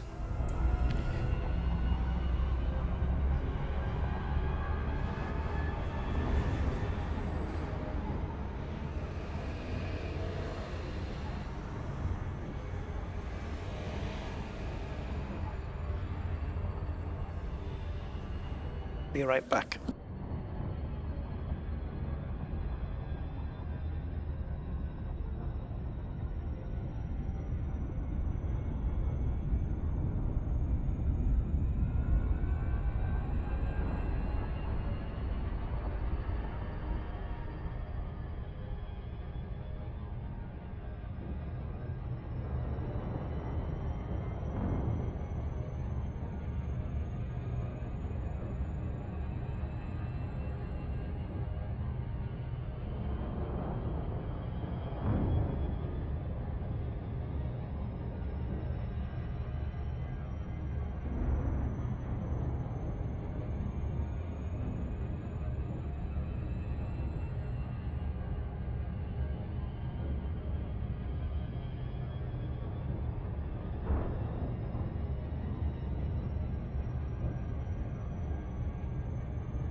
Right.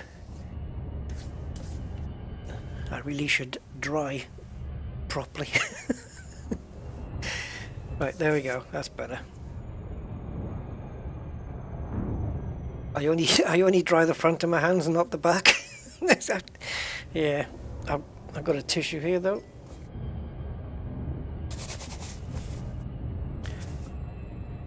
There you go. That's better. Right, all done. Speed up.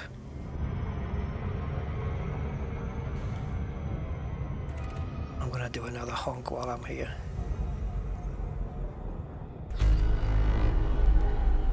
So we'll wait for this planet to resolve, just confirm that it is in fact 3AA.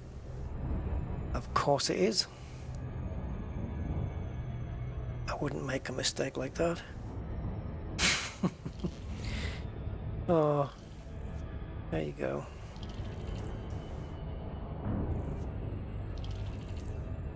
So this is going to be a landmark. So we're going to probe it because we're going to have to, if we want to. If it is a landmark, we're going to have to probe this one. The others that we probed weren't necessary because we had the exact coordinates. How bright is this? Holy moly! What's the local star? Oh, okay, understood. That makes sense. Right, so it's this little fella. Jesus, that is bright. Oh, what's happened now?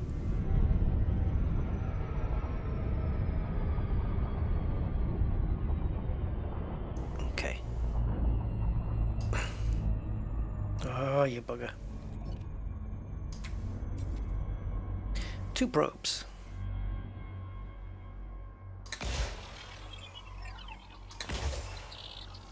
That'll do.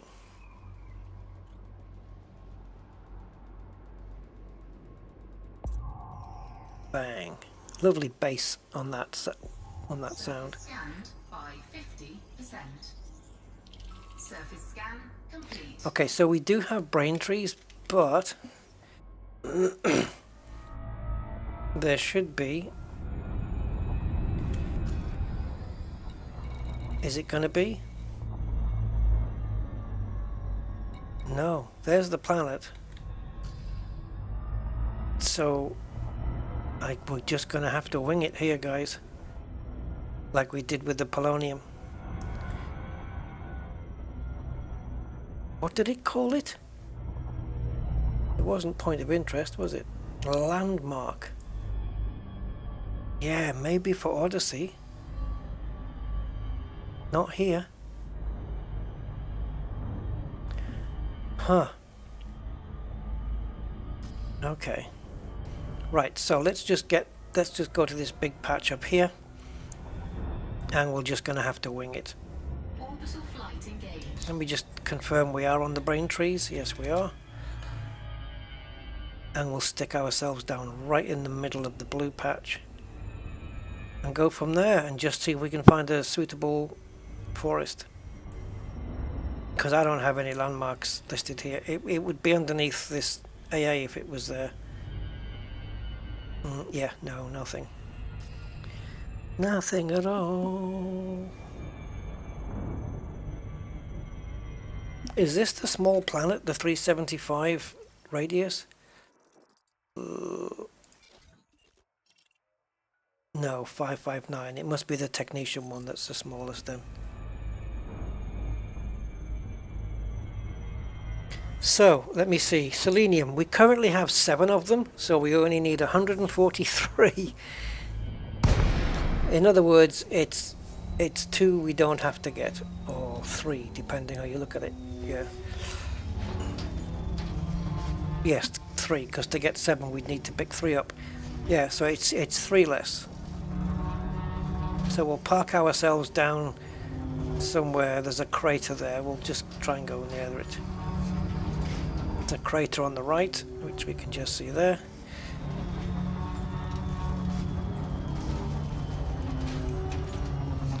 Yeah, so we're just going to have to do this one visually.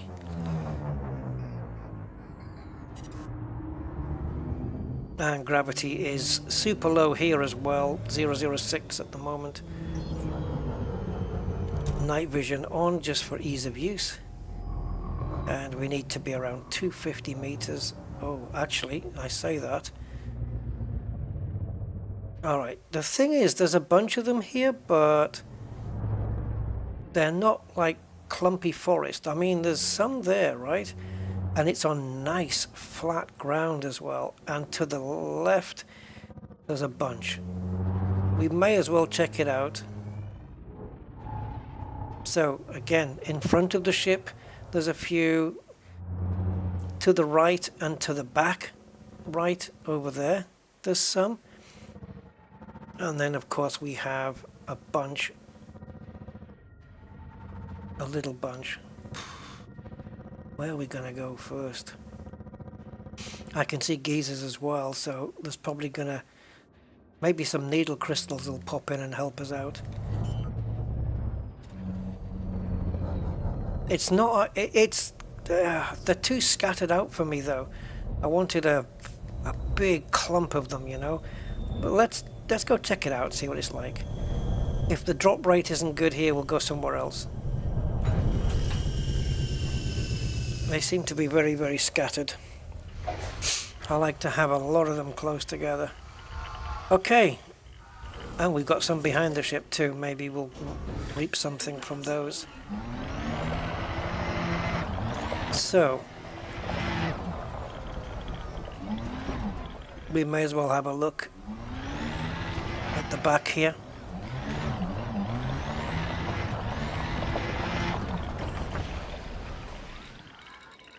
Okay, I'm going to cancel that.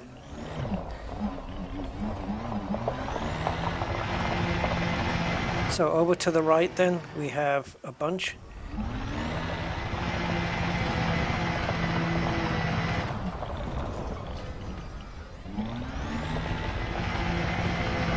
It's not looking great at the moment. Let's get a lot of white stuff on the screen.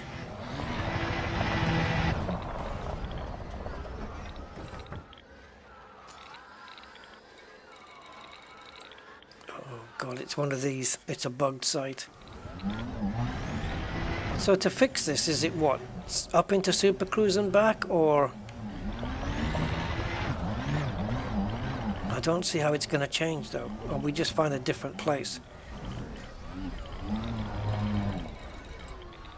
Yeah, it's one of these. It's one of these. But clearly that's just for this area, because behind the ship there was precious cobble.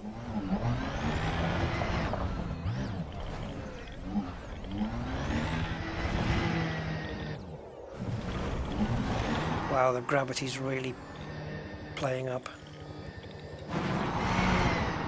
Okay, this system for me is duff. It's not worth it. I mean, there's just nothing here at the moment, so we'll just pick a different site. Maybe we can find a big one that's all clustered together.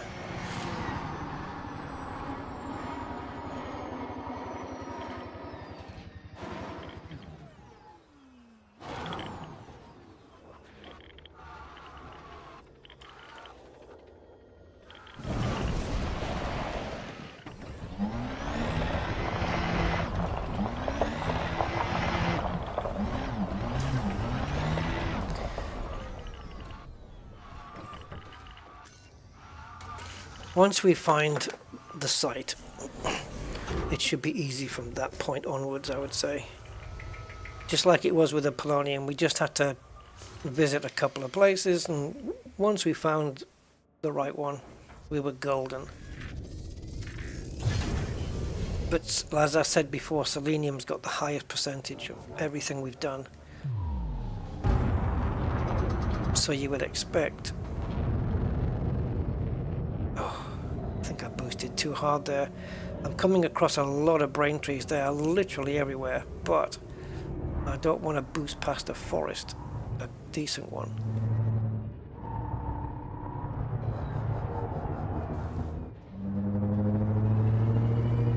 There's not enough, is there? I don't know though. There's a bundle there.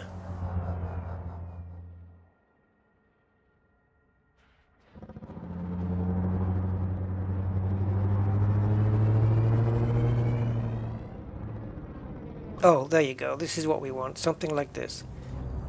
Okay, let's see if we get lucky.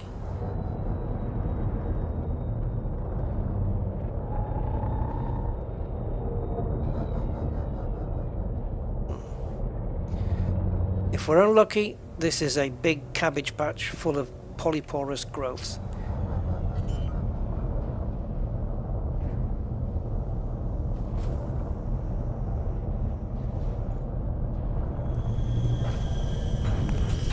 Let's have a look.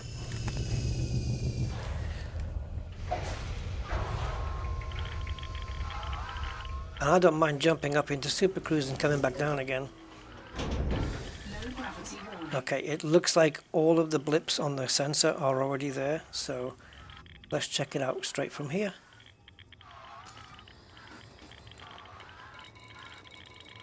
It's taking the piss, isn't it? One precious cobble.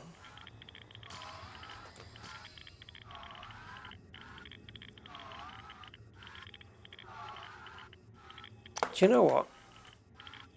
I'm just going to try something. I'm going to see if it regenerates the exact same by going back in the game again. Now that we're down on the surface. I wonder. Probably will, but I have to do the science on it.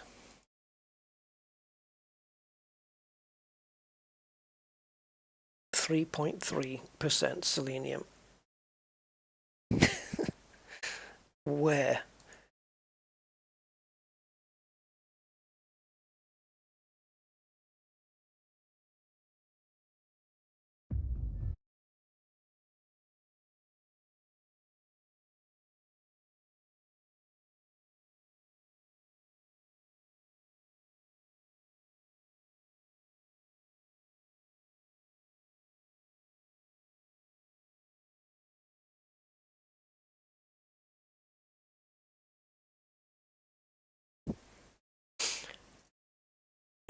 It's kind of odyssey.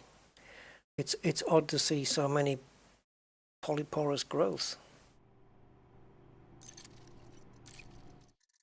It sounds like something your doctor would tell you you've got. Oof. Don't even want to think about it. Okay, that's confirmed then.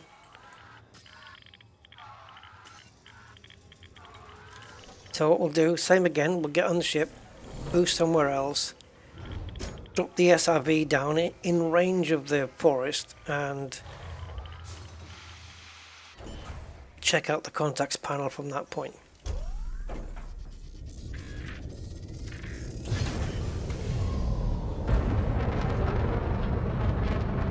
If I spot a load of them, I will spin the ship around.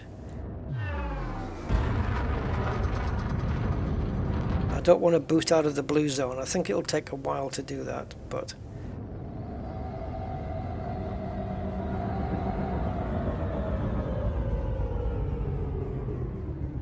I saw you. So there's a batch there, but there's another one. There we go. We got 2 batches. Now, if every one of those is a polyporous growth, well, I was going to say, then we'll know, and there's some in the distance, then we'll know it's bugged, but we already know it's bugged. There's no question about that already.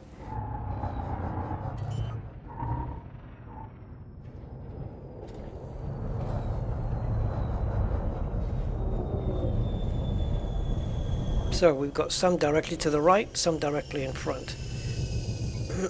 Surely this cannot be. I mean, look, they're all on the sensor already, okay?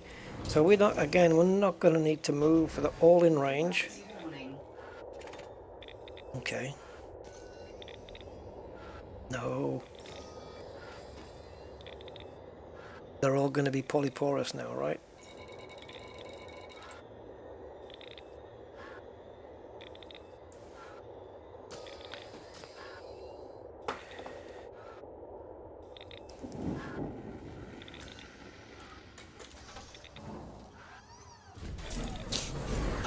What do? Last time what I did was for the polonium was I just Googled to find another place.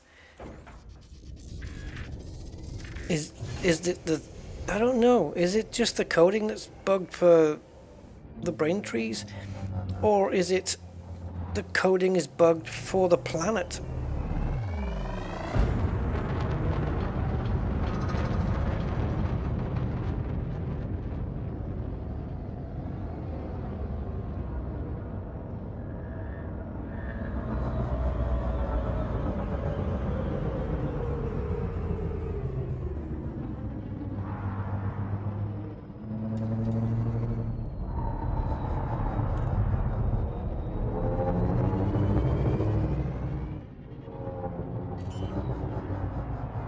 I'm going to land close so I can get everything on the within sensor range.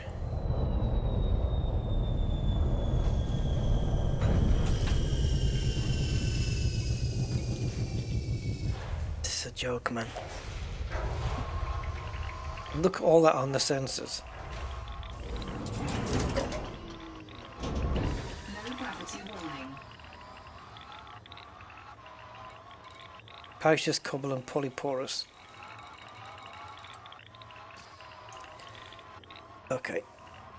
It's time to Google. This planet is fucked, unfortunately. I was trying to think of a better word to say, but I really didn't have one.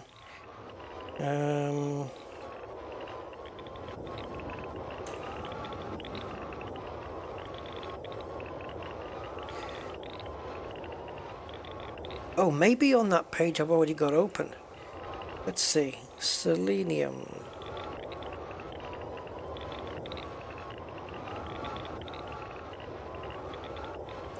Hold on. Shut up.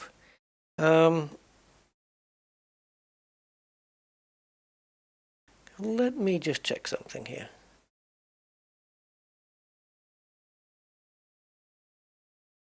Okay. So selenium is guaranteed. It's grade 4. No, it's just that I've got one here.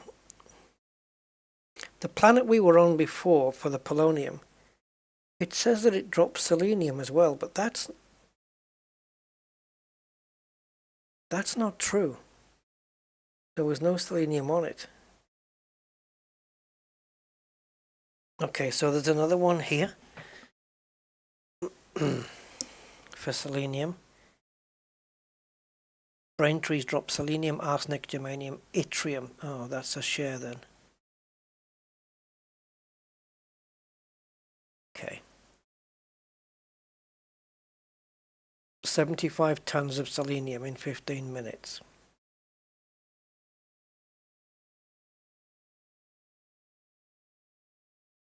Okay, now, this is something. This guy posted a year ago 75 tons of selenium in 15 minutes. It's this system, this body, but we have coordinates. So, that's got to be the first port of call, surely. So, all we have to do is get up into Super Cruise and have it follow these coordinates, and hopefully it's not the ones that we're on right now. Let's take a look. Just give me 2 seconds. Well, we fire up Edison, and so the coordinates are 52.6 and minus 165. It's nowhere near where we are right now. Nowhere near. So let's get on board.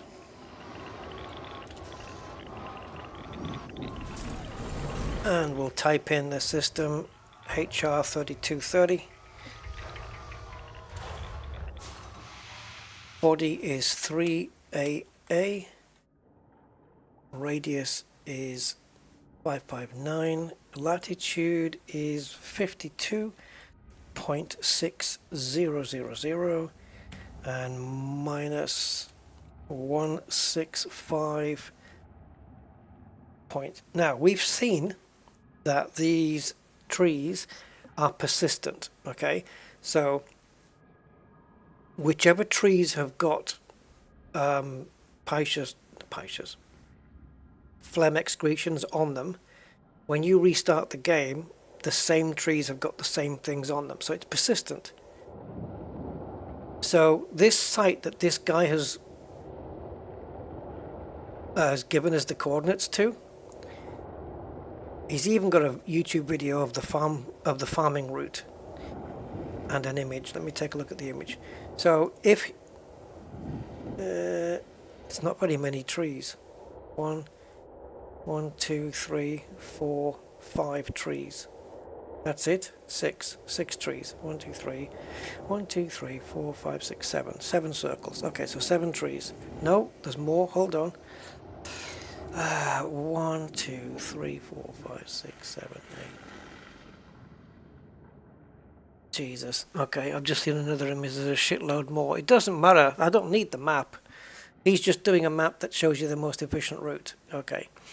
So, because it's persistent, when we go to these coordinates, the selenium, or the excretions, should be on the trees exactly as he found it a year ago. And if they're not, Prunty has changed something. That's all it can be. So, off we go. Edison's ready to go. And all I need to do is get my frigging live stream sorted out. I don't know how my live stream manages to change pictures. There we go.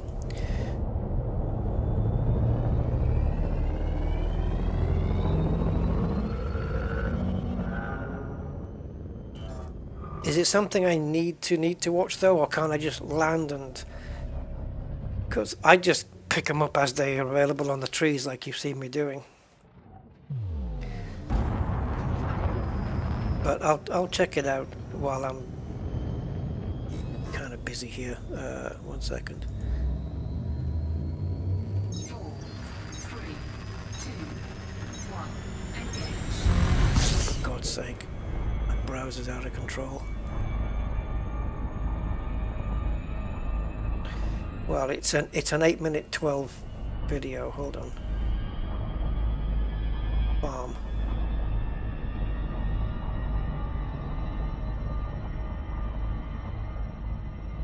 Yeah, no, I've seen his pictures, but I'm not even going to go off the pictures. I'll just go by what I see, like I have been doing. Heading 289. Distance to target 1,169 kilometers. Turn right heading 290. Distance to target 1,183 kilometers. Turn left heading 290. Distance to target 1,110 kilometers. The higher we go up, the quicker we'll cover the area. Turn right heading 290. Distance to target 1,002 kilometers.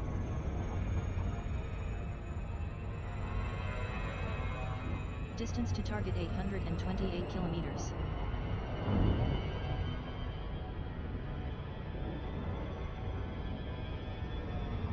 Distance to target 569 kilometers.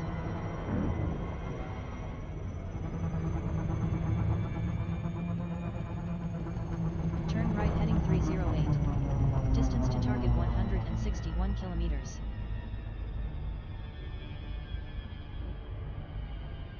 Turn left heading 331. Distance to target 90 kilometers. You're gonna need to tell me to drop now. Turn right heading 334. Distance to target 37 kilometers. I'm dropping.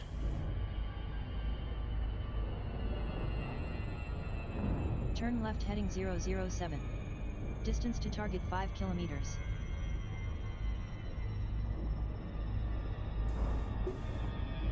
Turn left heading 221. Okay, that she's changing it too much. That means we're right on top of it. Turn left heading 173. Distance to target 19 kilometers.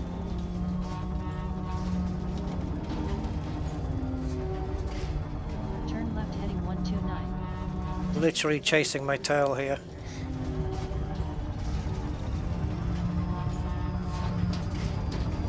Clear to descent. Turn left heading 103. Maintain angle 46 for descent. Distance to target 15 kilometers. Turn right heading 135. Distance to target 9 kilometers.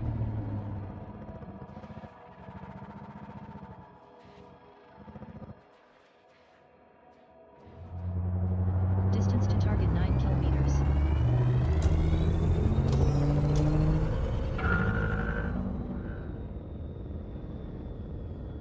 Distance to target 7 kilometers.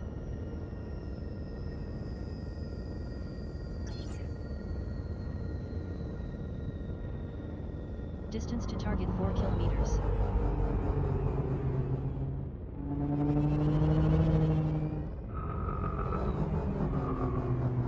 Turn left heading 134.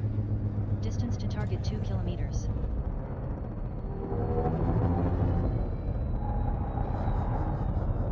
Turn right heading 138. Distance to target 2 kilometers.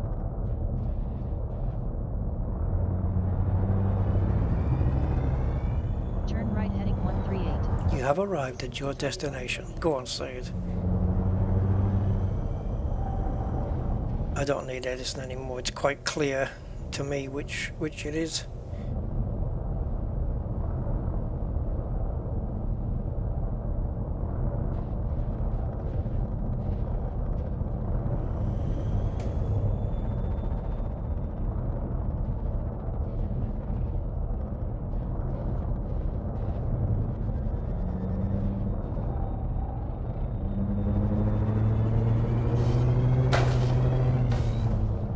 Fuck.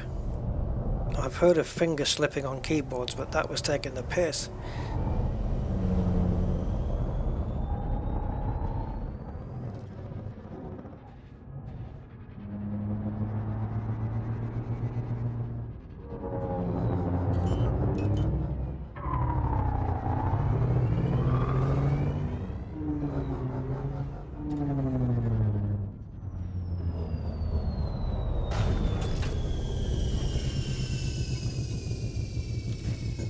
Low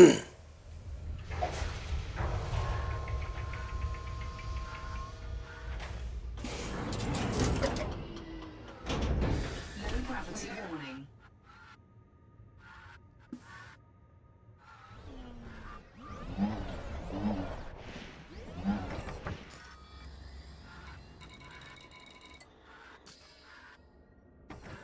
Right.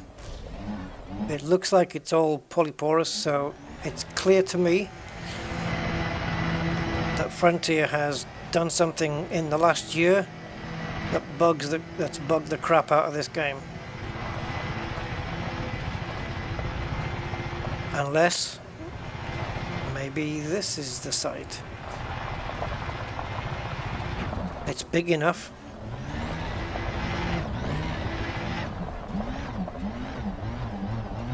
If this is all polyporous, I think it's quite clear that something's happened in a year that's bugged the crap out of this game. Yes, agreed? Fucked. Absolutely fucked.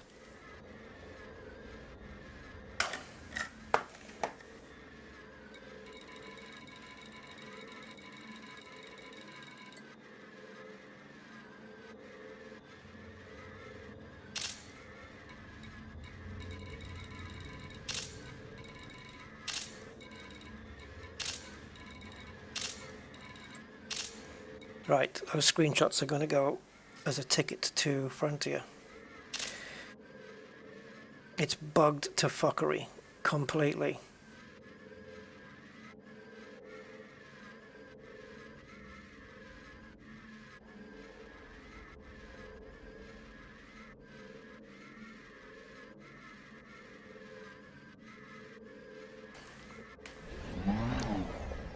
Isn't it funny how every time Frontier bugs the game, it's always one where it wastes your time. Like on top of the grind, it's a time waster, guaranteed.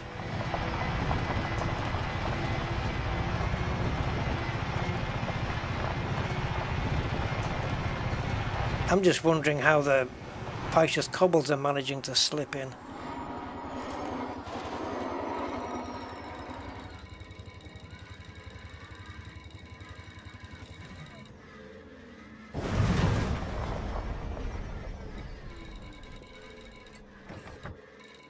Yep.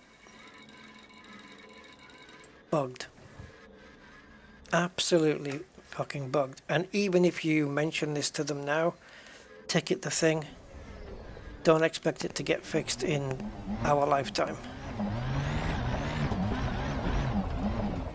It's that their bugs have got, or their tickets I should say, have got NHS waiting list times. It's ridiculous.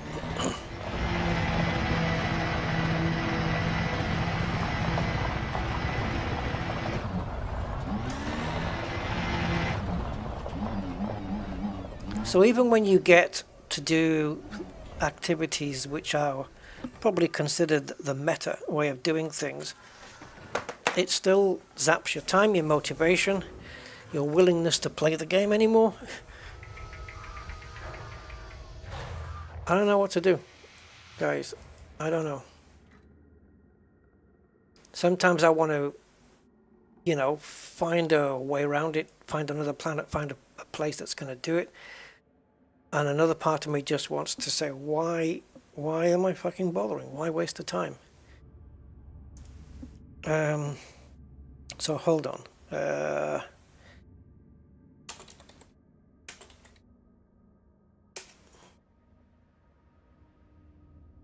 So we need a different place.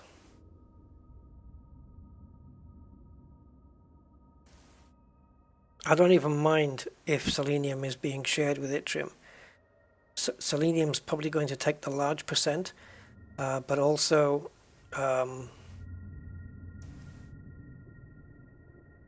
it's better than if it works. If there are extractions there, at least it's going to freaking work.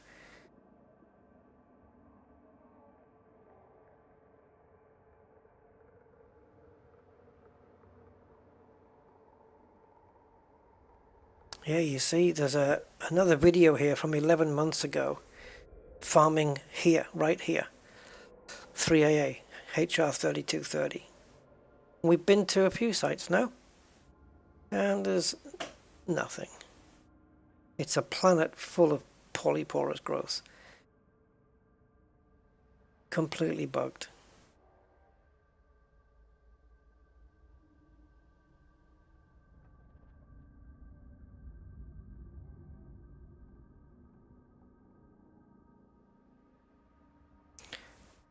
And the thing is, some of the results on by Googling it are from 3 years ago, and it's no good. Absolutely no good. You need something 2023, I would say. So let's take a look. Okay, I've got a video here from 5 months ago on this very planet, HR3230. What's happened in 5 months? What was the last update, guys? What number was it? 16, 17? I've lost count.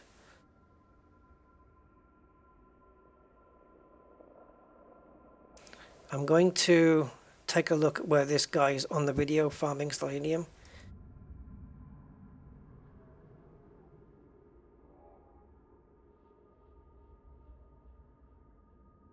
Well, he says he is, but he's just farming polyporous growths at the moment. Yep. You're not going to get selenium from there, buddy.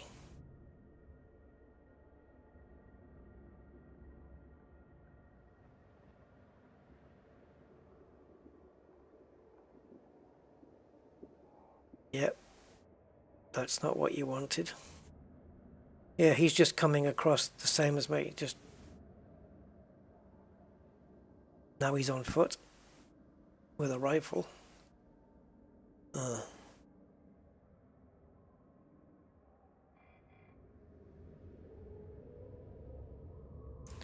Did he update the video? Did he actually find any?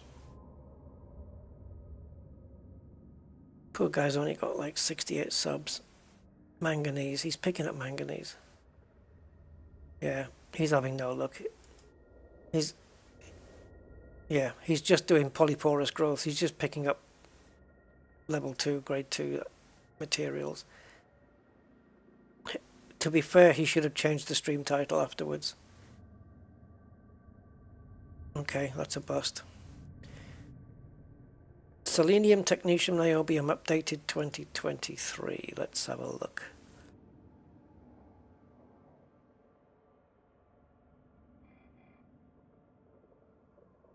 Brain trees. Dun dun dun dun.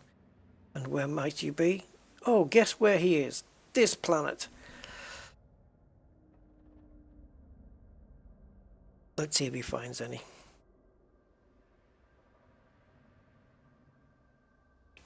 Musadian seed pods. Well, we've never found any of those.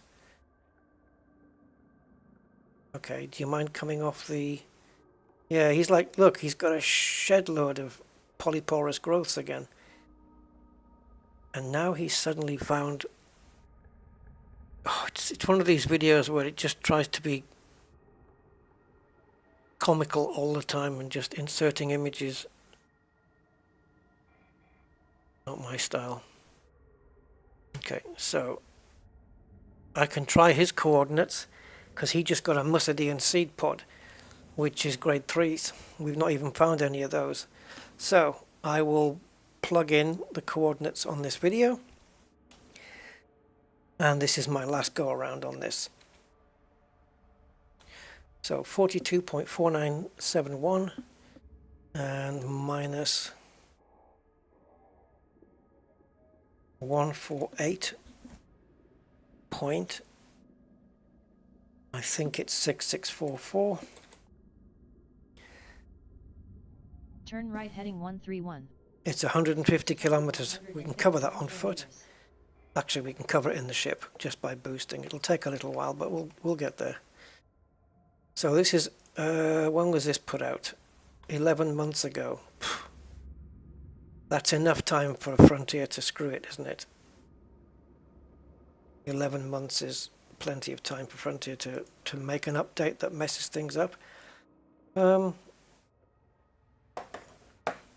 Okay, 131 degrees, 150 kilometers. Turn right heading 131. Distance to target 151 kilometers. That's going to take too long, isn't it? Turn right heading 132. Distance to target 151 kilometers.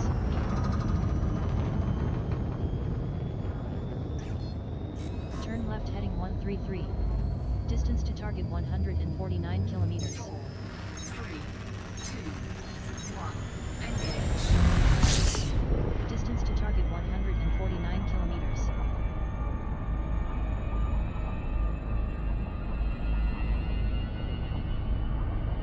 Distance to target 145 kilometers. We need to get above the drop, don't we? Distance to target 129 kilometers.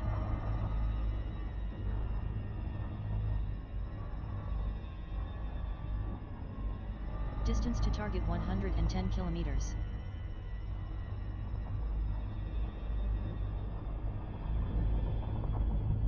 Clear to descent.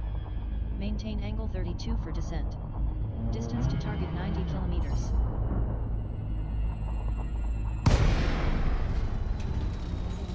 Turn left heading 130. Maintain angle 36 for descent.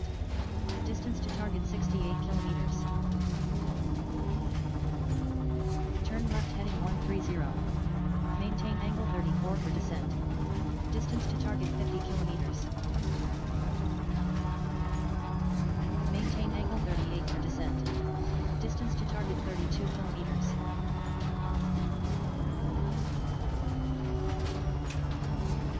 Turn left heading 131. Maintain angle 40 for descent. Distance to target 12 kilometers. Distance to target 3 kilometers.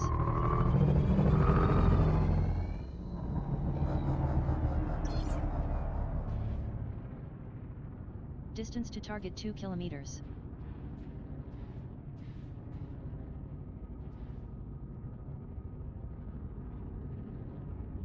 Distance to target 1 kilometer.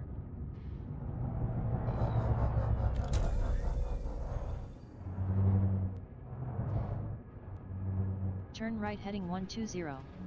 Distance to target 832 meters. Yeah. Turn right heading 120. Distance to target 717 meters. Okay, wait a minute.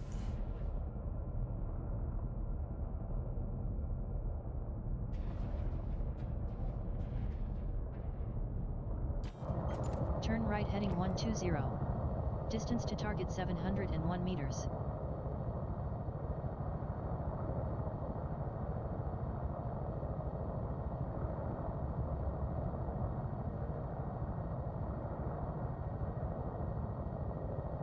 Turn right heading 120.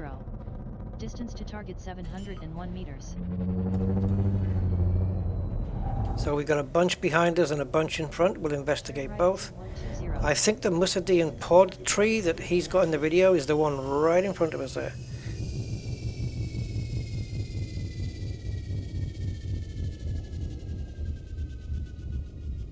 The forums have a discussion about this on Friday.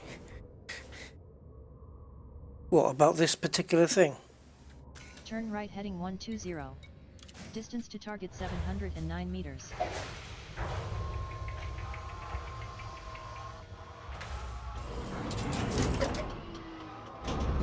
Low gravity warning. Leaving the system and returning. What, the solar system you mean? Jumping out and back in again?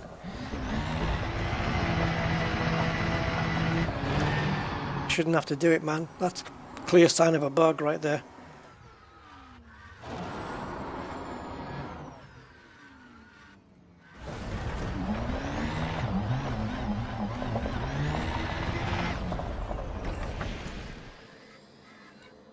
Fuck.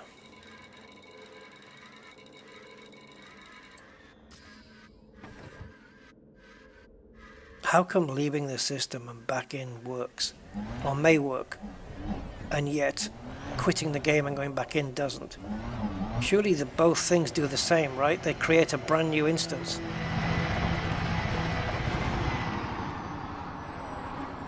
That was way too early, Rusty. Like way beyond, way too early. But we got it anyway.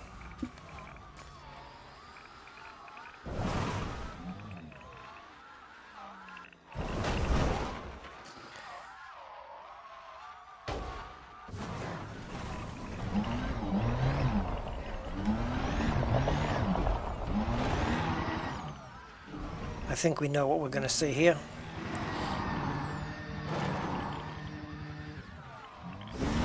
This is a good spot. If it works, it's a good spot because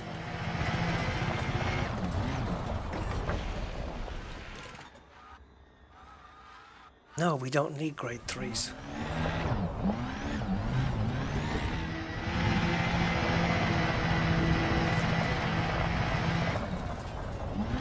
Yeah, okay. I will give it a try. I will leave the system and return. If it's the same,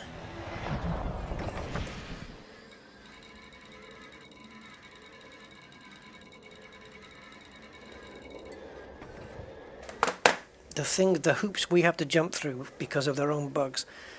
If this is the same, right, we've done 4 streams of Elite now. Some of it has been very frustrating,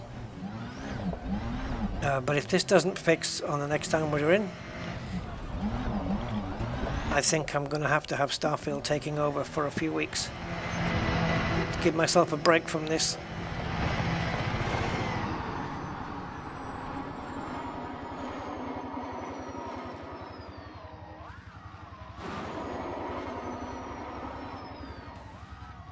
I want a game where I can, if I'm going to spend an hour, 2 hours, 3 hours on it, I want progress. I want to be able to do things in it and not just be wasting time. If you tot up all the hours on all the streams I've done in the last 4 and then just picture how many of those were just wasted time on bugs. Wow. The ratio is just, it's crazy, man. Absolutely crazy. And I quit Edison as well, but whatever the fuck, we'll have to just put it back in again.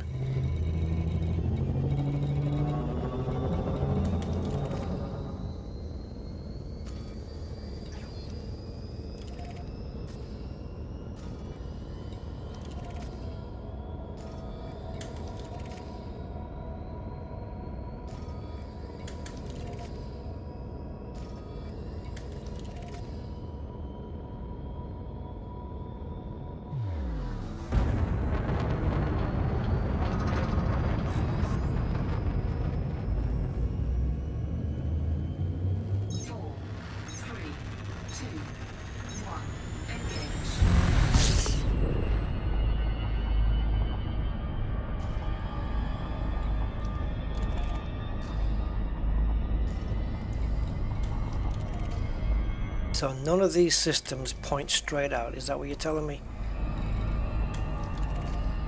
Oh, but we got one. Fucking hell. Let's go.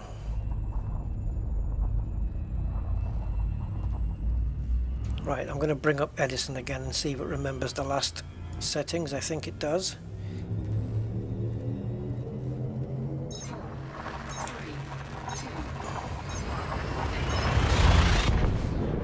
So I guess we're assuming that if when you say the forums have a discussion, is this including the devs? Or are the devs just playing with themselves? Because I want to know if they know about this bug, and if so, what are they doing about it? This and any other bug, I guess. The disappearing materials bug as well. When's that getting sorted?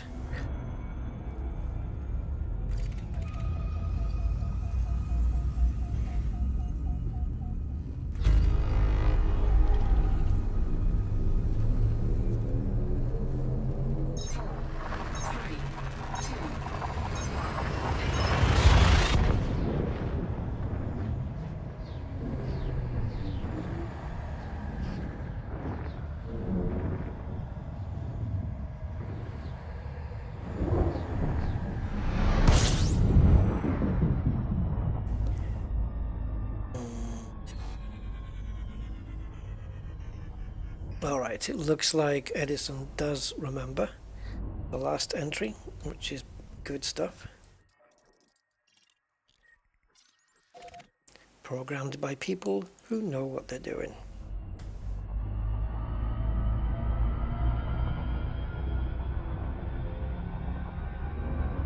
Issue opened.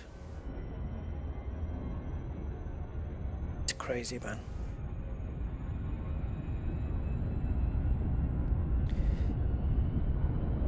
To come all the way like this is what 400, 500 light years out from the bubble, and then it's all for nothing. Let's see if this has fixed it though. Let's see if we get lucky.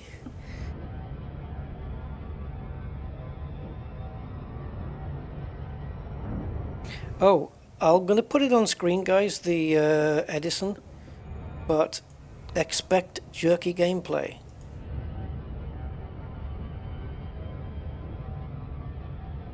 If I can do it.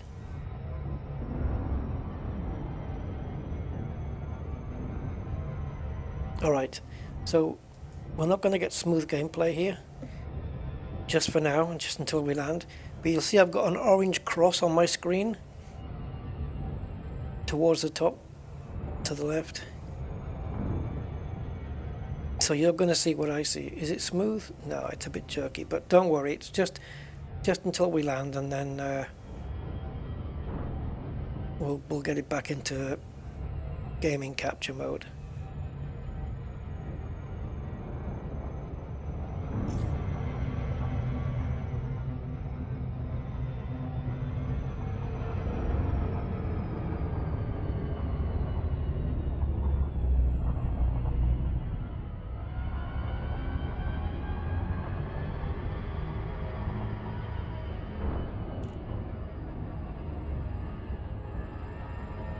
I don't think desktop mode used to be crap before. I wonder if there's a setting on here that I've got enabled which has just made it shite.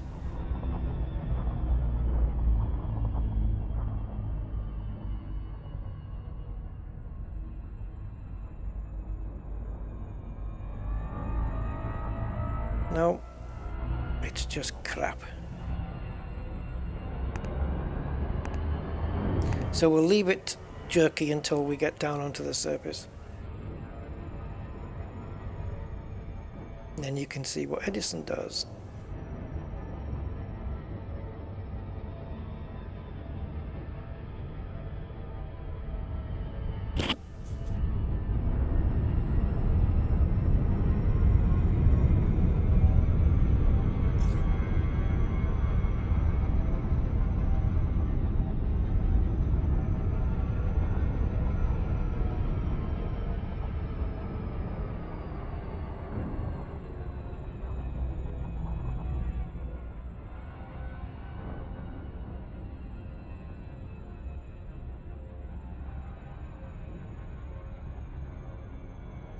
Turn left heading 335. Distance to target 1065 kilometers. Orbital flight engaged. Distance to target 979 kilometers.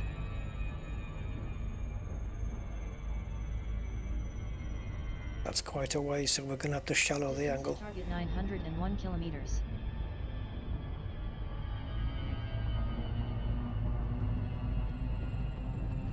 $227 high. 333. Distance to target 811 kilometers. So we want to get it to around 400, 300 kilometers here. Distance to target 713 kilometers. Clear to descent. Turn left heading 333. Maintain angle 36 for descent. Distance to target 286 kilometers. Maintain angle 33 for descent. Distance to target 225 kilometers. Maintain angle 31 for descent. Distance to target 134 kilometers.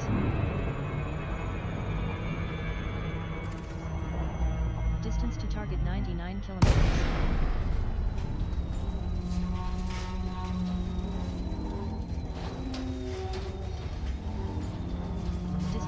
target 78 kilometers.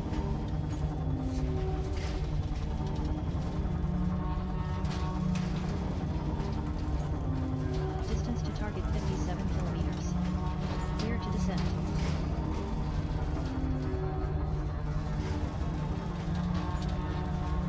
Maintain angle 33 for descent.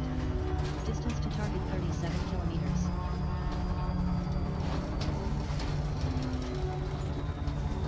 Maintain angle 32 for descent. Distance to target 16 kilometers.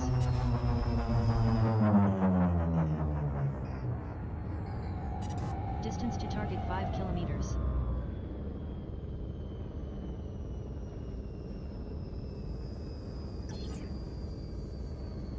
Distance to target 3 kilometers.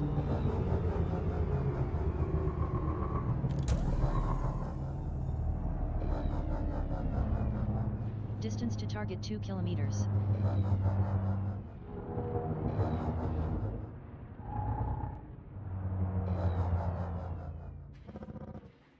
Distance to target 1 kilometer.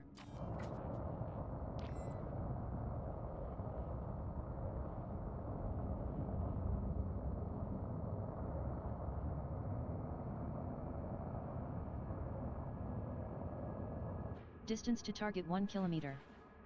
Thank you, Edison, you're done.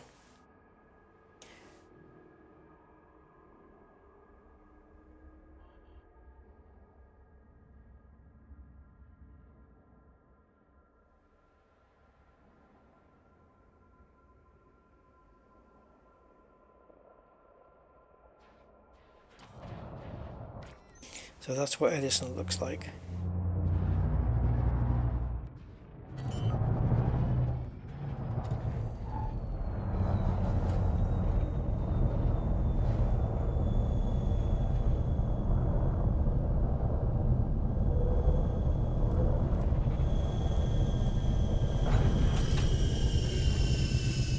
Okay, Elite Dangerous. Last chance.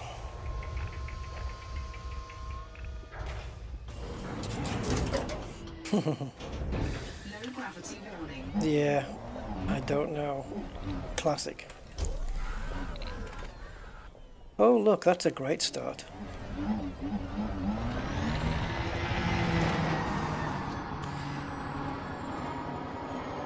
Is Elite Dangerous about to go on vacation?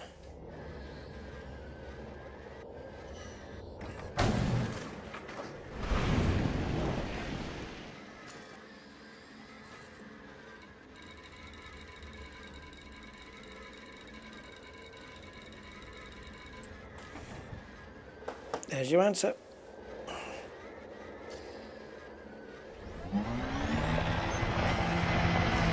I'm done wasting my time with this.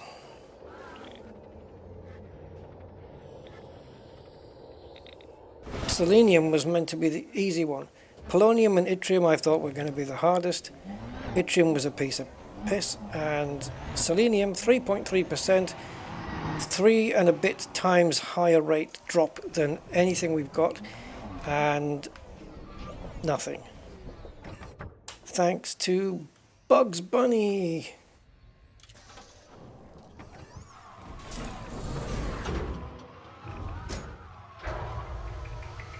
Goodbye, Elite. Hello, Starfield. Starfield has its bugs, but it doesn't waste your time or stop your gameplay. That was meant to be a quit to desktop.